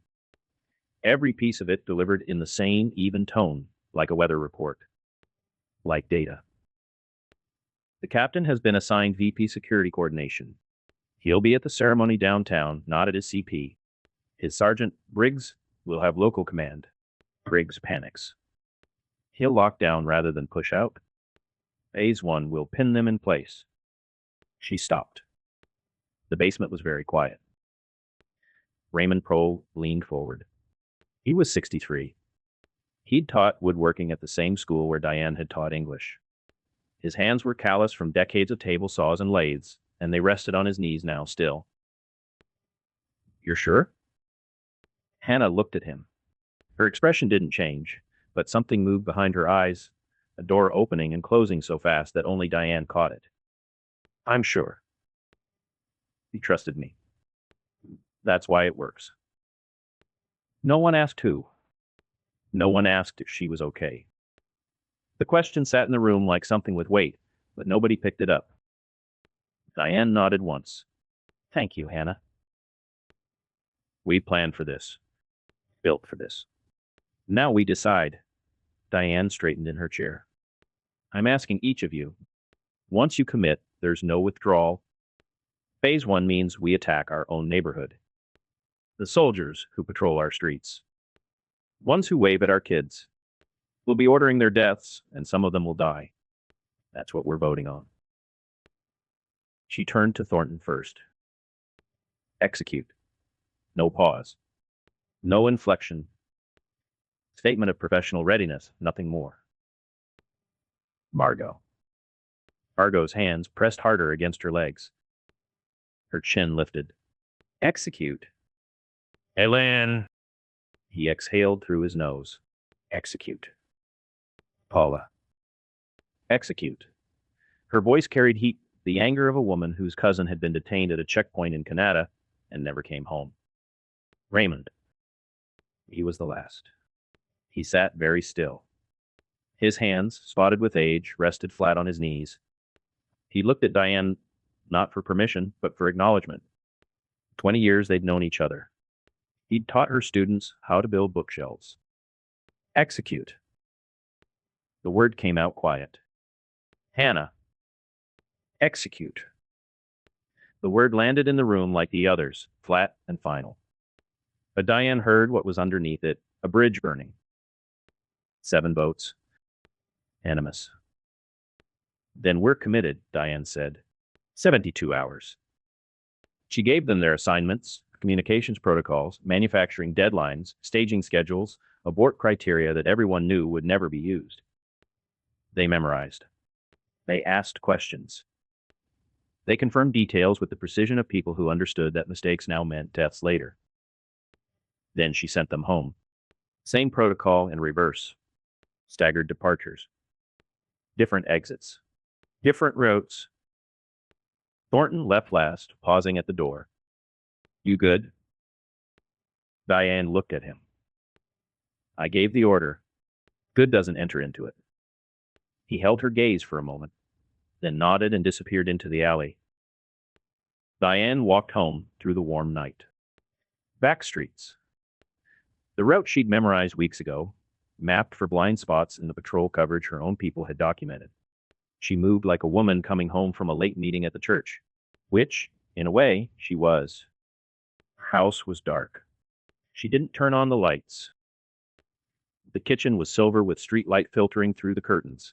She stood by the refrigerator and looked at the photographs held there by magnets, cheap ones, the kind you buy at tourist shops. Her grandchildren at the beach. Her daughter's wedding. A class photo from her last year of teaching. 26 faces arranged in rows on the school steps, every one of them trusting her to prepare them for the world. She had prepared for the world, just not this one. The house was quiet in the way only empty houses can be, the quiet of absence, not peace. She thought about Sergeant Martinez, who patrolled her block every Tuesday and Thursday. He showed her photos of his daughter, a 3-year-old in a pink dress who looked like she'd been poured from sunshine. Martinez had a laugh that came easy and a daughter whose photo he showed to anyone who'd look. He'd fixed her mailbox when the post broke in a windstorm, spent 20 minutes with a borrowed drill and a piece of 2x4, then refused the lemonade she offered because he was on duty. In 3 days, she would send drones to his checkpoint. She thought about Specialist Reyes, the kid from Buffalo who talked about becoming an electrician. 22 years old. His mother sent care packages with hot sauce and candy bars. He'd told Diane about it once, standing on her sidewalk, sheepish and homesick, and she'd said he was lucky to have a mother who loved him like that. She'd said it while knowing that Hannah was in his bed extracting his patrol schedule. She put the kettle on. The blue flame caught with a soft pop. She stood there watching the water heat, her reflection ghosting in the dark window, and beyond it the street where those soldiers walked, where they laughed and complained and counted the days until they could go home. Not because they were evil, because they were here. The kettle whistled. She poured the water over a tea bag and carried the mug to the kitchen table and sat in the dark. A patrol passed outside. 2 soldiers, their boots scuffing the sidewalk. One of them said something, and the other laughed, a real laugh, surprised and bright, the laugh of a young person who'd heard something funny and couldn't help himself. The tea cooled in her hands. She would remember their names. That was the least she owed them. Chapter 20. The Last Normal Day. Hannah woke before him. She lay still, breathing slow, watching the light come through the thin curtains and move across his face. Early morning. The room smelled like sleep, and the fading ghost of the cologne he wore, something cheap from the PX, something a 22-year-old picks because the bottle looks good. Marcus Reyes slept on his stomach with one arm thrown over the pillow, his face turned toward her. Unguarded. Peaceful. The hard edges of a soldier dissolved in sleep. No tension in his jaw, no alertness in his closed eyes, just a young man at rest. She studied him the way she'd been studying him for weeks, but the categories had blurred. She knew the scar on his left shoulder, a raised crescent where he'd fallen off a bike at 11, and she knew it because he'd told her the story while she traced it with her finger. She also knew his patrol route, Sector 3, Tuesday, Thursday, Saturday, because he'd mentioned it the same night, tucked into the same conversation, the kind of operational detail that spills out when a person stops guarding themselves. She knew his fears. Dying here. Never seeing home. Becoming a soldier his mother wouldn't recognize. She knew his checkpoint assignment for the VP visit. Delta 0800. Perimeter security. He stirred. His eyes opened, brown, unfocused, then finding her and softening.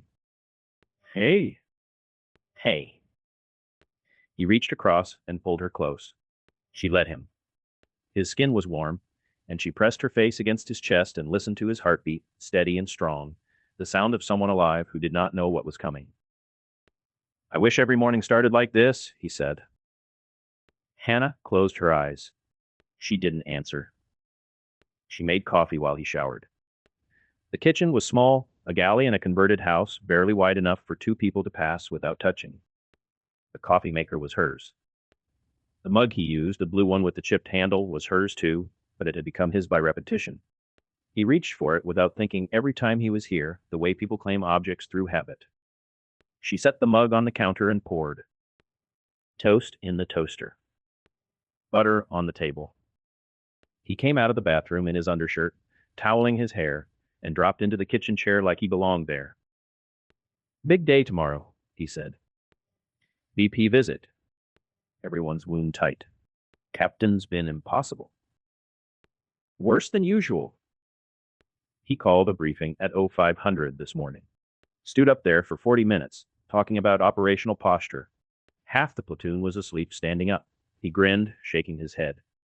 Man wants a star on his shoulder so bad he can taste it. Hannah poured herself coffee and sat across from him. Will you be working the visit? Yeah. Whole company's on rotation. Where will they put you?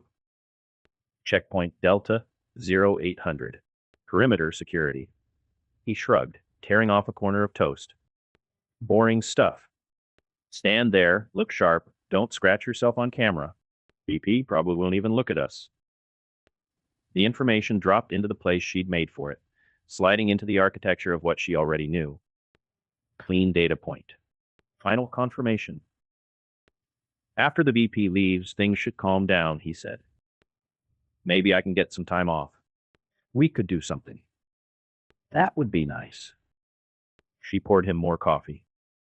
They walked together through the neighborhood, and the morning was warm and bright, and Barrhaven looked the way it always looked: green lawns, kids' bikes left on porches, the suburban machinery of ordinary life turning over as if nothing had changed. Reyes held her hand. She let him. They passed the coffee shop on Strandard, where she'd first approached him 6 weeks ago. She'd been sitting at the window with a book. Atwood, deliberately Canadian, and he'd been standing at the counter trying to order something that wasn't a double-double. She'd helped. Smiled. Made conversation. He'd been grateful, lonely, a boy from Buffalo surrounded by people he was supposed to control but couldn't understand. 6 weeks. Long enough to build something that looked like love. They passed a house where Alain Desrochers kept a garage full of drone frames wrapped in moving blankets and labeled Christmas decorations. A woman was watering flowers on the porch. She waved at them. Reyes waved back. They passed the community center where the resistance had held 2 training sessions in the gymnasium, teaching new operators to program autonomous waypoints on laptops wiped between sessions. The parking lot was empty now. They passed Diane's house. Diane was on the porch, coffee in hand, wearing a cardigan despite the heat. She waved, small, warm, the wave of a neighbor who recognized a familiar face. Raved back. I like her, he said. She's nice. She taught high school for 30 years. English. Yeah, she looks like somebody's grandma. She is somebody's grandma. He smiled. Anna did not. They turned onto Longfields, and the street opened into the main artery that ran south toward his post. Traffic was light. A patrol vehicle passed in the opposite direction, 2 soldiers in the cab, not looking at them. A normal couple on a normal walk on a normal morning. Every step was 2 things. The coffee shop, first contact. The garage, staging area. The community center, training ground. Diane's porch, command. They stopped at the corner of Longfields and Greenbank. His post was 3 blocks south. He had to report in 20 minutes. See you tonight, he said. Tonight. He didn't move. He was looking at her with an expression she'd cataloged but never named, the open, undefended look of a person who has given himself over completely and doesn't know the cost. Hannah. He said her name like he was testing whether it was real. I've been thinking. She waited. When this deployment ends. When I go home. He shifted his weight. The bravado of a soldier replaced by something younger, more uncertain. I want you to come with me. To Buffalo. The air changed. The morning sounds, birds, a distant lawnmower, the hum of traffic on the highway, all of it receded, and there was only his face, his voice, the terrible sincerity of what he was offering. My mom would love you. We could, I don't know, figure it out. He laughed, nervous, the sound cracking at the edges. It's not much, but it's home. And the falls are something. You should see them. You really should. She should stop him. Deflect. Redirect. Maintain cover. Every protocol said to keep the asset at arm's length emotionally while extracting maximum intelligence. Tell me about it, she said. Buffalo. He lit up. The nervousness dissolved and something brighter took its place, the joy of a person sharing the thing they love with the person they love. He told her about Niagara Falls, the sound of it, the way the mist catches sunlight and makes rainbows that tourists photograph but locals stop seeing. About the chicken wings at Duff's, how his mom swears Anchor Bar is better but she's wrong, and he'll fight anyone who says different. About the snow, real snow, not this Canadian snow that never stops, but Buffalo snow, heavy and wet, the kind that cancels school and turns the streets into something quiet. About his neighborhood. The apartment where he grew up. The bodega on the corner where Mr. Khalil gave him free candy when he was small, and now asks when he's getting married. His dreams were small. Community college. Electrician's certification. A truck, maybe, something used but reliable. A life built from ordinary materials, assembled with the quiet confidence of a person who'd never asked for much and expected to get exactly that. He talked for 5 minutes. She listened to every word. Just think about it, he said. Okay? I'll think about it. He kissed her. Long, full of future, full of everything he was offering, and everything she would never accept. His hand cupped the back of her neck, and she let herself be held. And for a moment the two maps collapsed into one, and there was only this, and it was real, and it was over. He pulled back. Smiled. That Buffalo Kid smile that she would carry for the rest of her life, whether she wanted to or not. Tonight, he said. Tonight. He turned and walked south toward his post. She watched his back until he reached the intersection, until he turned the corner, until he was gone. She stood on the sidewalk for 10 seconds. 15. Then she turned north and walked to Diane's house. The basement was dim. Diane sat at the table she used as a desk, the brown paper map spread before her, annotated in red and blue. She looked up when Hannah came down the stairs. Final confirmation, Hannah said. She stood at the edge of the table, not sitting. Checkpoint Delta, 0800. Full complement for perimeter security. He'll be in position when we hit. No deviation from schedule. Diane wrote it down. Small, neat letters on the margin of the map. A red circle around Delta, joining the others. Anything else? Captain Holt will be at the ceremony downtown. Sergeant Briggs has local command. Briggs will lock down, not push out. Phase 1 pins them. Diane nodded. She set her pen down and looked at Hannah. The silence stretched. The basement was cool, and somewhere above them a pipe ticked as it expanded in the midday heat. You did what we needed, Diane said. No one will forget that. Hannah stood still. After this, you're done with field work. I'm pulling you out. I'll see it through. I know. Diane's voice was quiet. That's not what I meant. Something passed between them, not spoken, not named. An acknowledgement that lived below language. Diane had ordered this. Hannah had executed it. Both of them would carry the weight, but the weight was different for each, and they both knew it, and neither would say it aloud. Go home, Diane said. Get some rest. Tomorrow is a long day. Hannah turned and climbed the stairs. Diane watched her go, the straight back, the measured step, the composure that held everything in place like a wall that had been built to withstand exactly this much pressure, and not 1 pound more. When the door closed, Diane looked down at the map. Checkpoint Delta, circled in red. She picked up her pen and wrote the time beside it. 800. Hannah closed the door and stood in the hallway and breathed. The apartment was empty.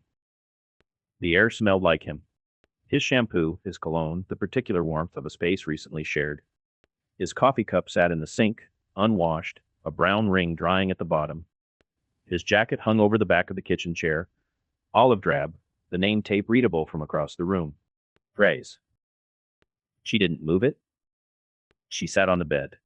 The sheets were tangled from the morning, and his impression was still there in the pillow, the shape of his head preserved in cotton and foam. She put her hand on it. The fabric was cool. From under the mattress, she pulled the notebook. Small, spiral-bound, identical to a dozen others sold at the Dollarama on Greenbank. She opened it to the last page. The data was written in a shorthand only she could read. Patrol routes. Shift schedules. Manning levels. Checkpoint assignments. Frequencies. Command structure. Response times. All of it came from him. She closed the notebook, slid it back under the mattress. She thought about Buffalo. She would never see any of it. Tomorrow the vice president would arrive. The day after, Checkpoint Delta. She lay down on the bed. The pillow smelled like him. She did not cry. Not yet. There would be time for that later. Or there would not be time, and it would not matter. She closed her eyes. She did not sleep. Chapter 21. The Turn. The basement smelled like old carpet and concrete dust. Thornton sat on a folding chair in the dark, the glow of two tablet screens throwing pale light across his hands. The screen showed 5 drone feeds arranged in a grid, 4 live, 1 holding a pre-launch diagnostic. Battery levels. Wind data. BS locks, solid on all 60 birds. Virya 355. He keyed the comms. Cell 1, status. Cell 1 green. 12 loaded, 12 locked. Checkpoint alpha. Cell 2. Green. 12 on 12. Motor pool. Cell 3. Green. Patrol route south. Cell 4. Green. Patrol route west. Cell 5. Green. Supply compound. 5 cells. 5 targets. 60 drones distributed across the suburb in garages and garden sheds in the back of a landscaping trailer parked on a residential street. Each cell operated independently. Each had rehearsed its launch sequence until the timing was muscle memory, and none of them knew the location of any other cell. Compartmentalization was doctrine. If one cell was compromised, the others flew. Thornton closed the comms channel and sat with the silence. Through the basement's half window, the street was dark and still. Porch lights off. No traffic. A Tuesday morning in Barrhaven, 4 hours before dawn, and the neighborhood looked the way it always looked, asleep, harmless civilian. He reviewed the target list one last time. Checkpoint Alpha, 3 soldiers on overnight rotation, barrier position at the intersection of Strandard and Longfields. Riez would be there. Hannah had confirmed the schedule 48 hours ago, confirmed it again yesterday, confirmed it a third time when she walked into Diane's basement and spoke without inflection and left without sitting down. The motor pool, 6 vehicles in a fenced lot behind the community center, 2 soldiers on watch, shift change at 04115. The portable jammer was there, a man-portable unit mounted on a vehicle roof, effective against commercial drone frequencies within a 200-meter radius. The overnight quest team operated out of the same position. 2 soldiers with shotguns and a spotting scope trained to intercept lone reconnaissance drones drifting over the perimeter. 2 patrol routes and a supply compound. Soldiers in vehicles, soldiers on foot, soldiers asleep in their cabs waiting for the end of a shift that had been quiet for weeks. Quiet because Barrhaven had been conditioned to be quiet. Quiet because the resistance had never struck here, had never given anyone reason to reinforce, had never done anything to change the security calculus that kept Barrhaven a backwater garrison in a low-threat zone. That calculus was about to break. Thornton thought about Kowalski. The staff sergeant had waved at his kids 2 days ago, Jake and Emma in the front yard, Kowalski's patrol rolling past, and the big Ian C.O. had lifted his hand from the wheel in a gesture that was half professional courtesy and half something more human than that. Sarah had waved back. She didn't know what Kowalski was. She didn't know what her husband was about to do to the men Kowalski commanded. He set that aside, folded it, and put it somewhere behind the operational part of his mind where it could wait. 0358. He keyed the channel. All cells, this is Overwatch. Final countdown. Confirm ready. 5 acknowledgements, crisp and rapid. No chatter. These were operators he had trained, people who understood that the gap between launch and impact was not a time for doubt. Execute in T-120. Mark. 2 minutes. He watched the clock on the tablet screen count backward. Thought of nothing. Let his breathing settle into the rhythm his instructors had taught him at Dwyer Hill, 4 counts in, 4 counts hold, 4 counts out. The pattern that kept your hands steady when you were about to do something irreversible. 0400. All cells. Execute. The first wave rose from 5 locations across Barrhaven within 4 seconds of each other. 60 drones, 12 per target, climbing to 30 meters in near silence, the electric motors producing a hum that blended with the ambient sound of a sleeping suburb. Air conditioning units. Refrigerator cycling. The low-frequency noise floor that human ears had learned to ignore. On Thornton's screen, the feeds resolved into thermal overlays. Checkpoint Alpha appeared as a wash of blue-gray concrete and 3 bright white signatures, human bodies warm against the cool pre-dawn air. 2 standing. 1 seated, probably in the guard chair. Reyes was 22 years old and from Buffalo, and the woman who had mapped every detail of his life for 6 weeks had passed it all to the people who were about to kill him. The first 3 drones reached the checkpoint in formation. Impact. Impact. Impact. On thermal, the white signatures scattered.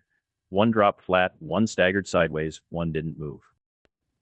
The remaining 9 drones in the wave were already inbound, staggered at 3-second intervals, programmed to strike the same GPS coordinates from varying approach angles.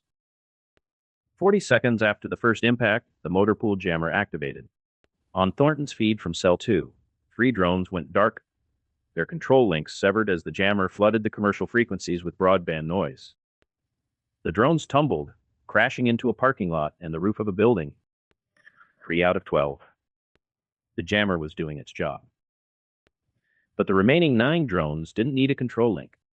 They were flying autonomous waypoints, GPS coordinates loaded before launch, navigation locked to onboard processors.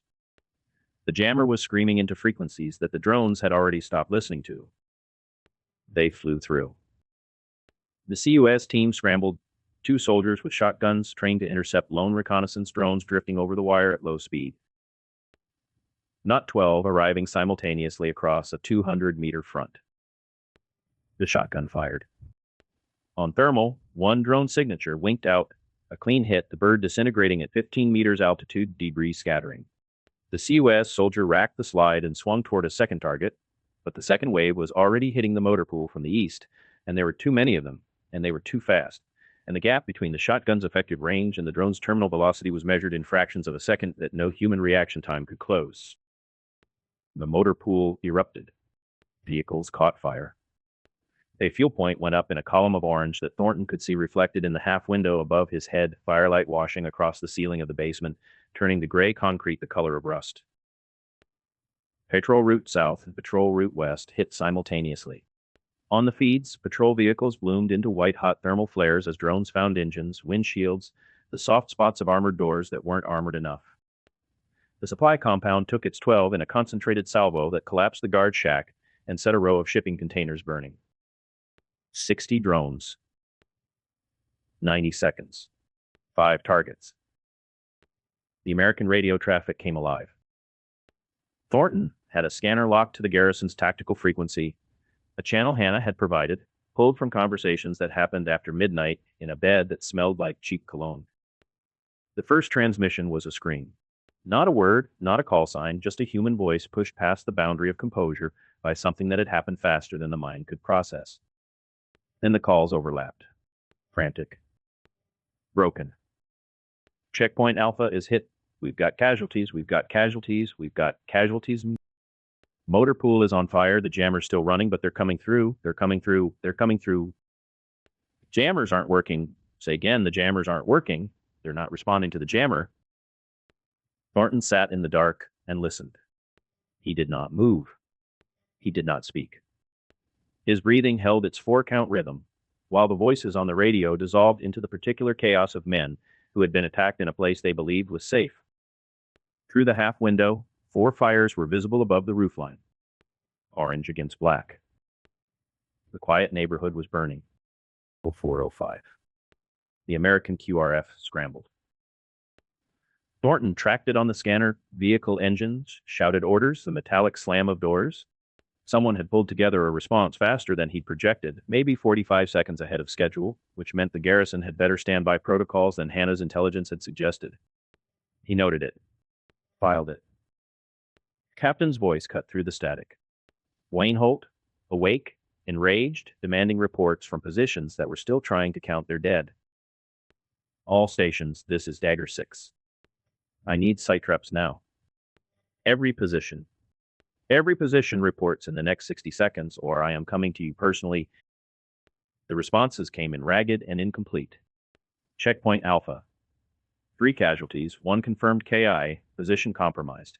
Motor pool, 4 vehicles destroyed, CAS team wounded, jammer operational but ineffective against incoming drones. Patrol South. 1 vehicle disabled, 2 wounded. Patrol west. Vehicle destroyed, 3 casualties. Supply compound.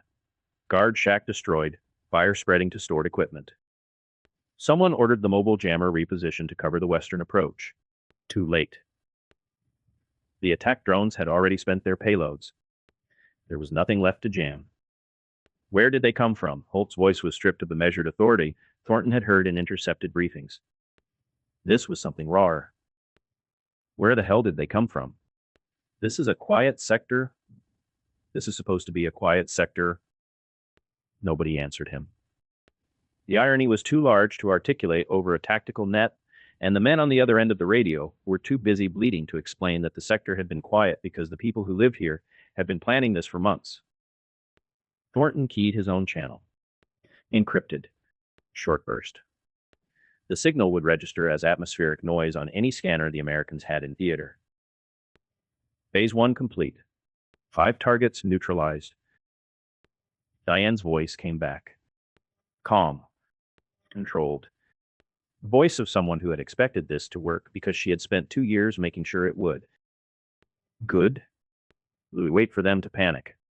Go forward 20. Thornton sent the recon drones. 2 small quadcopters, unarmed, fitted with thermal cameras, launched from a position 3 blocks south.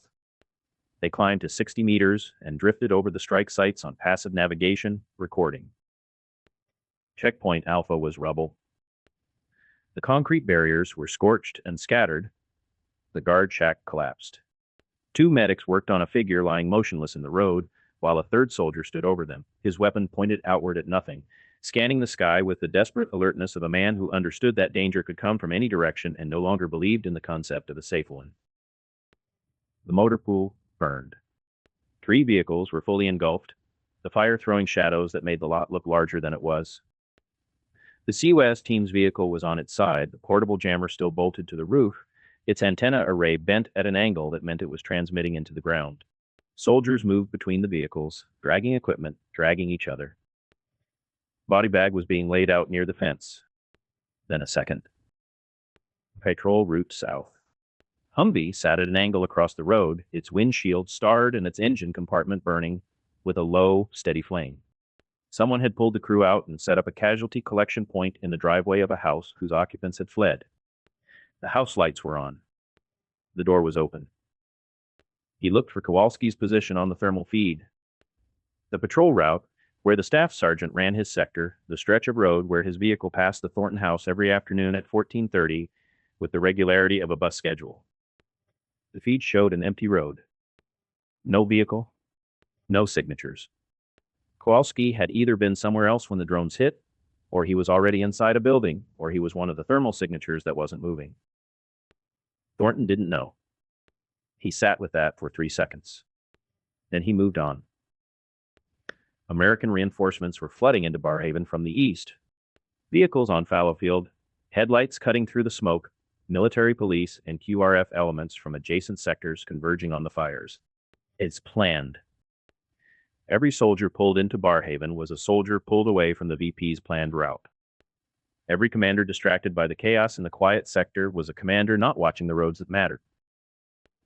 And the departure route, the corridor running northwest through Canada, the route that the VP motorcade had been quietly designated, was empty, unpatrolled. The Americans had been conditioned to ignore it because nothing had ever happened there, just as they had been conditioned to ignore Barrhaven because nothing had ever happened here. Conditioning. The weapon that didn't require a payload. L428, the American command channel, carried a voice Thornton didn't recognize. Higher authority, someone from the VP security detail or the division staff, someone with enough rank to override the captain's territorial screaming. Get the VP out. Now. Tonight. We're not waiting until morning. Thornton closed the recon feeds. Powered down the scanner.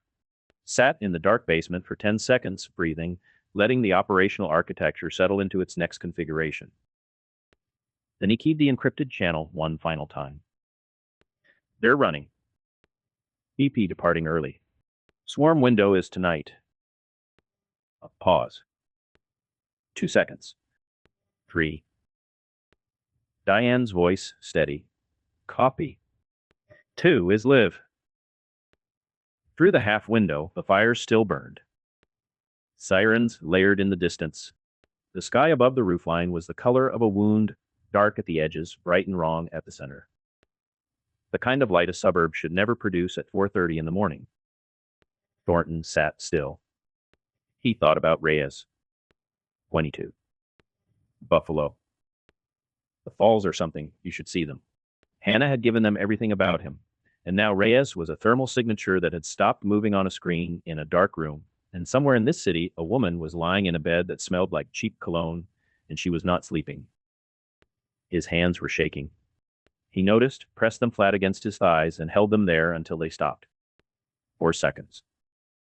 He powered down the tablets. Stewed. Climbed the stairs in the dark.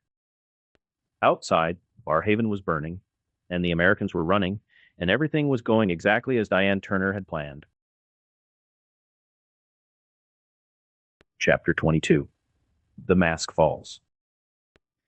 The radio woke him at 01. Kowalski was already reaching for his boots before the words made sense. Checkpoint Alpha under attack, motor pool burning, Patrol 3 not responding. He dressed in the dark muscle memory doing the work while his brain caught up, and by the time he hit the hallway he had his vest on and his sidearm and the taste of sleep still thick in his mouth. His driver, Specialist Dalton, had the Humvee running in the lot. The engine idled rough in the cold, and the headlights cut 2 white tunnels through the dark. Dalton's face was the color of paper. Where to, Sarge? Alpha. Go. They pulled out, and the night split open. 3 separate fires burning in the suburban dark, orange light crawling up the undersides of clouds, and sirens already rising from 2 directions. The radio was a chaos of voices, someone screaming for a medevac on Channel 3, a platoon leader demanding a head count on Channel 5, and underneath it all the flat, hard voice of Sergeant Briggs calling for the QRF to rally at the motor pool. Kowalski keyed his handset. All stations, this is Kowalski. Report by position. Sound off. Fragments came back. Post 2, 3 casualties. Motor pool. Fire in the vehicle bays. Patrol 3 off the air entirely. Checkpoint Alpha. Silence. Faster, Kowalski said. Dalton pushed the Humvee through the residential streets. They passed houses where lights were clicking on, one after another, bedroom windows glowing yellow in the dark. Faces appeared behind curtains. A man stood on his front porch in a bathrobe, arms folded, watching the smoke rise over the rooftops. Kowalski looked at him as they passed. A month ago, he would have seen a concerned neighbor. Now the man's stillness felt like something else. Surveillance. Assessment. A calm that didn't match the scale of what was happening 3 blocks away. He pushed the thought down. There would be time for that later. They turned on to Greenbank, and the checkpoint came into view. What was left of it? The sandbag wall had been blown inward, the heavy bags scattered like a child's blocks. The guard shack was burning, a low, steady fire that had consumed the plywood walls and was working through the roof beams. The generator was on its side, fuel pooling beneath it in a dark mirror that reflected the flames. 2 Humvees sat at angles, doors open, one with its windshield shattered into a web of cracked glass. Medics were working under portable lights that threw hard shadows across the asphalt, and there were shapes on the ground covered in ponchos, and there were shapes on the ground that were not covered yet. Kowalski stepped out of the vehicle, and his boots crunched on broken glass. The air smelled of burning diesel, and something underneath it, copper, sharp, the smell he had learned in his first deployment and never forgotten. Sergeant Martinez met him at the perimeter. Martinez had blood on his hands and a look on his face that Kowalski recognized. The look of a man processing something he was not ready to process. How many? Kowalski said. 3 Kaya. 5 wounded. 2 critical. Medevacs inbound. Martinez wiped his hands on his pants. The blood smeared but didn't come off. They hit us at shift change, Sarge. Right at the handover. Half the night crew was packing up and half the day crew hadn't posted yet. Maximum bodies, minimum readiness.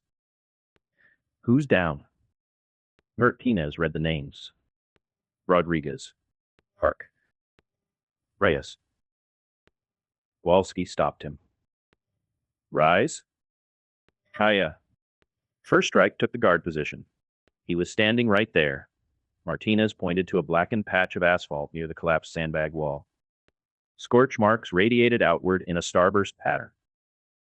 6 blocks west, Hannah Marlowe sat on the floor of Diane's basement with her phone in her lap and her back against the wall. The first explosion had woken her. She'd counted 5. She knew the targets. She'd given them the targets. She didn't check her phone. She already knew. Kowalski walked to the spot. There was nothing to see. The medics had already moved the body. Just the burned ground and a boot. A single boot, sitting upright on the pavement as if its owner had stepped out of it. He picked it up. Standard issue. The laces were still tied.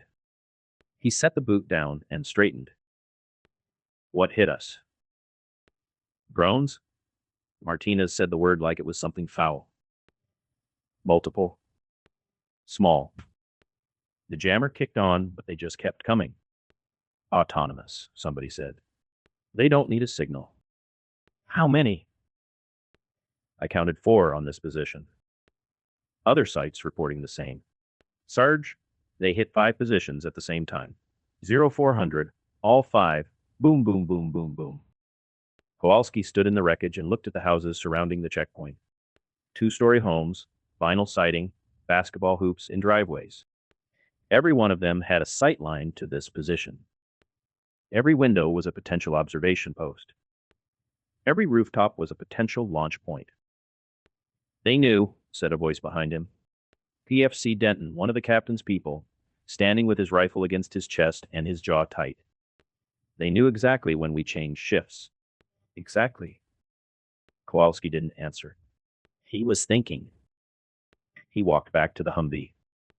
Dalton, take me to the motor pool. The motor pool was worse. 3 vehicles burning. The maintenance bay roof collapsed. Fuel cans detonated by heat, not by the initial strike, secondary fires spreading where the drones hadn't even hit.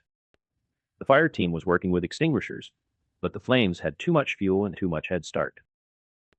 Kowalski stood at the gate and watched. The precision was what stopped him. Not the devastation. He had seen devastation before.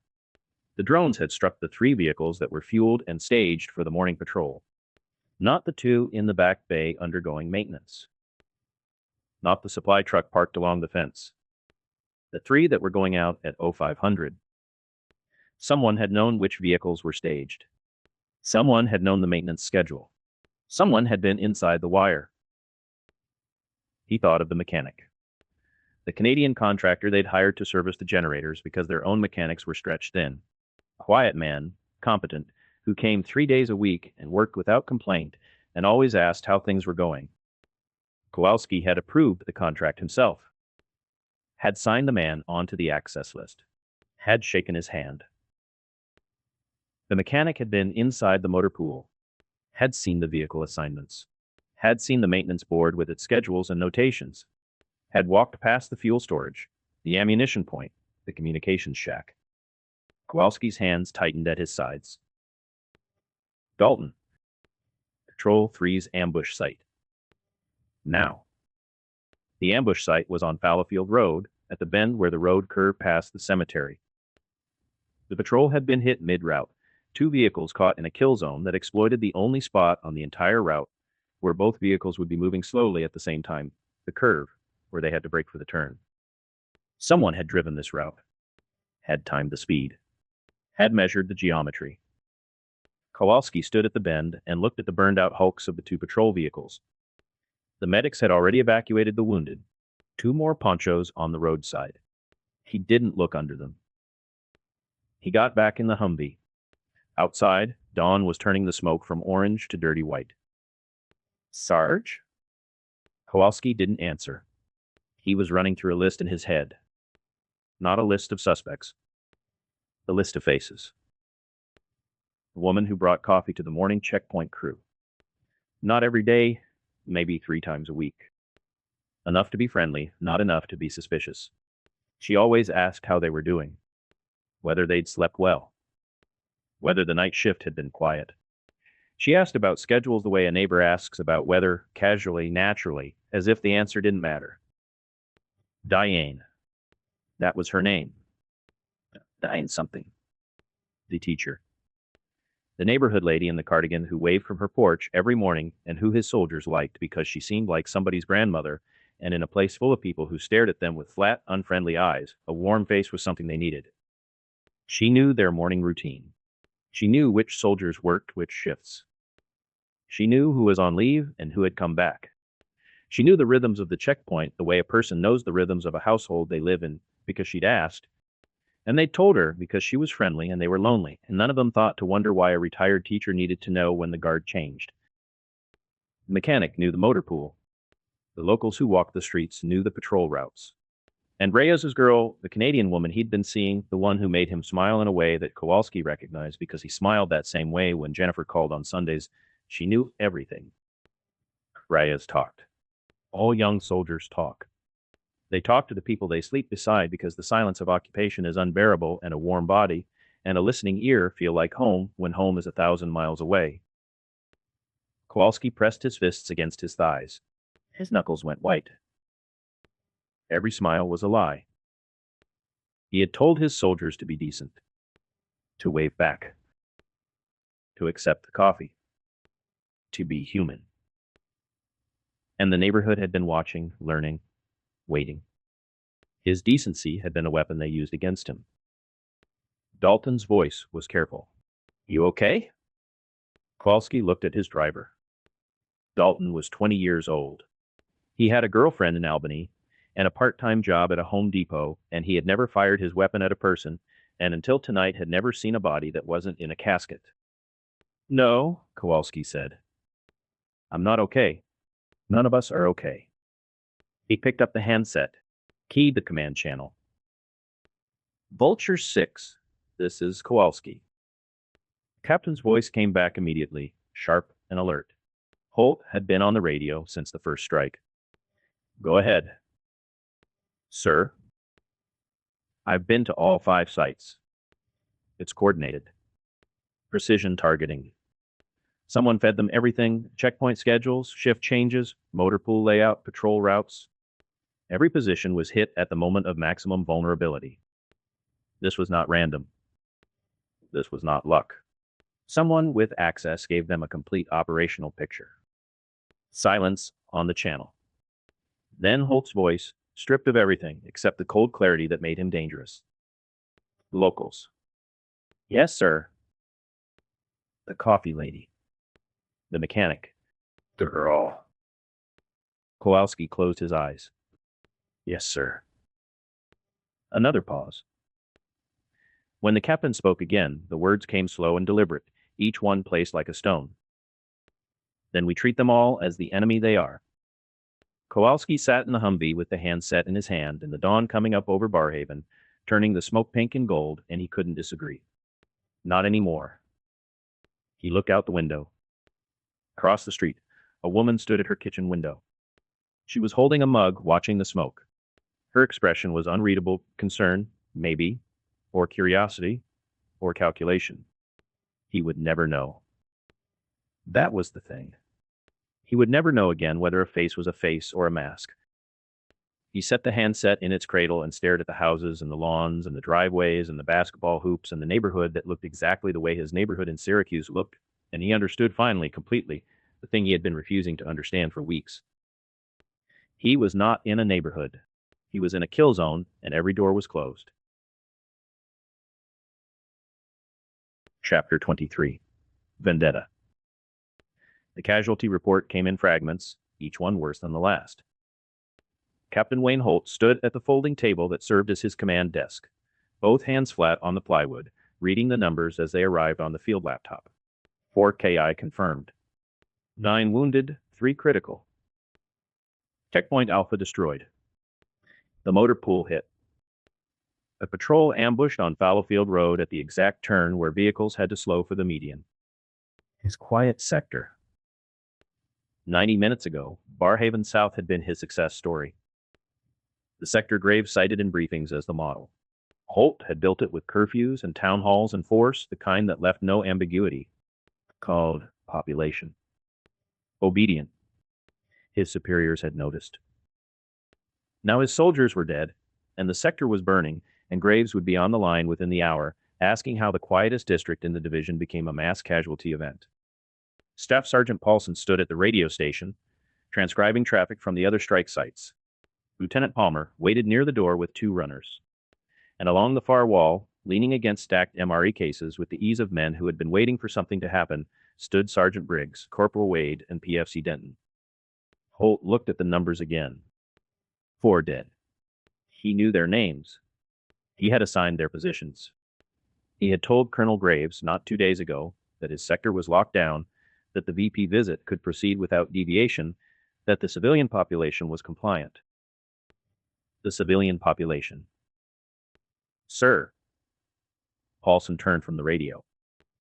Division security update. They're evacuating the Vice President tonight. 2100 hours.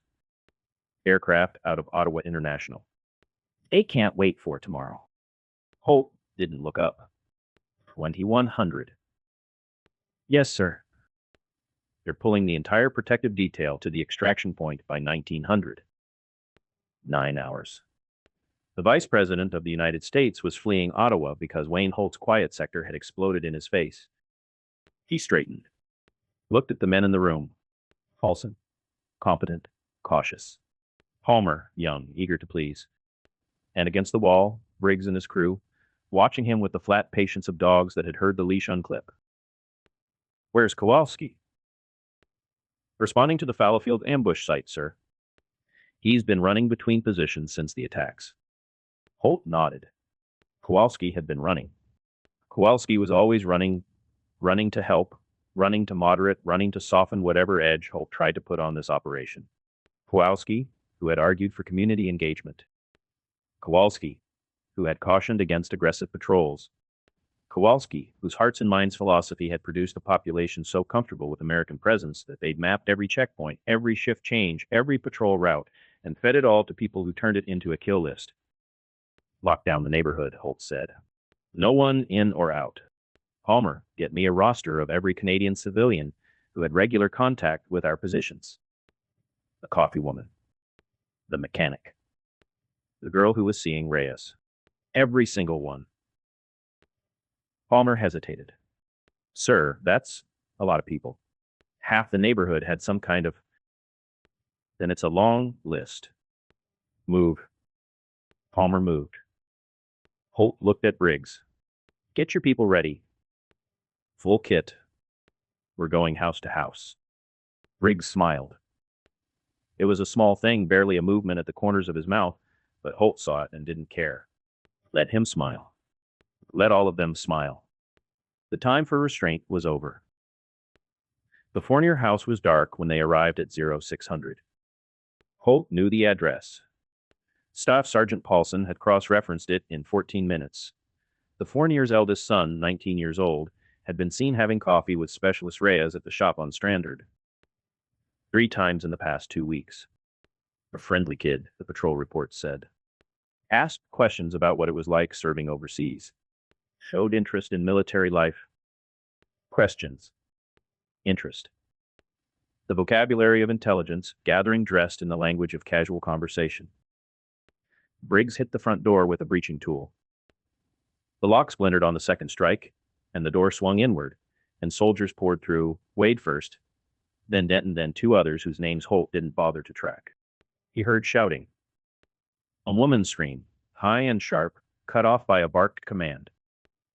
A man's voice, confused, afraid. What is this? What are you doing? Holt stepped through the doorway. The family was in the living room. The father in boxer shorts and a t-shirt, held against the wall by Denton, blood already running from his nose where he had been struck for protesting. The mother clutching a bathrobe closed, standing in front of 2 younger children, a girl of maybe 12, a boy of 8 or 9, who were crying without sound, the way children cry when they understand that noise will make things worse. The eldest son was on the floor, zip-tied. Wade had a knee on his back. Where's his phone? Holt said. Kitchen counter, sir. Bag it. Bag every device in this house. The father tried to speak. We haven't done anything. My son talked to your soldier. That's all. He just talked. Your son gathered intelligence on my personnel. Holt's voice was level. Controlled. The voice of a man stating facts, not making accusations. Your home was used to conduct surveillance on American forces. Under the provisions of the Military Security Act, this property is subject to immediate search and seizure. There was no Military Security Act. It didn't matter. The father didn't know. Search it, Holt said. Everything. They searched it. Drawers emptied onto floors. Closets pulled apart. The basement torn open. They found nothing, no weapons, no radios, no maps, no evidence of anything except a family that had lived in this house for 11 years and accumulated the ordinary debris of ordinary life. Outside, Holt said. All of them. The family was marched to the front lawn, the children barefoot on the cold grass, the mother holding the girl against her hip. Neighbors' lights were coming on. Faces appeared in windows. Good. Let them watch. Briggs. Briggs stepped forward. He already knew. Burn it. It took less than 3 minutes. Accelerant from the patrol vehicle's emergency supplies. Striker. Curtains caught first, then the living room carpet, and then the fire found the walls and began to climb with a sound like breathing, a low exhalation that grew into a roar as the house remembered it was made of wood. Holt stood in the street and watched it burn. The family sat on the lawn behind him, zip-tied, the mother's sob steady and rhythmic, the father silent and staring at the fire with an expression that had moved past shock into something older and more permanent. The heat pressed against Holt's face. He held his ground. This was not cruelty. This was consequence. These people had smiled at his soldiers and catalogued them for slaughter, and they had done it in this house at this kitchen table over this coffee, and now the house was burning, and the message was clear. You are not civilians. You never were. You are the enemy, and the enemy's home is a legitimate military target. He believed every word. Find me more, he said. I want every house that ever welcomed an American. Kowalski arrived at 06115, his Humvee fishtailing to a stop at the end of the block. He saw the fire before he saw Holt. The house was fully engulfed now, flames licking through the second-floor windows, the roof beginning to sag. On the lawn, a family zip-tied, barefoot, the children clinging to their mother. Holt stood in the street with his arms crossed, watching it the way a man watches something he has built. Sir, Kowalski's voice was careful. We have no evidence these people were involved. Holt turned. His face was lit orange by the fire, and his eyes held the flat calm of absolute certainty. Their son was gathering intelligence on Reyes. Reyes is dead. You want to talk about evidence? He had coffee with him. A lot of Canadians had coffee with our... And every one of them was gathering intelligence. Every smile, every friendly question, every invitation into a Canadian home, all of it was reconnaissance. Your hearts and minds approach, Staff Sergeant. Your be decent to them approach. This is where it ends. He pointed at the fire. With our soldiers in body bags because you wanted to be liked. Kowalski looked at the family on the lawn. The 12-year-old girl was staring at him. Not crying anymore. Just staring, with the stillness of a child whose understanding of the world has just broken and not yet reformed into something new. Sir, I'm asking you to consider... I've considered. For weeks I considered.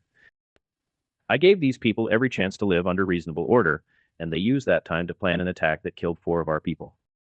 4. Kowalski. Americans. Dead.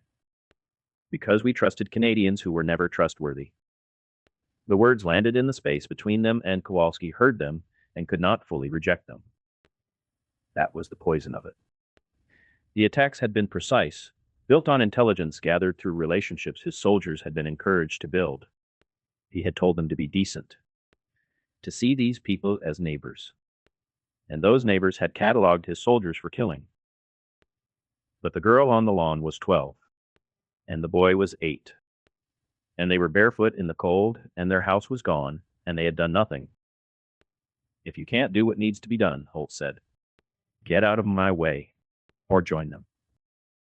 Kowalski stood in the street and felt the heat of the fire on his skin and the weight of everything he was about to allow pressed down on his chest like a hand. He stepped aside.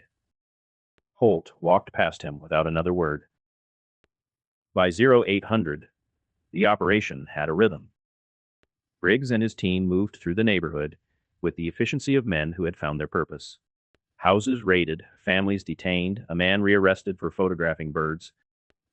16-year-old pulled from his bed because he'd once told a soldier which streets the patrols avoided. On Larkin Lane, a civilian drone, a commercial quadcopter, the kind sold at electronics stores, buzzed overhead, and a man standing in his yard was beaten for owning it. It was not a weapon. It was a birthday present from his wife. Denton broke 3 of his ribs and left him on his driveway. The regular soldiers watched. Participated when ordered. Most stood at their positions and said nothing and tried not to look at the faces of the people being loaded onto trucks. A private from Rochester stared at the burning house on Fournier Street and thought about his own neighborhood, split levels and chain-link fences, and wondered what his mother would do if soldiers dragged her from bed and set her house on fire because someone she'd never met had killed someone she'd never heard of. He didn't say this aloud. He stood at his post and watched. Holt moved between positions, directing, approving, escalating. Each act of violence fed the next. Each detained family proved the scope of the conspiracy. Each burned house was a message. He was not losing control. He was finding it. The doubt was gone, the weeks of wondering whether Kowalski was right, whether the softer approach might work. Gone. Burned with the houses. This was clarity. This was strength. This was what a commander did. At 7:45, he radioed command. I'm going to find these terrorists if I have to burn down every house in this sector. The response was a long silence, then a request to maintain proportional response. Holt didn't acknowledge. He was already moving to the next address. By 9 o'clock, 3 houses burned, 11 families detained, 6 men hospitalized. The neighborhood that had been quiet for weeks now pulsed with fear, doors locked, curtains drawn, the streets empty except for soldiers and smoke and the distant sound of a woman wailing from the transport trucks. Word spread through American ranks. Barrhaven South had gone to full crackdown. Other sectors watched from a distance. Some commanders privately questioned the response. Others said nothing. Few envied the decisiveness. Kowalski stood beside his Humvee on Woodruff Avenue and watched the glow above the rooftops. 3 fires spaced across the neighborhood like signal flags. He had not stopped any of it. He had objected once and been overruled, and then he had watched, and watching was its own kind of action, the kind that history would not forgive. His radio crackled. EP extraction confirmed. 2100 hours. 9 hours from now. Get the vice president out of Ottawa. Holt didn't care about the vice president. Holt cared about the people who had made him look like a fool. He would find them. He would punish them. He would punish everyone near them, and everyone who looked like them, and everyone who failed to stop them, until the neighborhood understood that quiet was not a gift he gave, it was a condition he imposed. He stood on a street corner in Barrhaven and surveyed his sector and saw order. The civilians saw something else. 6 blocks south, on a street the patrols had not yet reached, Diane stood at her kitchen window and watched the smoke. 3 fires. Their light still visible against the pale morning. She knew what they meant. She had expected them, had planned for them, had weighed them in the calculus of insurrection and accepted them as the cost of what came next. The captain was predictable. Men like him always were. Squeeze them, and they did not bend, they broke. And in breaking, they broke everything around them, and the breaking was the point. Every house he burned was a recruitment office for the resistance. Every family he detained was a network of cousins and friends and neighbors who would never again wonder which side they were on. She had not wanted this. Some part of her had believed the attacks would be enough, that the Americans would pull back, reassess, perhaps even negotiate, that the violence would stay contained within the boundaries of military targets. But she had planned for this, and planning for a thing meant accepting it. The smoke drifted east on the morning wind. Somewhere in the neighborhood, a woman was screaming. Diane closed her eyes just for a moment And when she opened them, the glow was still there, and the screaming had stopped, and the morning was 9 hours old. They would kill the vice president. She turned from the window and went down to the basement, where the map waited, and the war continued. And the costs kept climbing in a column that would never balance. Chapter 24. Evacuate. The message arrived at 9 minutes past 9 in the morning. Diane was standing at the workbench in the back room of her house, not the basement, the small sunroom off the kitchen that she had converted into a communications post. Curtains drawn against the daylight, equipment humming beneath a folding table covered with a tablecloth printed with faded sunflowers. The radio was tuned to Graham's encrypted channel, low static, the sound of a network at rest. She was drinking tea that had gone cold an hour ago, reviewing the flight path overlays for the 100th time when the terminal chimed. She read the message twice. Be departing 2100 tonight. Omaro. Confirm recite. No signature. No call sign. The routing codes matched Hannah's last encryption key, but the message carried the flat urgency of someone transmitting fast and moving on. No follow-up. No additional context. Diane set down her mug. The tea sloshed against the rim, and she didn't notice. She opened the secure channel to Thornton. He answered on the second ping. He never let it ring 3 times. I have it, she said. EP is leaving tonight. 2100. Silence. 3 seconds that stretched like wire. Our launch positions are set for 0500 tomorrow, Thornton said. We're 12 hours early. I know. Can we be ready by 2100? Diane looked at the readiness board pinned to the wall above the workbench. 91 drones planned for Phase 2, the BP swarm. Every number on that board represented weeks of work, components scavenged from hardware stores and hobby shops, circuit boards soldered in garages and spare bedrooms, airframes assembled on kitchen tables after the children went to sleep. 78 showed green. 13 showed amber, still being assembled, still needing final programming, still somewhere between intention and capability. That depends, she said, on what we're willing to accept. 0915. Began making calls. The cellular structure that had protected them for months now became the architecture of a scramble. Each cell operated independently. Each cell leader held only the information they needed. Diane could not simply issue a blanket order. She had to reach each node separately, explain the timeline, extract a commitment, and move to the next. Cell 3 answered first. The voice on the other end belonged to a woman whose name Diane had trained herself never to think of in connection with the work operational hygiene, the sergeant called it, though Diane still thought of it as the habit of protecting people from herself. We can have 8 drones ready, the woman said. Not 12. We lost 4 in the morning strikes. The incendiaries were staged in a shed on Greenbank, and the crackdown swept that block. We pulled the operators out but left the hardware. 8. Confirmed. Cell 7 was worse. Our launch site was in the crackdown zone. Holt's people are tearing through everything south of Fallowfield.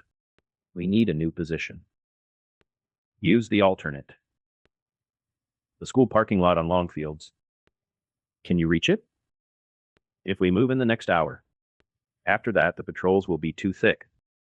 Move now. She worked through the network for 30 minutes, and with each call, the picture sharpened. Some cells were intact and ready. Others had been scattered by the captain's reprisals, operators, who had been resting after the Phase 1 strikes, now hiding in basements and attics, waiting for the crackdown to pass. 2 cells had lost hardware. 1 had lost a launch site. All of them had lost 12 hours of preparation time. Out of 935, she opened the channel to Thornton again. Give me the programming status. I can push the semi-autonomous waypoints to everything that's online, he said. But we lose manual override on at least half. Once they launch, they follow the preset flight path. No corrections, no recalls. And if the flight path hits a patrol we didn't anticipate? Then they hit a patrol we didn't anticipate. The decoys are expendable. That's what they're for. And the primary payloads? Pause. She heard him breathing. Thornton was not a man who hesitated, but he was a man who measured his words when the measurement mattered. 9 primary payloads. I can keep manual override on all 9. The incendiaries may be 10 of 15.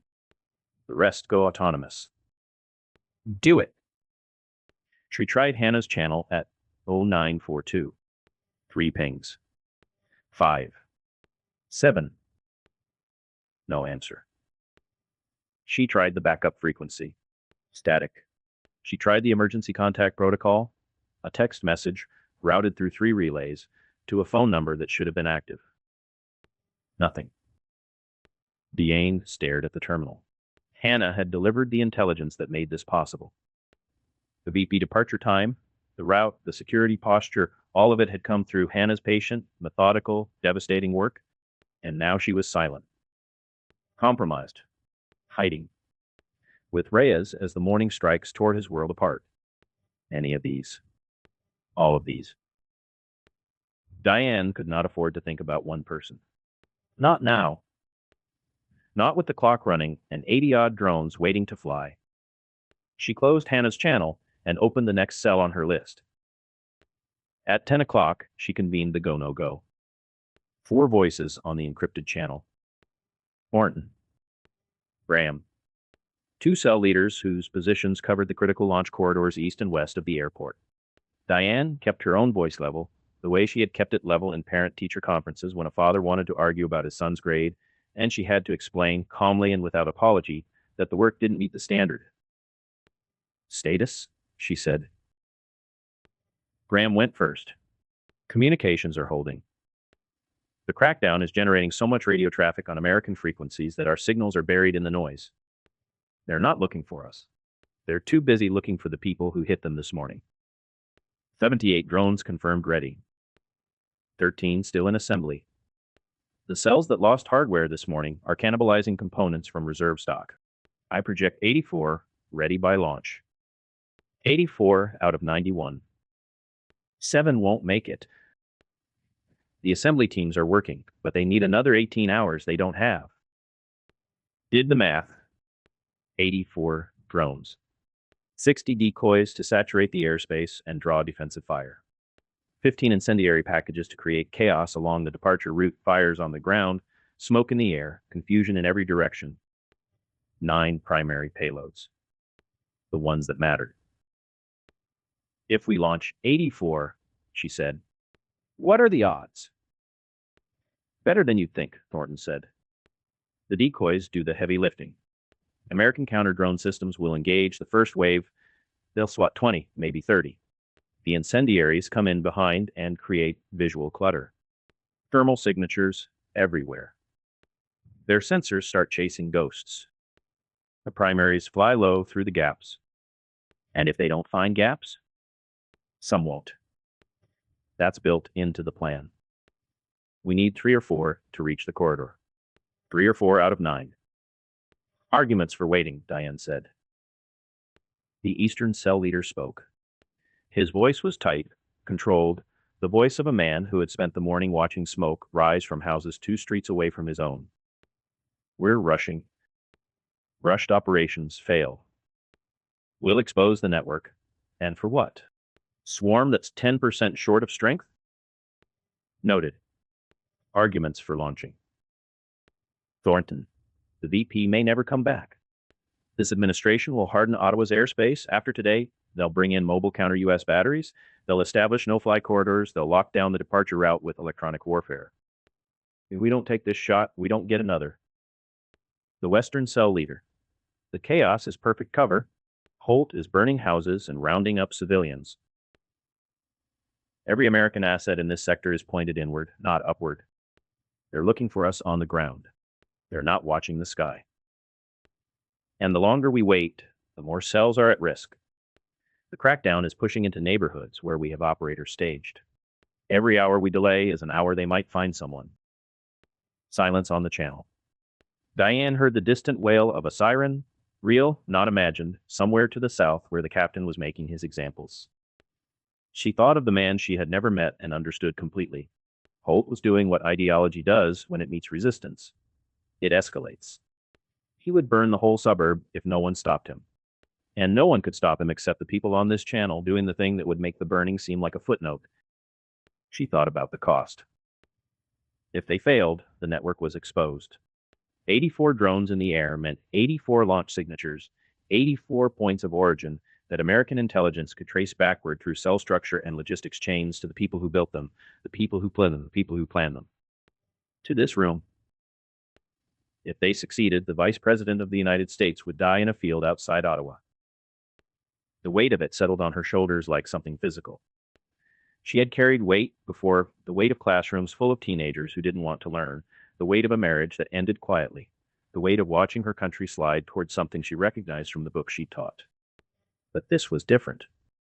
This was the weight of lives she would spend like currency, and no amount of preparation made that feel like anything other than what it was. "You go," Diane said. "Launch everything we have." 2045 coordinated. No delays. The hours between the decision and the execution were the longest of Diane's life. At 1:30, she transmitted the launch order to all cells. Encoded final. Phase 2 active. Launch window 2045. L units confirm. Confirmations trickled back. Cell by cell, position by position. Green lights appearing on her board like stars coming out at dusk. Each one represented a team that had received the order, understood it, and begun moving toward the point of no return. Thornton reported that the semi-autonomous programming was loaded. 60 waypoint packages pushed to the decoy fleet.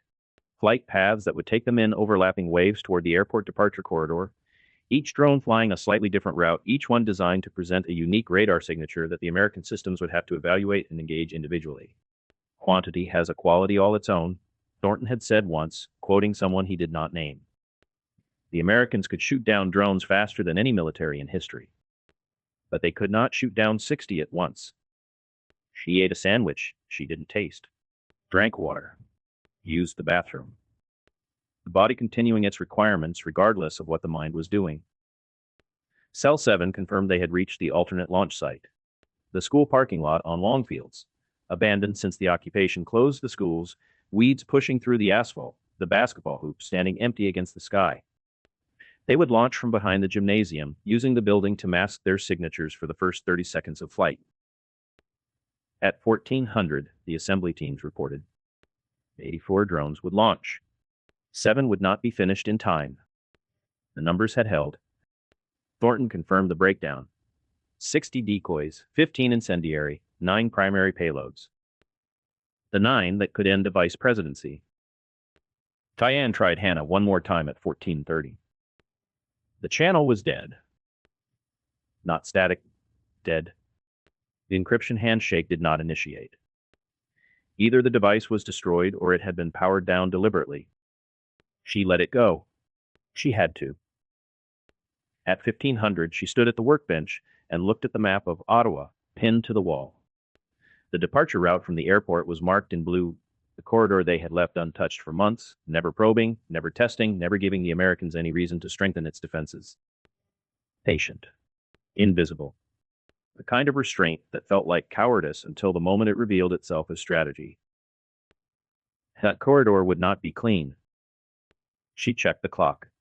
6 hours until launch. Outside, she could hear sirens. The captain was still raging through the southern blocks, and smoke drifted across the rooftops like weather. Every house he burned was noise that covered her signal. Every family he terrorized was a distraction that kept American eyes on the ground. She had not planned for his cruelty, but she had anticipated it. And she hated herself for the part of her mind that cataloged his atrocities as operational advantage. This is what command does, she thought. It turns everything into math. Even suffering. Especially suffering. She keyed the channel one final time. All cells confirmed ready. Launch window 2045. No recalls, no delays. Once we start, we finish. The confirmations came back. One by one. 16 cells. 84 drones. 9 chances to change the course of the war. Diane set down the handset. The room was quiet. The curtains were drawn. The sunflower tablecloth was stained with tea rings and pencil marks and the smudged coordinates of a plan that had taken 2 years to build and would be spent in 15 minutes. He didn't pray. Never had. But she closed her eyes and held still, and in the silence she heard the ticking of the kitchen clock through the wall, steady and indifferent, counting down toward the moment that was coming, whether she was ready or not. Chapter 25. The Swarm. Thornton counted icons. 84. Steady, arranged across the tracking board in clusters that mapped to the 16 launch sites spread across Ottawa. Each icon was a drone. Each drone was a decision someone had made to build it, to arm it or not, to carry it to a rooftop or a backyard or a parking structure and wait for the word. He checked his watch. 12:44. The command position was a second-floor apartment above a nail salon on Merivale Road, chosen for its sight lines and its anonymity. 3 screens on a folding table. A laptop running the coordination software Thornton had adapted from open-source flight management tools. Radio scanner tuned to American military frequencies. Handheld, encrypted radio for the cell network. The only light came from the screens, and it painted the walls in shifting blue. He'd keyed the encrypted channel. All cells launch in T-minus 30 seconds. Acknowledge. The responses came in rapid succession, clipped and professional the way he had trained them. Cell 1, standing by. Cell 2, ready. Cell 3, ready. Down the list. 12 cells confirmed in the first 10 seconds. Cell 14 was 2 seconds late. Cell 15 came in with a burst of static that nearly swallowed the words. Cell 16, the farthest south, confirmed clean. Thornton exhaled. His hands were steady. He had coordinated insertions in places he would never name for objectives that remained classified even in the privacy of his own memory. This was different only in scale. 84 simultaneous launches across a suburban grid, timed to converge on a corridor that the Americans had been conditioned to believe was safe. All cells. Launch. On the tracking board, the green icons began to move.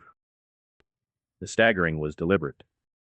East cells launched first, 22 drones rising from Riverside South and Hunt Club, arcing north toward the airport on pre-programmed waypoints. 3 seconds later, the northern cells sent their birds up from Bell's Corners and Nepean. 5 seconds after that, the southern wave climbed from Barrhaven and Menotic. The idea was not coordination. The idea was saturation. Every direction. Every altitude band. So many contacts appearing so fast that the American air defense picture would dissolve into noise. It took 11 seconds for the first American response. The radio scanner erupted. A voice, young, high, straining against training, broke across the military frequency. All stations, multiple drone contacts. I say again, multiple drone contacts. All sectors. Count is standby, count exceeds 50. All sectors reporting. Thornton permitted himself one thought. And now we see what they've been hiding. The tracking board showed the swarm spreading like ink dropped in water. The eastern wave was already past Hunt Club Road. The northern drones had cleared baseline. The southern group, his group, climbed through 300 feet over Barrhaven. Below, families sat behind drawn curtains. They didn't know the sky was full of machines built in their neighbors' garages.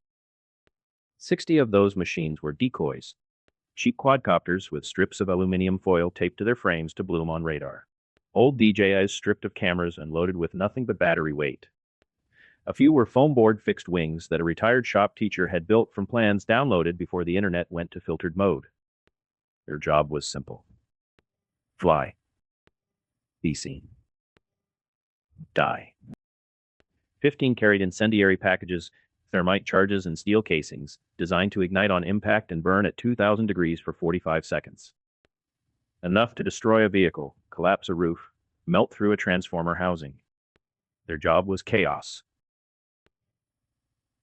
Carried primary payloads. Their job was to kill the Vice President of the United States. The counter-drone systems activated at 2048. Thornton had expected jammers first. He was right. 3 mobile jamming units lit up across the American frequency spectrum, their positions betrayed by the sudden dropout of drone telemetry on his tracking board. 2 were near the airport perimeter. 1 was farther east, covering the Rideau Canal corridor. 6 icons on the tracking board went gray simultaneously. Loss of signal. The drones in the eastern wave, the ones closest to the airport jammers, lost their command links and tumbled. But only 6. The autonomous navigation held. Diane had insisted on it months ago, overriding Thornton's preference for manual control. If they jam us, we lose everything, she had said. Program the waypoints. Let them fly themselves, he had argued. She had been right. The remaining drones in the jammer's footprint switched to GPS-guided autonomous mode, their waypoints locked, their flight paths fixed. They could not be recalled. They could not be redirected. But they were still flying. Directed energy came next. A vehicle-mounted system near the airport. Thornton didn't know the designation, but the effect was immediate. Icons blinked out in pairs. The system was sweeping the eastern approach, cooking drone electronics at range. He watched it carve a corridor of dead air through the swarm. He noted the position. Filed it. That system would matter later, if there was a later. Then the shotgun teams opened up.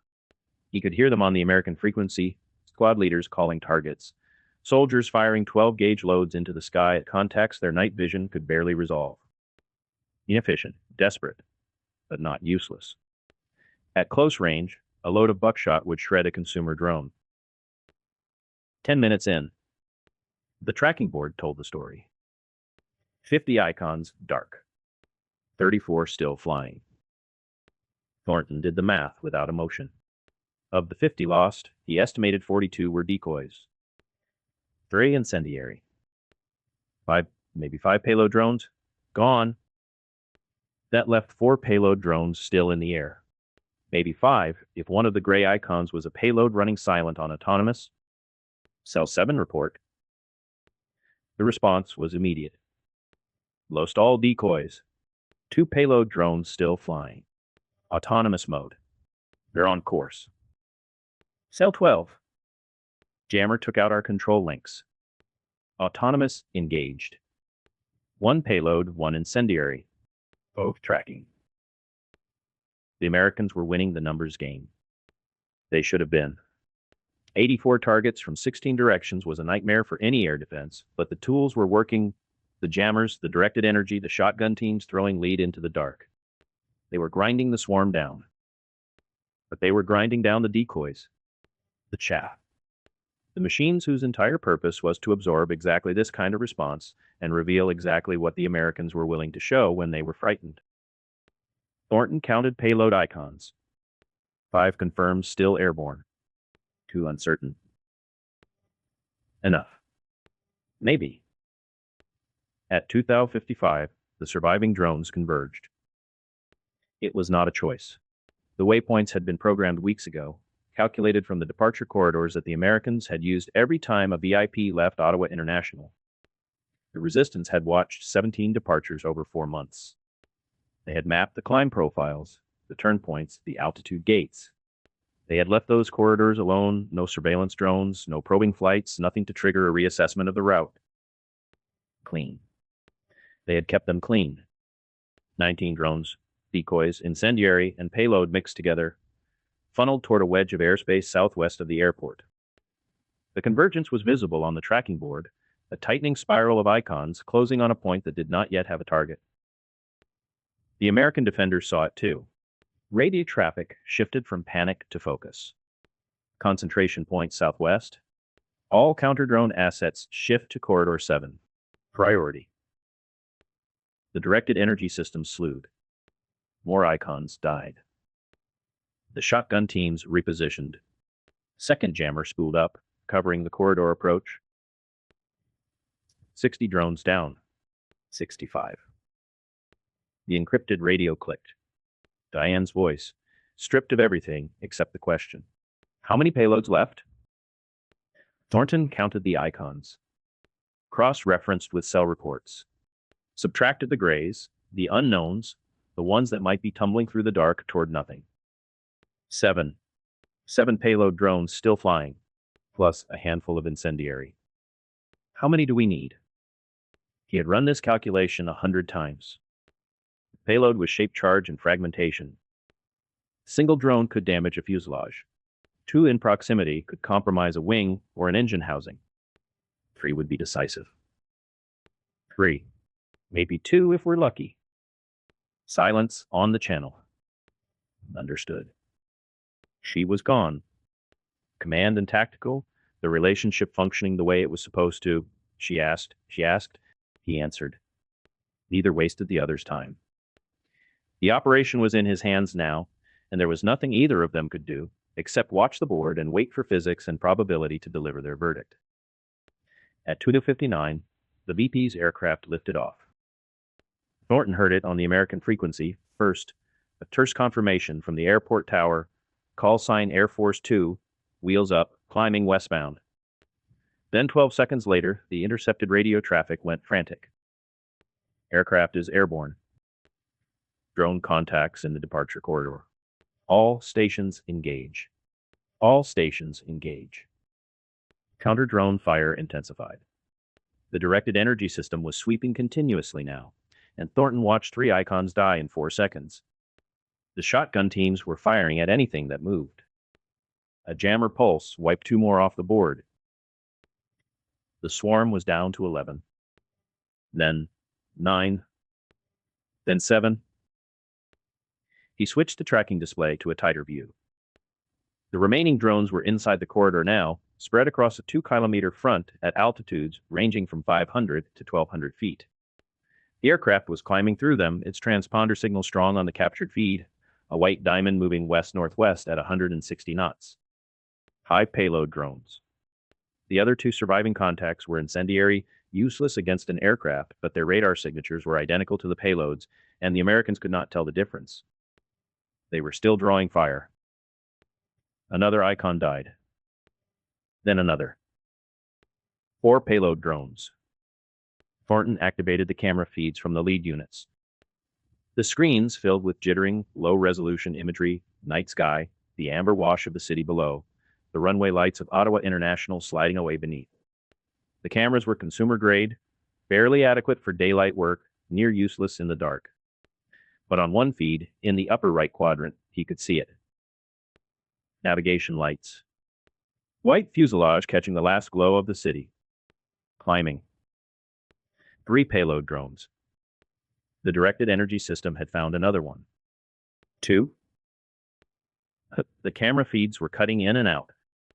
Jammer interference rolled through in waves, turning the images to static for 2 seconds. 3.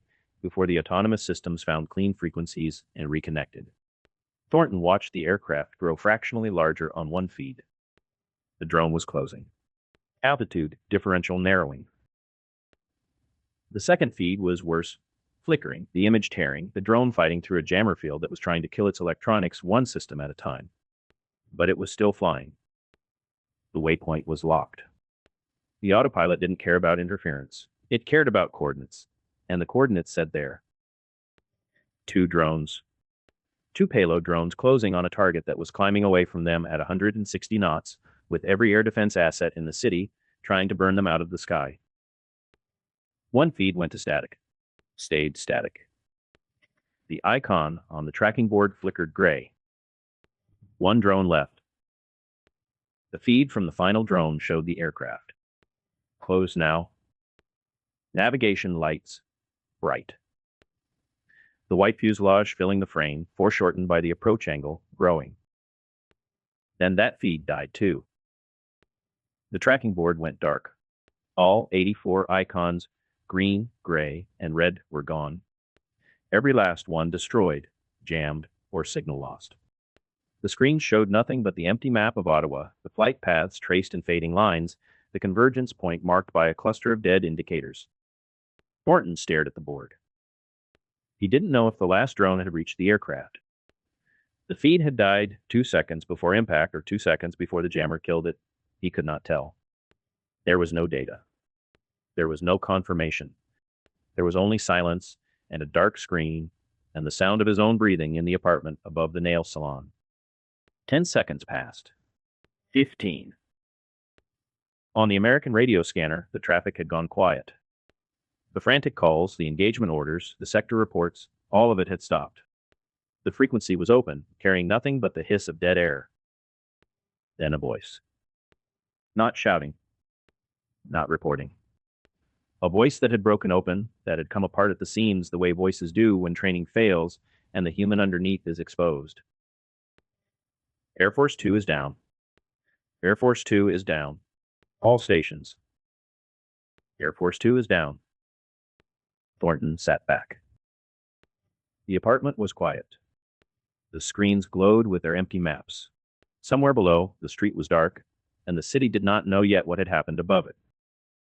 His breathing was steady. It had been steady the whole time.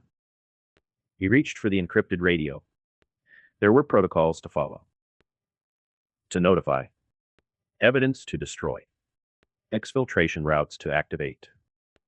The operation was over, but the work was not, and the Americans would be coming with everything they had, and they would be coming soon. He pressed the transmit key. All cells. 2 complete. Execute withdrawal protocol.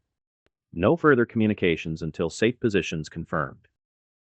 He released the key. Stewed. Began dismantling the screens. Outside, in the dark, the city was still quiet. It would not be quiet for long. Chapter 26. The Kill. The garage smelled like motor oil and cold concrete. Cardinal knelt on a foam camping pad in front of a folding table, her laptop open, the screen casting a pale rectangle of light across the wall behind her. The homeowner's minivan had been backed out an hour ago and parked on the street. In its place, the table, the laptop, a portable antenna mounted on a camera tripod, and a battery pack the size of a shoebox. Her drone sat on the driveway outside the side door, rotors still, payload armed, waiting. She was 21 years old. Third-year engineering at Carleton, specializing in mechatronics. 6 months ago, she had been debugging servo motors in a campus lab. Now she was kneeling in a stranger's garage in Canada, preparing to kill someone. The encrypted channel pulsed green. She read the message twice.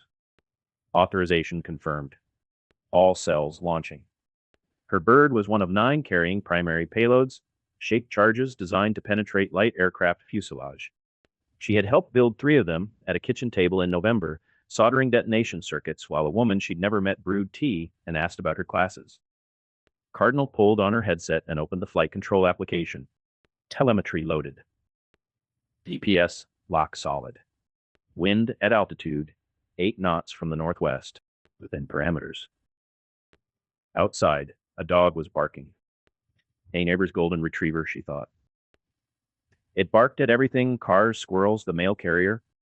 It would bark at the drone when it launched, and the neighbor would look outside and see nothing, because by then the drone would be a dark shape against a dark sky, already climbing. She tapped the launch sequence. The rotor spun up with a high whine that dropped to a steady hum, and the drone lifted off the driveway and rose into the night. On her screen, the camera feed showed the garage roof falling away, then the street lights of the cul-de-sac, then the suburb spreading out below, a grid of houses and backyard pools and fences, all of it ordinary, all of it indifferent to what was happening above it. Cardinal watched the altitude indicator climb. 200 meters. 300. The drone banked east and entered the pre-programmed corridor. The corridor was a ghost road. For 4 months, they had flown recreational drones along the same airspace, always during daylight, always within line of sight, always with the right permits filed through the occupation's civil aviation office. They had conditioned every sensor, every radar operator, every analyst watching the feeds to see this corridor as clean. Hobbyists. Photographers.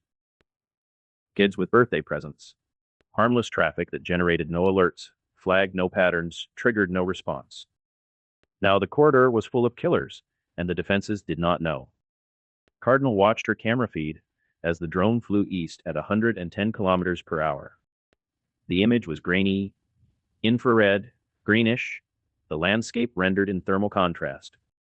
Roads showed as dark veins between the warm glow of houses. The airport was ahead, a bright smear on the horizon. Data crackled through her headset. Not her channel, a bleed from the coordination net. She heard fragments. Cell reports. Decoy numbers. Losses. 14 down, East Quadrant. Jammer active on frequency 3, switching, autonomous. Cell 9, lost all decoys. Payload still flying. Repeat, payload still flying. The decoy swarm was doing its work. 60 cheap drones thrown at the American defenses from every direction, each one a target that had to be tracked, evaluated, and destroyed. The Americans were good at it. They were killing drones by the dozen. But they could not kill them all, and they could not tell which ones mattered, and while they were shooting at ghosts, the 9 payload drones slipped through the cracks. Cardinal's screen showed her flight path as a thin blue line. The corridor was holding. No jamming on her frequency. No radar lock. She was invisible. Riding in the wake of chaos she could not see. A flash on the camera feed, distant to the south. A directed energy weapon firing, or a drone exploding, she couldn't tell. Then another flash, closer. The sky was full of small wars, electronic and kinetic decoys dying so she could live. She checked her distance. 4 kilometers to the intercept point. Her hands were steady. She noticed that, and then she stopped noticing it because Diane had taught her that the body knows what to do when the mind has been trained. You don't think about steadiness. You think about the task. The aircraft appeared on her screen at 3 kilometers. It was climbing out of the airport departure corridor, white fuselage bright against the dark ground, navigation lights blinking in regulation pattern. A large aircraft. Twin engines. The configuration was unmistakable. She had studied photographs of this exact airframe for weeks. Heat transport. Hardened communications suite. Distinctive antenna array on the dorsal surface. Air Force 2. Cardinal's throat tightened. She swallowed once and forced her breathing back to rhythm. Hold, out. In, hold, out. The targeting reticle drifted across her screen as the drone closed. 2 kilometers. The aircraft was still climbing, slower than a commercial jet, heavy with armor and equipment. It did not know she was there. None of them knew. A voice in her headset, clear, not the bleed channel. The coordination net, direct. Payload operators. Visual confirmation required before commit. Human decision. Say your call sign and confirm target identification. She keyed her mic. Her voice came out flat, professional, someone else's voice from somewhere far away. Cardinal. Target confirmed. Transport Air Force 2 configuration. Visual match. Other voices followed. She heard 2 of them before the channel cut to static and came back. Finch. Target confirmed. Wren. Confirmed. I have lock. 3 of them, at least. 3 payload drones converging on the same aircraft from different angles, different cells, different garages across the city. Operators who had never met each other, trained separately, launched separately, now closing on the same point in the sky. Humans decide. The phrase surfaced from somewhere, Diane's voice months ago, in a conversation Cardinal couldn't fully reconstruct. Something about autonomous targeting. About why you put a person in the loop when the software was faster. The rest scattered, fragments she couldn't hold. Conscience. Algorithm. The distance between a sensor and a death. Humans decide when violence is justified. Cardinal armed payload. The interface asked for confirmation. She pressed the button. 1 kilometer. Closing fast. She could see the aircraft clearly now. The white paint. Blue stripe along the fuselage. The presidential seal. She couldn't actually see it at this resolution, but she knew it was there, and her mind painted it in, filling the gap between what the camera showed and what she knew to be true. Someone was on that aircraft. Not a target, not an objective, not a configuration match. A person. People. Flight crew, security detail, staff, and the Vice President of the United States, who had a name she would not let herself think because thinking the name would make this something she could not do. She pressed commit. The drone accelerated into its terminal approach. The camera feed became a rush of light and shape, the aircraft growing on screen, filling the frame, the white fuselage enormous now, close enough to see the rivets if the resolution had been better. Then a second impact, visible at the edge of her camera's field. Another drone hitting the aircraft from below and to the right, a bright flash that pulsed the screen white before her feed compensated. And a third, she didn't see it, but she felt it in the way the aircraft lurched, a shudder that traveled through the fuselage and into the wing and told her, in the grammar of physics she had studied for 3 years, that the structure was failing. Her own drone hit. The screen flared. A single frame of white heat, and then static. Gray noise. The hiss of a dead signal filling the garage like the sound of rain on a frequency no one could hear. Cardinal stared at the static. The garage was silent except for the hiss from her headset and the dog still barking. The camping pad was damp under her knees. She realized she had been sweating, her shirt was soaked through at the back, and her hair was stuck to her forehead, and she could smell herself, the sharp mineral stink of adrenaline and fear. The static held. No feed. No telemetry. Her drone was gone. She didn't move. Didn't take off the headset. She knelt there and watched the gray noise, as if it might resolve into something, an image, a message, a reversal of what had just happened. The encrypted channel pulsed. She read the message on her laptop screen, each word arriving separately, each one landing with a weight that pressed her further into the concrete floor. Aircraft down. Field outside Ottawa. No survivors. Operators execute protocol. No survivors. The Vice President of the United States was dead. She had killed him. She and Finch, and Wren, and however many others had reached the aircraft, they had done this together. But she had pressed the button, she had watched the fuselage fill her screen, she had committed, and now a man was dead and burning in a field somewhere west of the city. Her hands began to shake.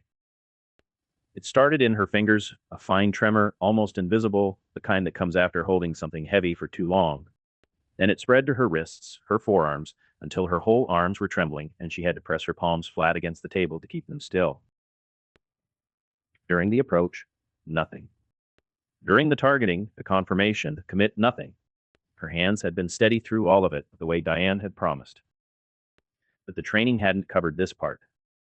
The part where you kneel in a garage and stare at static and understand that the grainy infrared image was a real aircraft with real people inside it, and they are dead now, and you did that. She pulled off the headset. The silence was worse. Somewhere across the city, in a room Cardinal had never seen, Diane received the same message. She read it once. Her face did not change. She set the phone down on the table in front of her and placed both hands flat on the surface, mirroring a gesture she couldn't know Cardinal was making at the same moment, and she sat like that for 10 seconds. Then she picked up the phone and began sending the next set of instructions. Protocol. Cardinal forced herself to move. She disconnected the laptop and removed the hard drive. From her backpack, she took a bottle of bleach solution and a rag. She wiped the table, the antenna, the battery pack, every surface she had touched. The hard drive went into a static bag, then into a small nylon case with a magnetic lining. She would destroy it later, somewhere else, according to the procedure she had memorized. The antenna collapsed into 3 sections. She packed it. The battery pack went into the backpack. The camping pad she rolled and left. It was the homeowner's, and it held no evidence. She worked methodically. Each step followed the last the way they had in training, her hands carrying her through the sequence while her mind stayed somewhere above it all, watching herself move through the garage like a stranger. She pulled on her jacket, shouldered the backpack, checked the garage one final time. Nothing left, nothing to connect this space to what had happened in the sky 20 minutes ago. She opened the side door and stepped outside. The night was cool. The dog had stopped barking. The cul-de-sac was quiet, lit by the amber wash of streetlights, cars parked in driveways, a television flickering blue behind someone's living room curtain. A normal street on a normal night. The air smelled like cut grass and approaching rain. She walked to the sidewalk and turned left, away from the house, away from the airport, away from the field where the wreckage was burning. She walked at the pace Diane had taught her. Not fast, not slow, the unhurried stride of a young woman heading home after visiting a friend. Hands in jacket pockets to hide the trembling. Don't go home. Not for 48 hours. She had a go bag at a friend's apartment in Centertown, a friend who didn't know what Cardinal did and who would not ask why she needed to sleep on the couch for 2 nights. She would take the bus. She would sit in a window seat and watch the city pass, and she would not think about the white fuselage or the flash or the static.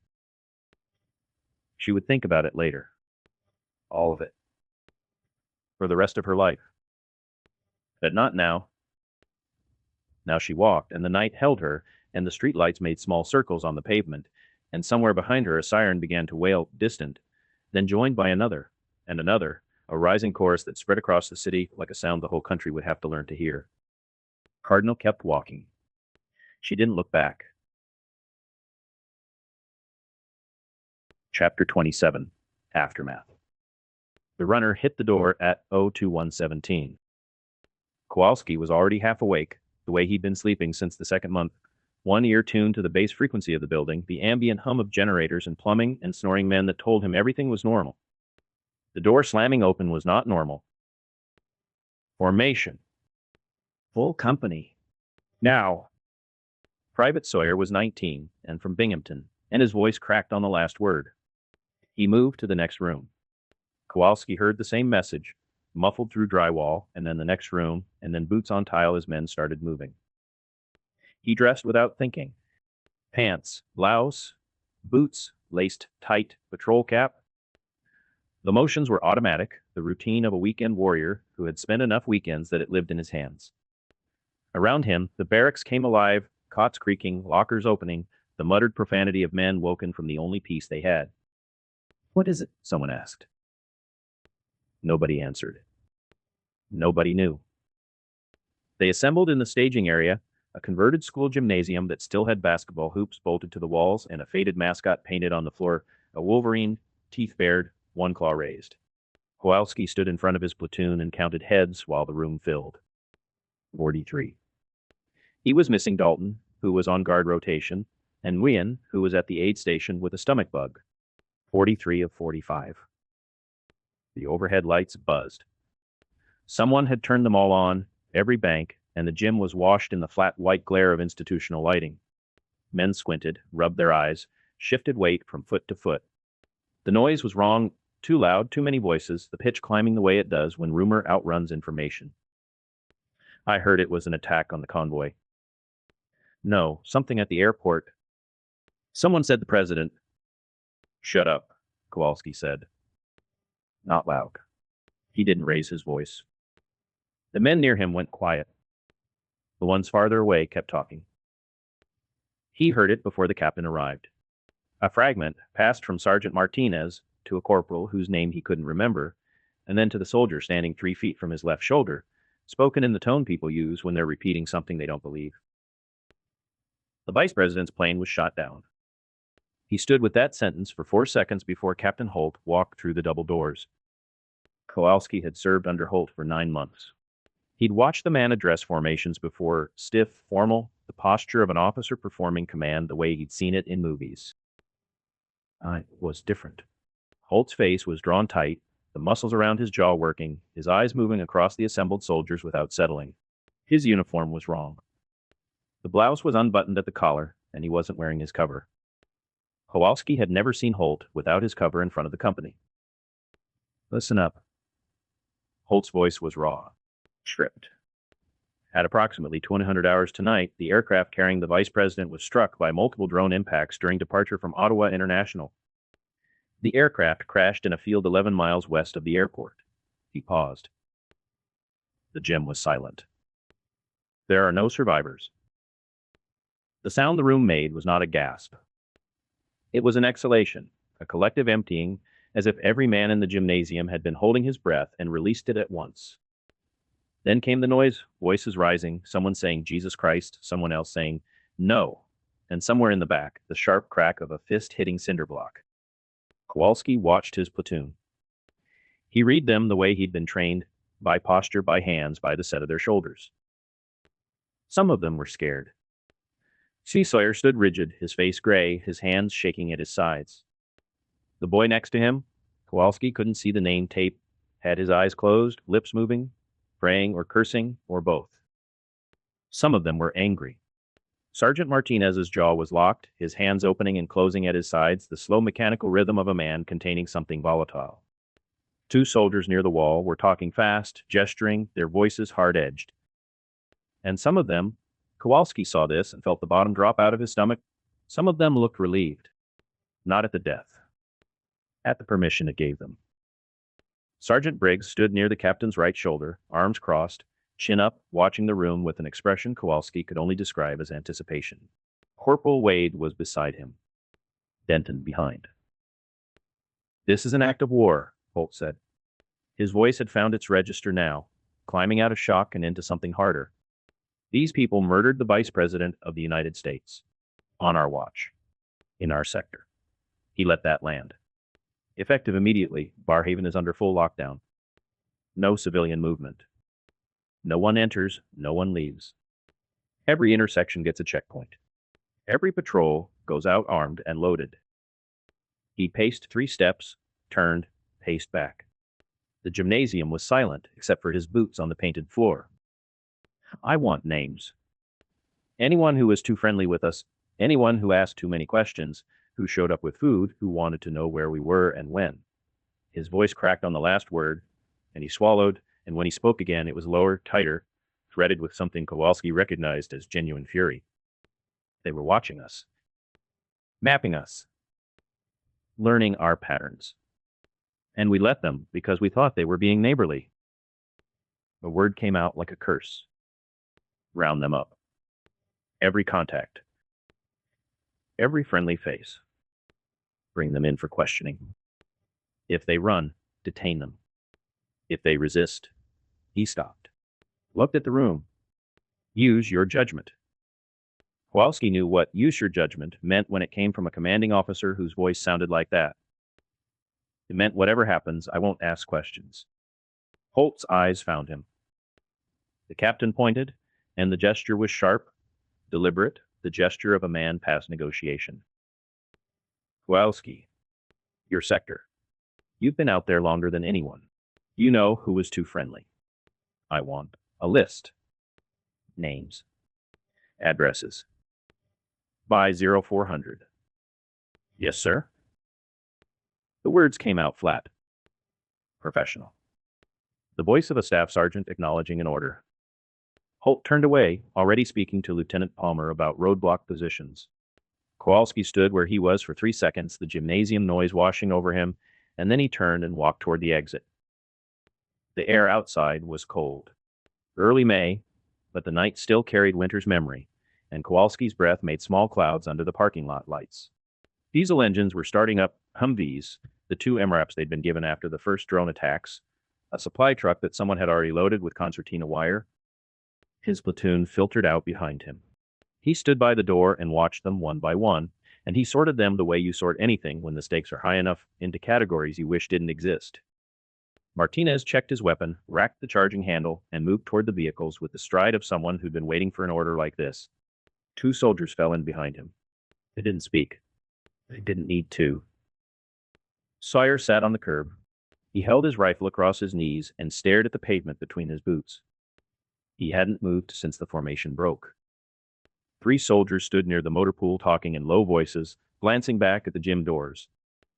Their body language was closed, hunched shoulders, hands in pockets, the posture of men who wanted to be somewhere else. Anywhere else. A young specialist, Kowalski couldn't remember his name, 2 months in country, still had Aknet stopped beside him. "Sergeant?" "Yeah." The kid's mouth opened. Closed. He was trying to form a question that had no safe shape. "Are we supposed to?" He couldn't finish it. His eyes were wide and wet under the parking lot lights, and Kowalski saw in them the thing he'd been trying not to see in his own reflection for weeks. The dawning understanding that the rules had changed, and the new rules were worse. "Follow orders," Kowalski said. "Stay with your team. Don't get separated." The kid nodded. He walked toward the vehicles. Kowalski watched him go. The words sat in his throat like something swallowed wrong, sharp-edged, catching on the way down. Follow orders. The answer every ENC OJ gives when there's no good answer. The answer that lets you sleep for one more night. From the motor pool, someone laughed. The sound was loud and short, a bark of something that wasn't humor. Payback time, the voice said. It might have been Martinez. It might have been someone else. Nobody laughed with him. The silence that followed was worse than the word. Dawn came slow and gray. Kowalski led the patrol east on Strandard Drive. The streets were empty, lockdown had hit fast, the neighborhood sealed behind drawn curtains within an hour. The houses watched them. Every dark window held eyes. A woman rounded a corner ahead. Golden retriever on a retractable leash, pajama pants under a winter jacket. The dog sensed them before she did. She looked up, and her face changed. Armed men in combat gear spread across her street, weapons raised in the pale morning light. Go home, Kowalski said. He lowered his weapon. Now, get inside. She ran. The dog ran with her, the leash reel whining as it played out. They disappeared around the corner. Should have brought her in, Denton said. Lockdown means lockdown. Kowalski didn't answer. He started walking. The list was in his breast pocket. It was handwritten on a page torn from a green memo book, the kind the Army issued by the gross, and it contained 12 addresses. 12 households that had, over the past 4 months, done the unforgivable. They'd been kind. They'd brought food to patrol routes. They'd made small talk at checkpoints. They'd waved from porches and offered directions and treated American soldiers like human beings instead of invaders. Now kindness was evidence. Warmth was a weapon. He stood on the sidewalk outside a house on Cobblestone Drive. 2-story, cream siding, a garden bed along the front that someone had already planted with early annuals, pansies, he thought, or something like them, purple and yellow, arranged in neat rows. A tricycle sat on the front walk. The mailbox read Henderson. He knew this family. Mrs. Henderson had brought pies to the checkpoint on Greenbank Road, apple, the crust thick and golden, dusted with cinnamon sugar. She'd said her daughter liked watching the soldiers and wanted to know their names. The daughter was 4. She had red hair and gap teeth, and she called every soldier Mister. His orders were clear. Bring them in for questioning. He looked at his soldiers. 4 men spread in a loose formation on the sidewalk, watching him, waiting. Sawyer was among them, and the kid's face was blank, emptied of everything except the effort of not feeling. The house was not dark. Light was on in the kitchen. Through the window, he could see the edge of a counter, a kettle, the corner of a refrigerator covered in magnets and children's artwork. Someone was awake in there, sitting in their kitchen at 6 in the morning, waiting to find out what the world had become. A curtain moved. 2nd floor. A face appeared in the gap and then withdrew. Fast, the motion of someone who'd been watching and didn't want to be seen. Kowalski unclipped his radio, pressed the transmit button. This is Kowalski. Position 7. House is empty. Residents have moved on. Proceeding to next address. The radio hissed. Copy. Proceed. He clipped the radio back to his vest. He didn't look at the window. Didn't look at his soldiers. Move out, he said. They walked. Behind him, on the 2nd floor of a cream-sided house on Cobblestone Drive, a curtain closed. Kowalski knew what he'd done. Not a grand thing. Not a defiant stand. Just a quiet lie spoken into static on a morning when the world had cracked open, and the things crawling out of the cracks wore faces he recognized. He walked east, toward the next address on his list. The sun was above the rooftops now, thin and without warmth, and the street stretched ahead of him, empty and still, the houses sealed and waiting. Behind him, in a kitchen on Cobblestone Drive, a woman held her daughter and didn't move until the sound of boots on pavement faded to nothing. Chapter 28. The radio. The American frequencies told the story before anyone had to say it aloud.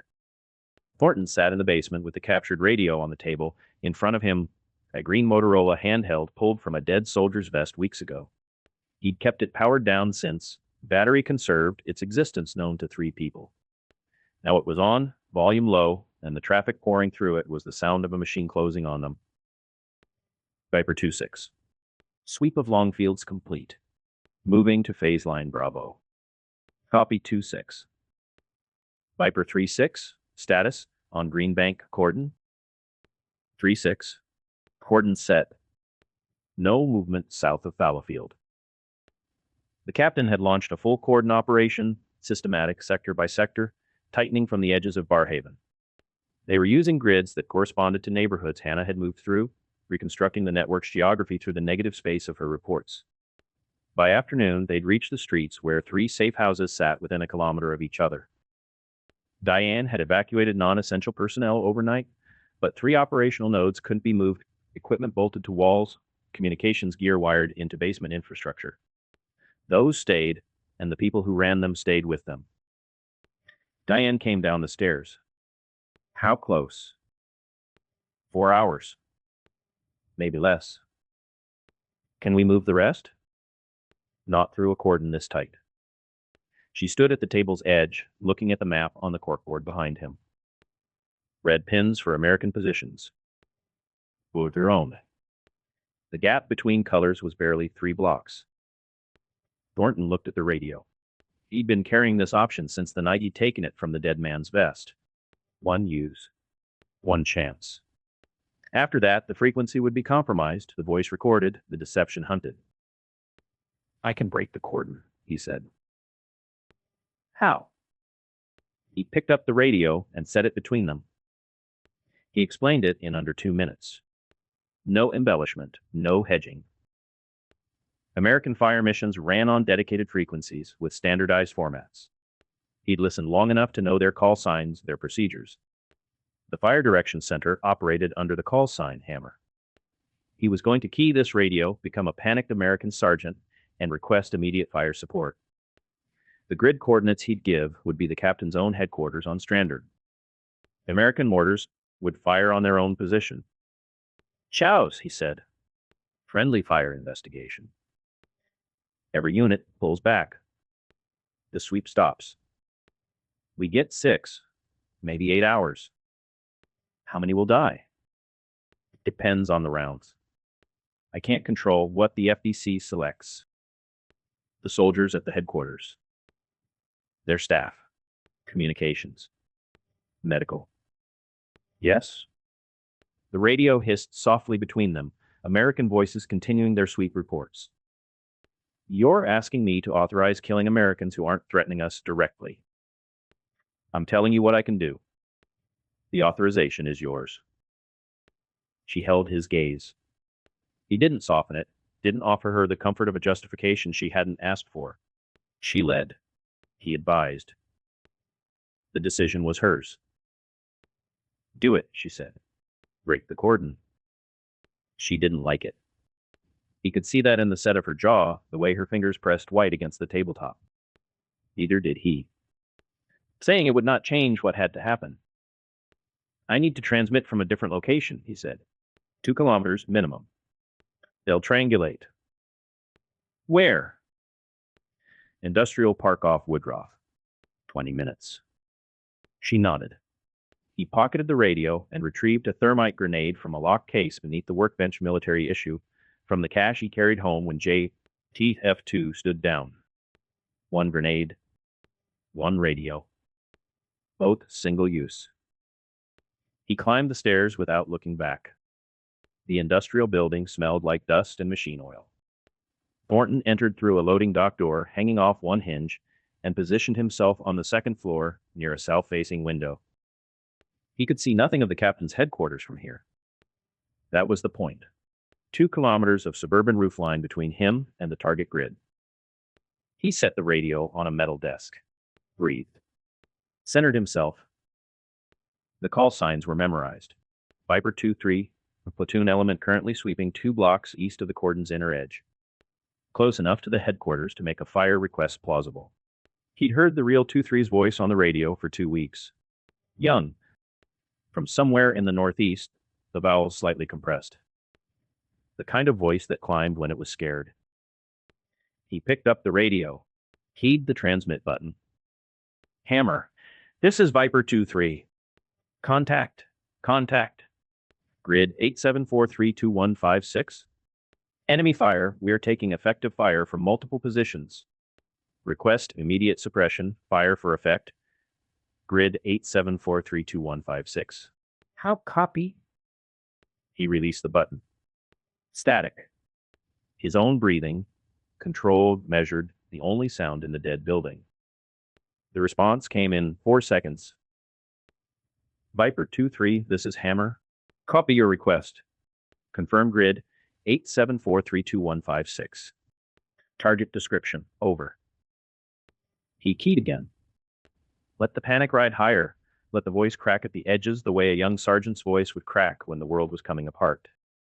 Hammer, enemy personnel in the open and in structures. We have casualties, we have casualties. Grid is confirmed, 87432156. Fire for effect, danger close. I say again, danger close. Copy, danger close. Shot, over. That was it. Fire Direction Center had accepted the mission. Somewhere behind American lines, mortar crews were dropping rounds into tubes with the heavy clunk of steel meeting steel. Thornton set the radio down. The rounds were in the air. No voice on any frequency could call them back. He watched the second hand on his watch. 20 to 30 seconds of flight time. Each tick a shell climbing toward apogee and beginning its descent. At 26 seconds, the first impact reached him as a low, flat thump he felt in his sternum before he heard it with his ears. Then a second. A third. Fourth. 6 rounds, staggered, designed to saturate a grid square. The radio erupted. Screaming first. Not words, sound. The raw frequency of human voices stripped of language by shock and pain. Then words, overlapping, frantic, a dozen transmissions stepping on each other as every operator on the net keyed at once. Taking fire from friendly rounds. Check fire, check fire, check fire. Casualties at the CP, multiple casualties at the CP. Hammer, ceasefire. Ceasefire. Those are our rounds. Who called that mission? Who the fuck called that mission? We need medics at the command post. We need... Thornton listened. His breathing was even.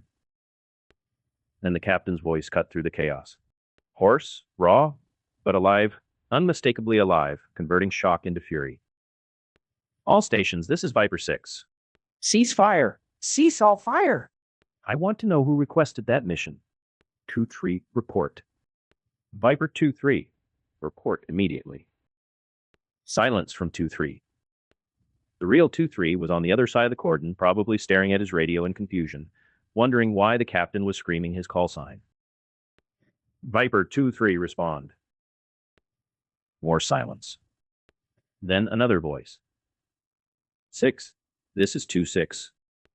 2-3 is with me at phase line Bravo. They didn't call anything? That wasn't them. Pause. Thornton could hear the captain processing it, the realization arriving like a second set of rounds, the understanding that the voice on the radio had not belonged to any of his soldiers. All units, return to headquarters immediately. I say again, all units return to headquarters. Cordon is suspended. Acknowledge. One by one, the call signs responded. The cordon was collapsing inward, every patrol abandoning their sweep to converge on the smoking command post. The investigation would consume them for hours: forensics, radio logs, signals analysis, the grinding bureaucracy of friendly fire that turned an army inward on itself. Thornton set the radio on the concrete floor and placed the thermite grenade on top of it. Hold the pin. Step back. White flash, and a sound like tearing fabric.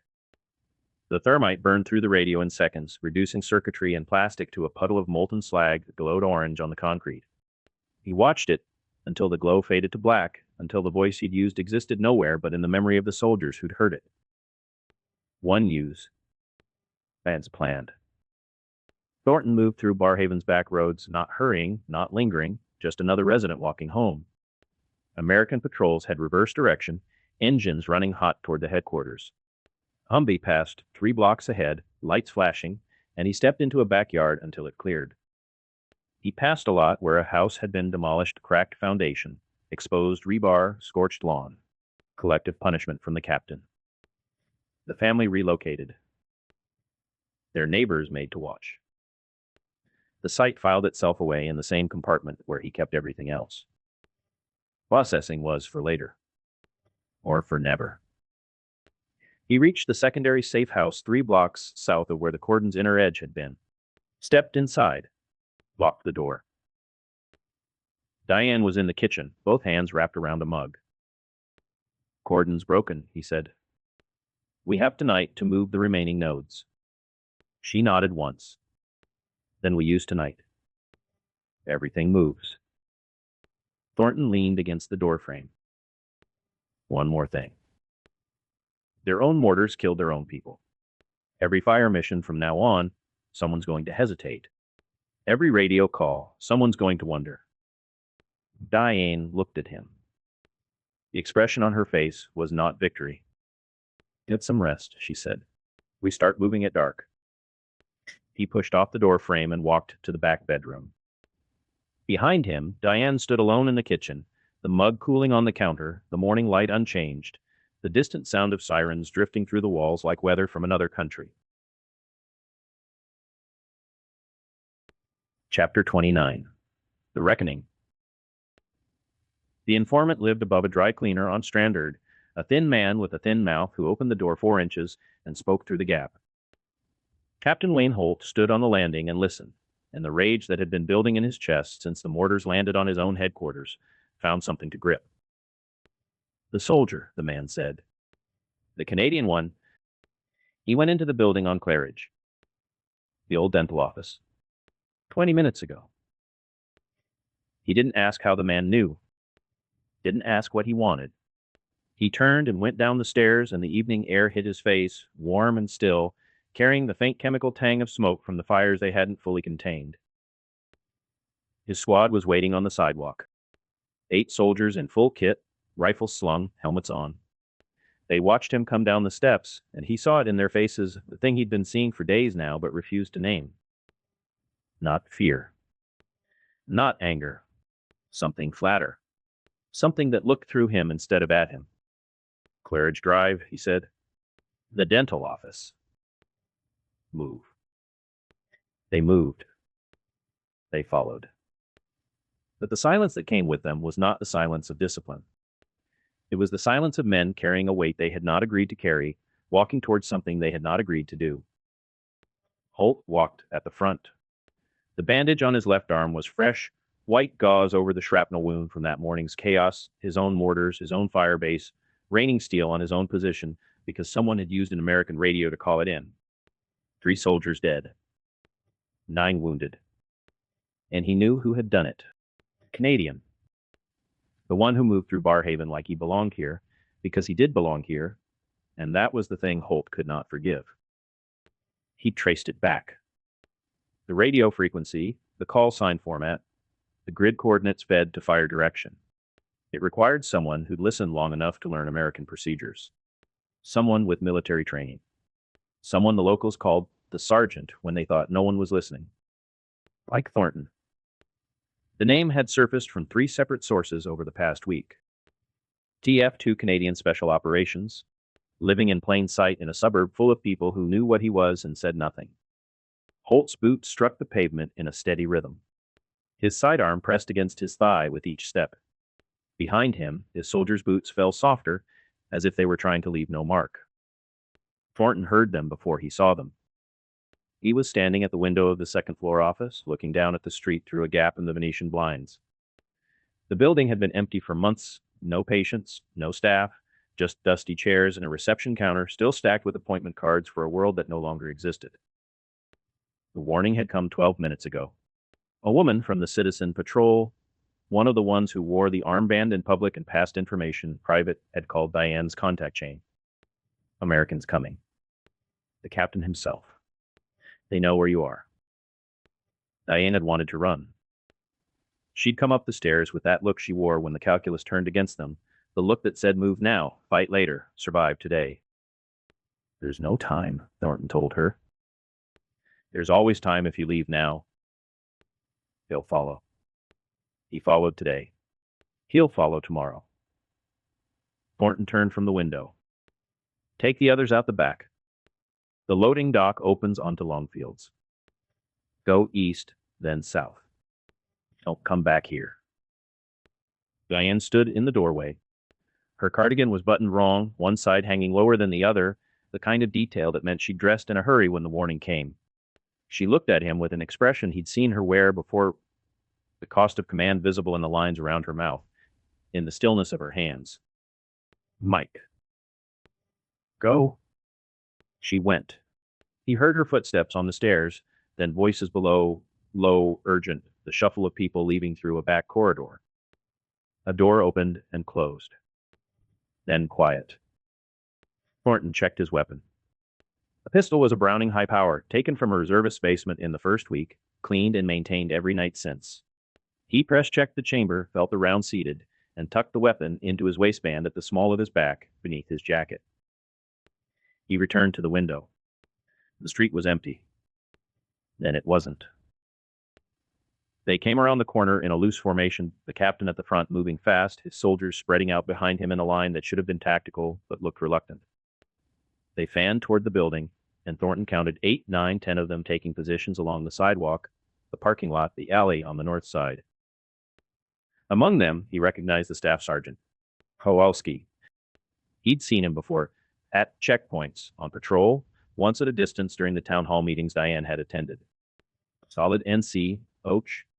The build and bearing of a man who kept things running, dependable, steady, the kind of soldier who held a unit together while the officers gave speeches. Kowalski positioned his men with small hand signals.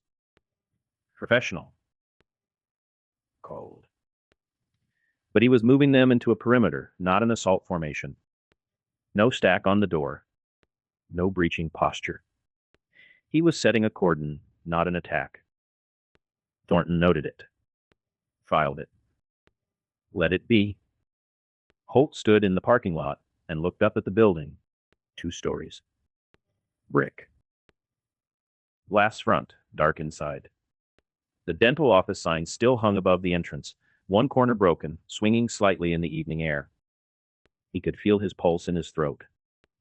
The shrapnel wound throbbed beneath the bandage.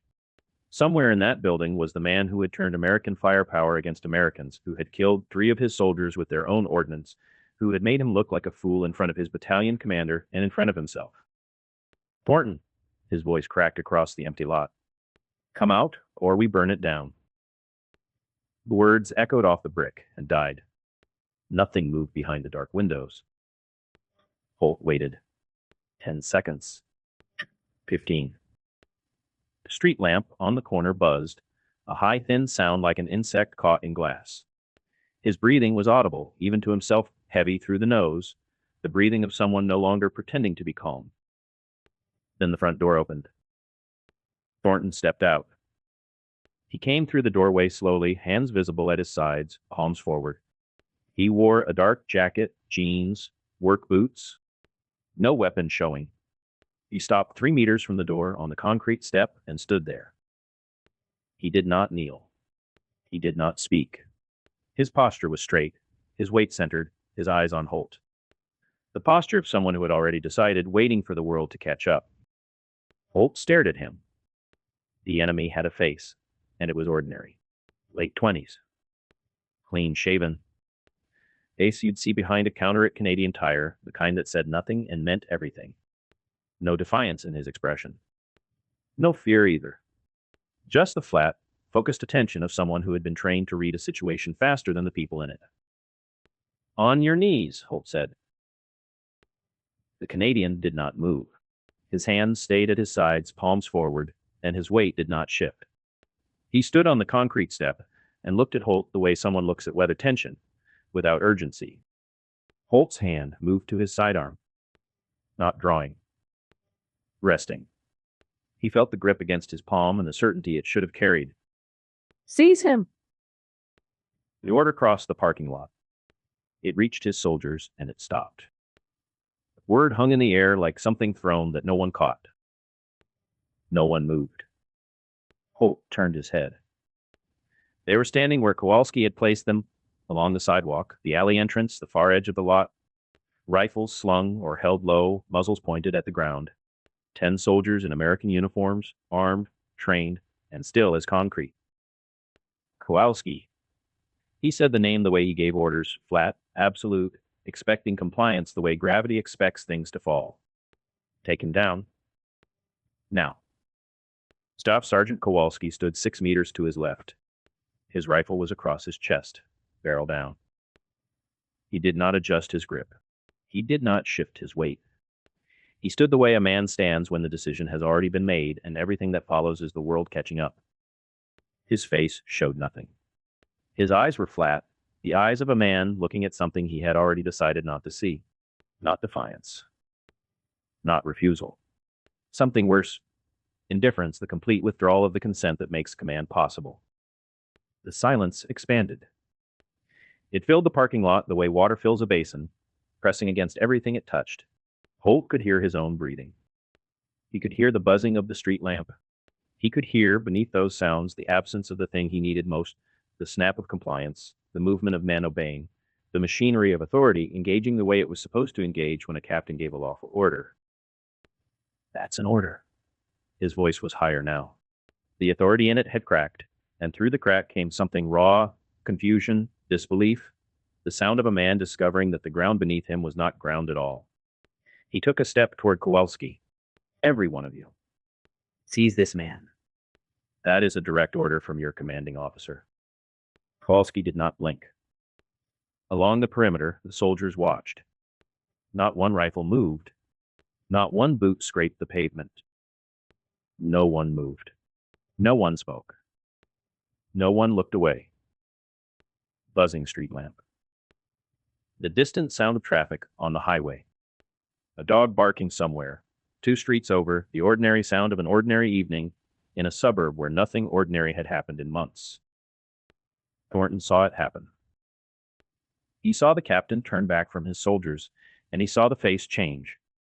The confusion burned off, replaced by something older and simpler, fury, raw and simple, the violence of a man with nothing left but violence itself. Holt's hand closed on his sidearm. The snap of the holster releasing was the loudest sound on the street. Thornton's hand was already moving. The Browning came from behind his back in a single motion, arm extending, sights finding center mass the way they had 10,000 times on ranges and in dark rooms and in the quiet rehearsals that lived behind his eyes. The captain's weapon cleared the holster. Thornton fired once. The sound split the evening open. Single report, flat and hard, rolling across the parking lot and bouncing off the brick and fading into the sky. Holt's body jerked. His sidearm discharged into the pavement as his arm dropped, the round sparking off asphalt and burying itself somewhere in the dark. He stood for a moment, 1 second less, with an expression of pure surprise, the expression of a man who had believed, until the very last instant, that the world would bend to accommodate him. He fell.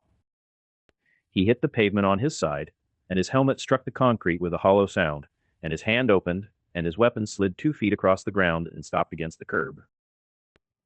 The echo of the shot faded. Silence came back, heavier than before. Nobody moved. The soldiers stood in their positions, rifles still pointed at the ground, and they looked at the body of their commanding officer, and they did not move toward him, and they did not raise their weapons, and they did not speak. Thornton lowered the Browning. He held it at his side, finger off the trigger, and he looked at the American soldiers, and they looked at him. The moment stretched, 2 seconds, 5, a silence that held everything that had happened in this suburb since the first American boot had touched Canadian soil. Sergeant Kowalski stepped forward. He walked to the body. He looked down at Captain Wayne Holt, the shrapnel wound on his arm, the fresh blood spreading beneath his torso, the sidearm lying 2 feet away with the slide locked back, and he looked at these things the way a man looks at a car accident on the highway with the detached attention of someone cataloging facts for later. Then he looked up at Thornton. The 2 sergeants regarded each other across 8 feet of parking lot. Nothing passed between them that could be spoken or written or entered into any record. It was the recognition of two men who understood the same profession and had practiced it on opposite sides of a line neither of them had drawn. Kowalski spoke. His voice was level, unhurried, the voice of a man filing a report. He went for his gun first. We all saw it. Behind him, along the sidewalk and the alley and the perimeter, 10 soldiers nodded. Slowly. Some barely. All of them. Kowalski looked at Thornton one more time. You should go. Thornton held his gaze for 1 second. Then he nodded. He tucked the Browning back behind his jacket and stepped off the concrete step and walked across the parking lot. He did not run. He did not look back. He walked past the American soldiers, and they parted without being asked. And no one raised a weapon, and no one called out, and no one followed. He reached the corner of Claridge and turned south. The night swallowed him the way night swallows everything that chooses to disappear. Kowalski stood over the body. The blood had stopped spreading. It pooled beneath Holt's torso, dark and still, catching the orange light from the street lamp. His eyes were open. They reflected nothing.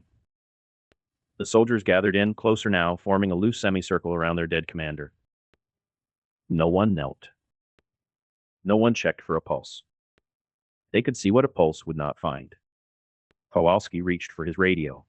He heaved the handset and waited for the click. Command, this is Kowalski. Bravo sector. Static.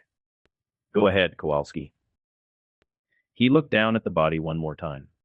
The captain's mouth was open slightly, as if he'd been about to give another order that no one would follow. We have an officer down, Kowalski said. Shot by a fleeing insurgent. Requesting medical and QRF to my position. Claridge Drive, east of Strandard. He released the handset. The radio crackled with responses, acknowledgments, questions, a sudden acceleration of a headquarters responding to the worst kind of news. Kowalski let them talk. He clipped the handset to his vest and looked at his soldiers. They looked back. In their faces, he saw relief and shame and something that might have been gratitude, all of it mixed together in the expression of people who had done a terrible thing by doing nothing at all. Secure the perimeter, he said quietly. Nobody comes in or out until QRF arrives. They moved. Slowly, carefully, taking up positions around the building and the parking lot, establishing the cordon they should have established 10 minutes ago, performing the professional motions of soldiers doing their job. The body lay at the center of their perimeter, attended by no one, mourned by no one, cooling in the spring air. Kowalski stood apart and watched the street where the Canadian had disappeared. The sidewalk was empty. The night was quiet. Somewhere to the south, a porch light came on, then went off, as if someone had looked outside and decided they didn't want to see.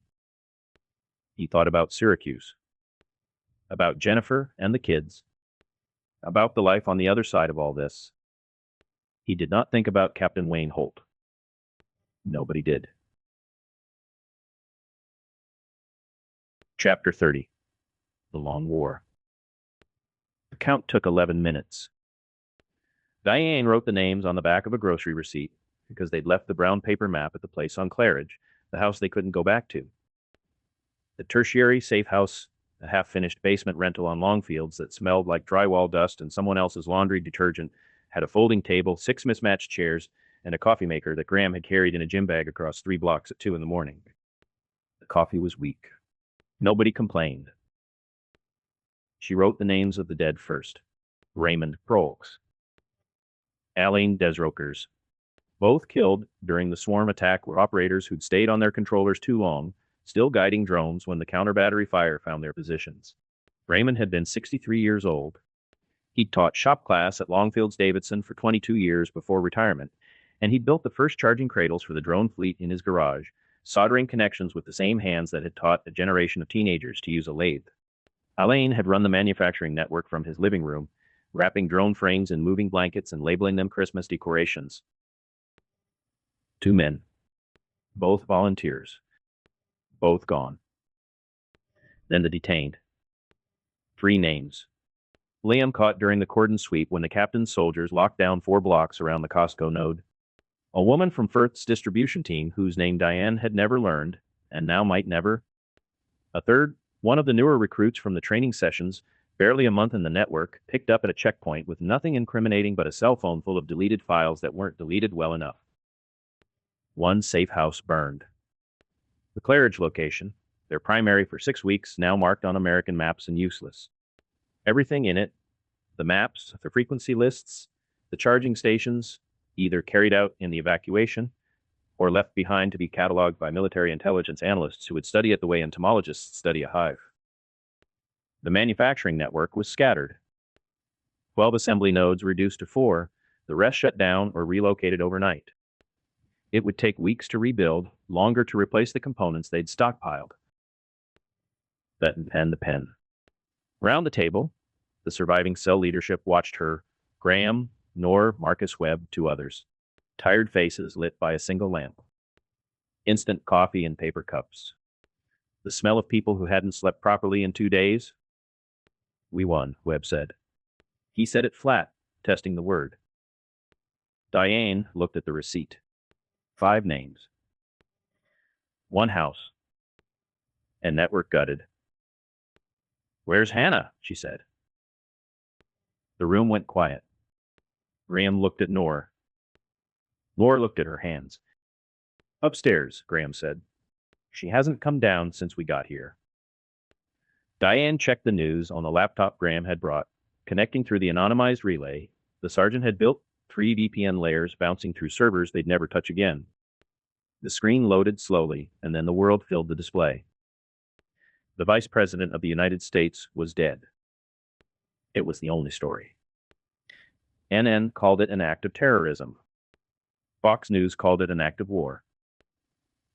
BBC ran footage of the departure corridor and said nothing, letting the images speak. The question underneath every headline was the same. How did commercial drones do this? Diane scrolled. The American media landscape split along a fracture line she could see widening in real time. One side demanded retaliation, massive, immediate, the full weight of the United States military brought down on Canadian soil. The other side asked a different question, quieter but spreading. Why are we in Canada? It was there in the op-eds, in the careful language of senators repositioning. In letters from families in Utica and Rochester whose sons and daughters stood on streets that looked exactly like their own, the international press was asking louder. Consumer drones killed the vice president. If a retired teacher in a suburb could build this, if the most powerful military on earth couldn't protect its own leadership from machines that cost less than a used car. Diane closed the laptop. The screen went dark, and she sat with the silence, and she thought about Raymond Prohl's soldering connections in his garage, and she thought about Elaine wrapping drone frames in moving blankets, and she thought about the 12-year-old girl in Buffalo whose brother was never coming home. She heard boots on the stairs. Thornton came down into the basement, and his face told her everything before he spoke. Something you need to handle, he said, personally. The room upstairs was small and cold. Single window, curtains drawn. A mattress on the floor with a sleeping bag unzipped and spread across it like a shroud. Hannah Marlowe sat on the edge of the mattress with her back against the wall, her knees drawn up, her hands resting on her shins. She wasn't crying. She wasn't doing anything. Diane closed the door behind her and stood there for a moment, letting her eyes adjust. Hannah's face was visible in the thin light that leaked through the curtain edges, hollowed out, emptied, the face of someone who had gone somewhere inside themselves and hadn't found a reason to come back. Diane sat down on the floor beside the mattress. Not on the mattress.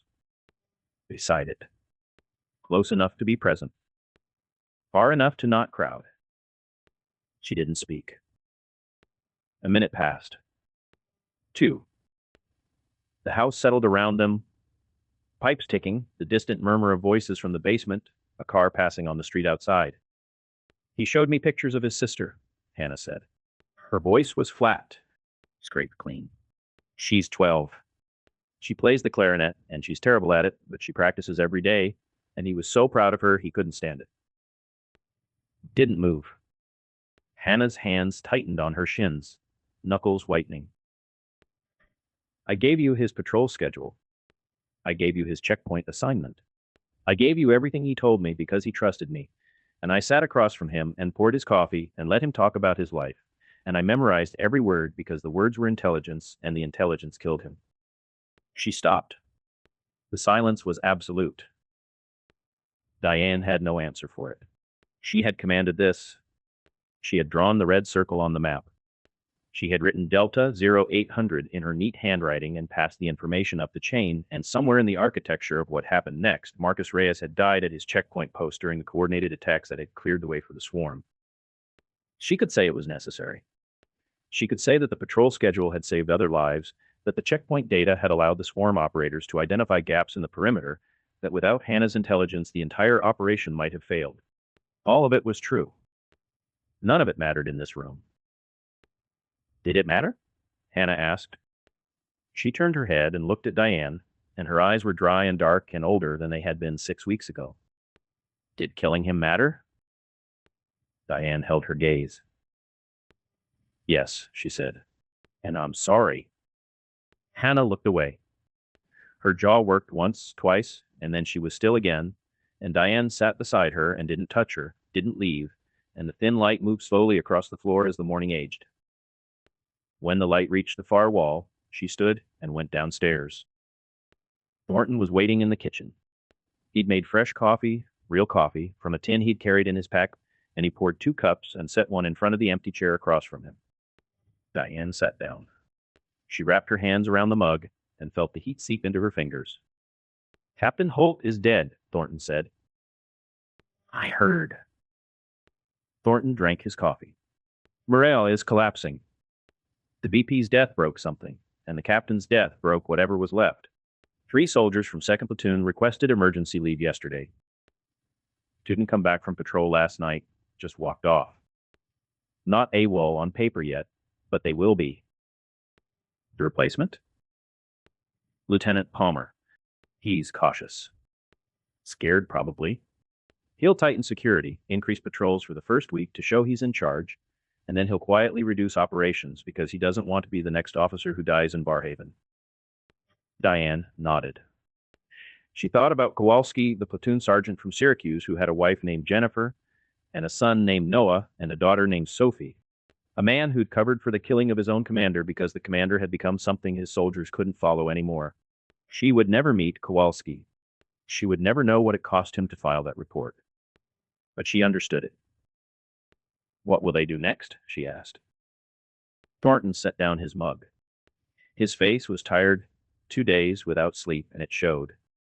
But his eyes were steady.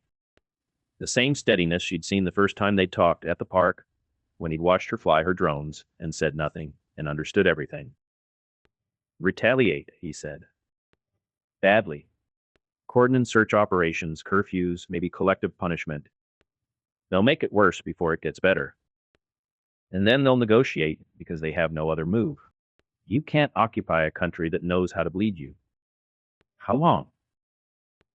Months, maybe longer.